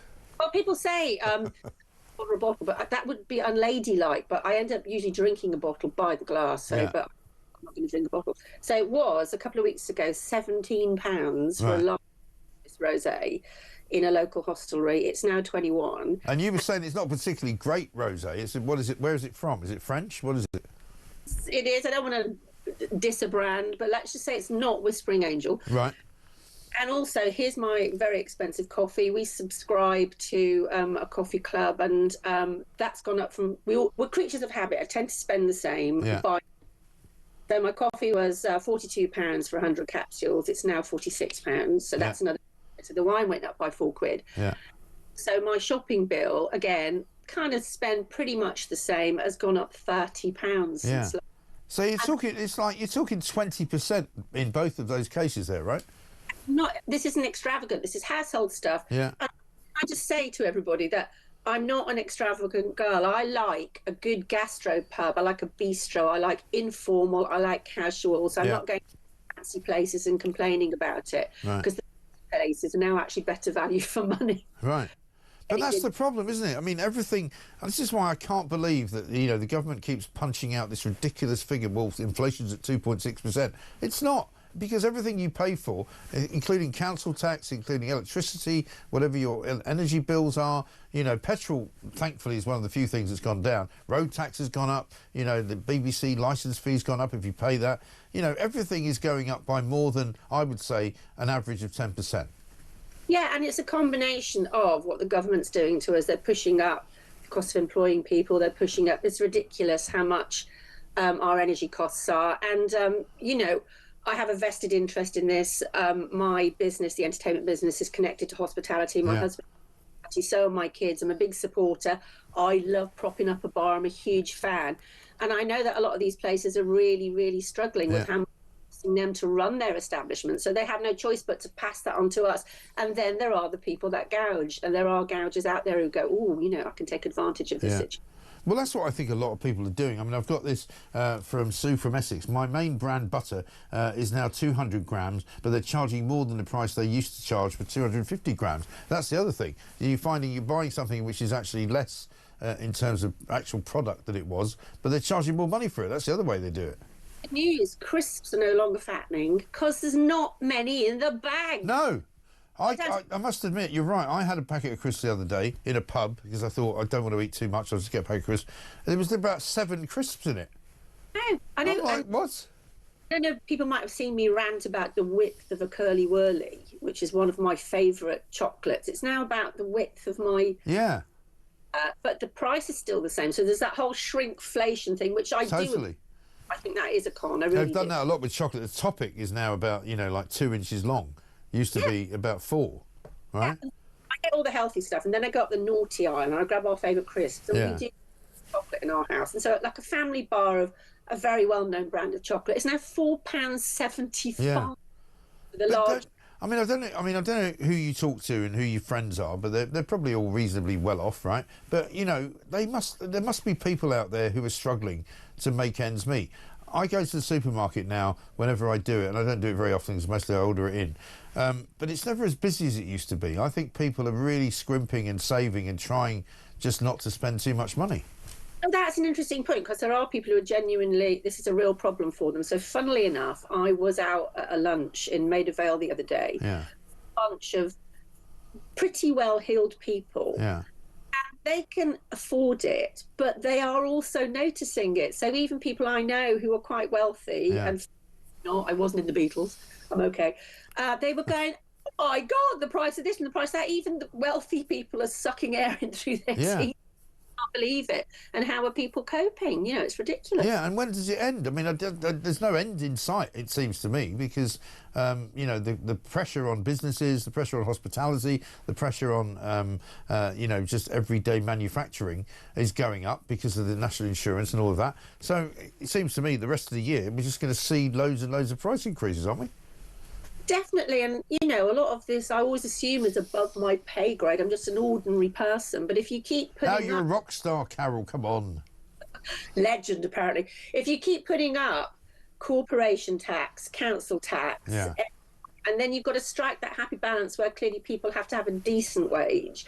But if wages go up, then costs go up, then we all pay for it. So it starts expanding concrete, Mike. It just grows like concrete. You're absolutely right.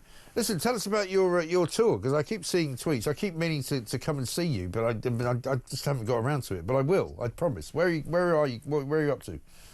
I'm constantly out there working. Kind of you to mention it. And if anybody does care, if you pop onto pow.co.uk, you can find the Facebook and all the gigs and all the rest of it. And I had a brilliant year last year. I did The Masked Singer. I was touring with the Human League and Sophie Ellis-Bextor. That's what I call a musical. I've just recorded the Piano Room for BBC Radio 2, which is a very cool thing to do. That broadcasts on the 22nd of May. Right. Proud to have just done that. Brilliant. Tons of festivals coming in. I'm off to Europe. It's busy. It's great. Have you spoken to Steve Denyer yet at Virgin Radio? Because he's compiling all sorts of things they've got a new station at Virgin called Britpop, and he got me to do a top 10 Britpop songs. You should do it if you haven't done it. I'll put him in touch with you. I've done that, thanks. He had me in the 80s one, because he's done the 80s one, but has he done the Britpop one though? Not a Britpop artist, so I might not qualify. But Steve and I just. Well, I wasn't one either, funnily enough. But he wanted my list. So Steve and I just did a fantastic charity fundraising pop quiz at the Ivy. Yes, I saw that. Loads of our pals, and we do it every year and raise money for a designated charity. Super fun and a real pleasure to see everybody and raise money and have a bit of a laugh. Yeah, it's good stuff. Well, listen, I'll get people to find out where you are going to be doing. What the next show is when and where? Oh God, you know what? Without looking in my diary, you won't know. See, that tells me you're a proper rock star. You don't know where you're going next. That's what they always used to say. I once spoke to Keith Moon when he was still the drummer for The Who, and I said, where are you going next? He was like, I don't know, no idea. I just get in the coach and they take me somewhere. What's going to do, which would be great fun if you're down south, Dreamland Margate. Right. Putting in a big Rewind festival. So Rewind is one of the biggest 80s festivals going. And they're putting in a lovely lineup at Margate at Dreamland. So if people want to look up Dreamland, Rewind at Dreamland Margate, I'm pretty sure it's June. That will be a fantastic day by the sea. If you love your age. I'm going to a wedding there, funnily enough, in June. Maybe it will coincide. I'll come and see you. Oh, fantastic. Great to see you. Listen, Carol, great to see you. Thank you very much indeed. Try not to drink too much of that large glasses of rosé wine at £21 a shot. Got one from Annie in Tring, who says, fabulous show as always. Last night at the O2, 18 quid for a medium glass of wine. Brian Adams was superb, though. I'm sure he was, absolutely.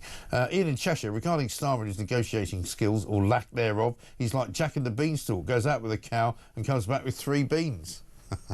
Absolutely right. It's a bit unfair on old Mrs. Starmer, that, but never mind. 9:51.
Nigel Farage needs to get in touch with his own moral compass.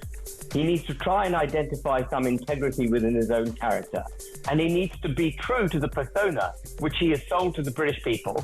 He needs to apologise to Rupert Lowe. He needs to put right the damage he's done to Rupert Lowe and to many, many other people who've been set aside in the same way that Rupert Lowe has. And he needs now to carry the hoax faithfully. He needs to carry the torch of the hoax.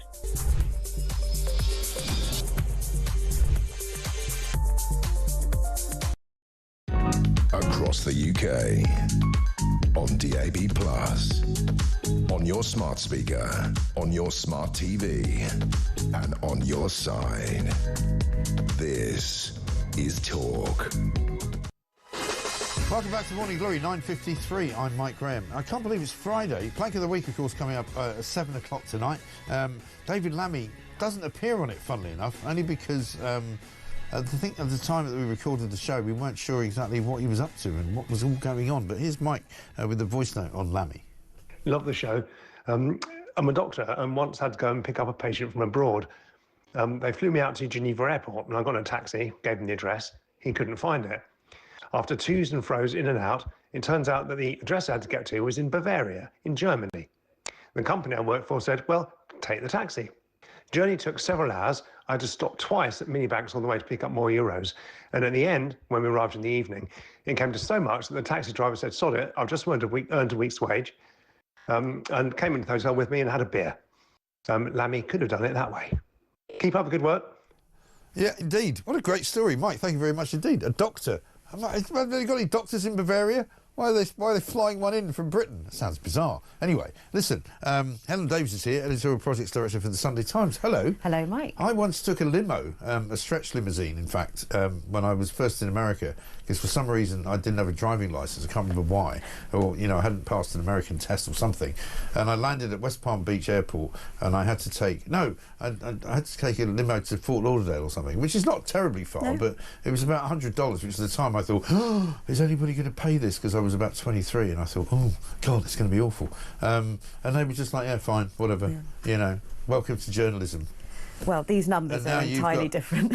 You've got the Sunday Times rich list, but let me just, before we get on to that, a little bit of breaking news, which is really, really bad news, I'm sorry to say. 2 firefighters, a member of the public, have died. 2 other firefighters are also seriously injured after a former RAF base in Bicester. Multiple explosions were heard as a blaze ripped through the former RAF base. Nobody knows why yet. Smoke screened for miles. I think you're just watching some footage there. It happened overnight. Police bosses described the situation as absolutely awful. So we'll bring you more on that as the day, of course, unfolds. And the more we find out about it, we'll bring it to you as well. Helen, so back to you. So the Sunday Times rich list, I mean, one of the things that I spotted earlier this week was the incredible sort of rise of the asylum hotel king. Graham King. Graham King. Yes. King of the asylum hotels, right? Yeah. He's now a billionaire. He debuted last year in the rich list as a millionaire and multimillionaire, and now already in 12 months he's a billionaire. Due to a very lucrative government contract. Yes. And also Alex Langsam, who is also houses, he's also in the list as well, but not at billionaire status yet. Well, he will be soon. He could be, yes. Yeah, absolutely right. Have you noticed anybody, I mean, I know lots of people have talked about millionaires and billionaires moving out of London and moving away from Britain because of the way the economy's going, because of the fact that has that had any effect at all or not really? No, absolutely. There's a really interesting list this year. There's a lot more change than usual, and we see a record fall in the number of billionaires who are calling the UK home. Right. It's the third successive year that's gone down. Okay. Our minimum entry has flatlined. Admittedly, it's at 350 million, but all of it paints a picture of just how less attractive the UK is becoming to the wealthy to make their home and to keep their businesses in. So your criteria for being on the list is that you have to have your home in Britain, basically? A home, your HQ of your company, the predominance of your wealth, or own a British passport. Right. And so, there's obviously big global names on it. Gopi Hinduja is still number one. Right. His fortune's gone down by 2 billion, but he's still got 35 billion. Bless him. Yeah, bless him. He's at number one. But yeah, really interesting sort of state of affairs where, tech entrepreneurs are no longer looking at London to start their businesses. Right. People are fleeing to Monaco. And Dubai is also a big destination for and Dubai, yes. In fact, we've got one debut on the list from there, a guy called James Stevens. He just sold Dubai's most expensive property. So he left a previous career in, I think it was an office furniture or something like that. And anyway, he's gone over to Dubai and he's debuted on the rich list. And become, what was an estate agent there or something like that? Yeah. So Jim Ratcliffe as well, topped the 2018 rich list, has seen the biggest fall in his wealth, down by 6.473 billion. Does that have anything to do with him buying Manchester United? No, I couldn't testify to that. I mean, that doesn't help. No, it's mainly due to Trump's tariffs. So we've had the issues from the Treasury with last October's budget. And then we've also got Trump's tariffs that came right in the middle of our valuation period and just sort of threw it all into chaos. So it has been one of the most complicated years there has been. And so Trump's tariffs genuinely affect Radcliffe, and we had to mark him down. Yeah, because of course one of the things he sells, I guess, to America is cars, right? Yeah, cars and gas. Yeah, which is not really a good thing. I mean, I suppose if you had Britain as a sort of rich list nominee or something, we would have fallen massively down, probably out of the billionaires league altogether, because of the way that the economy's going. We could do. I'm not going to testify to that. Those are the figures I don't have.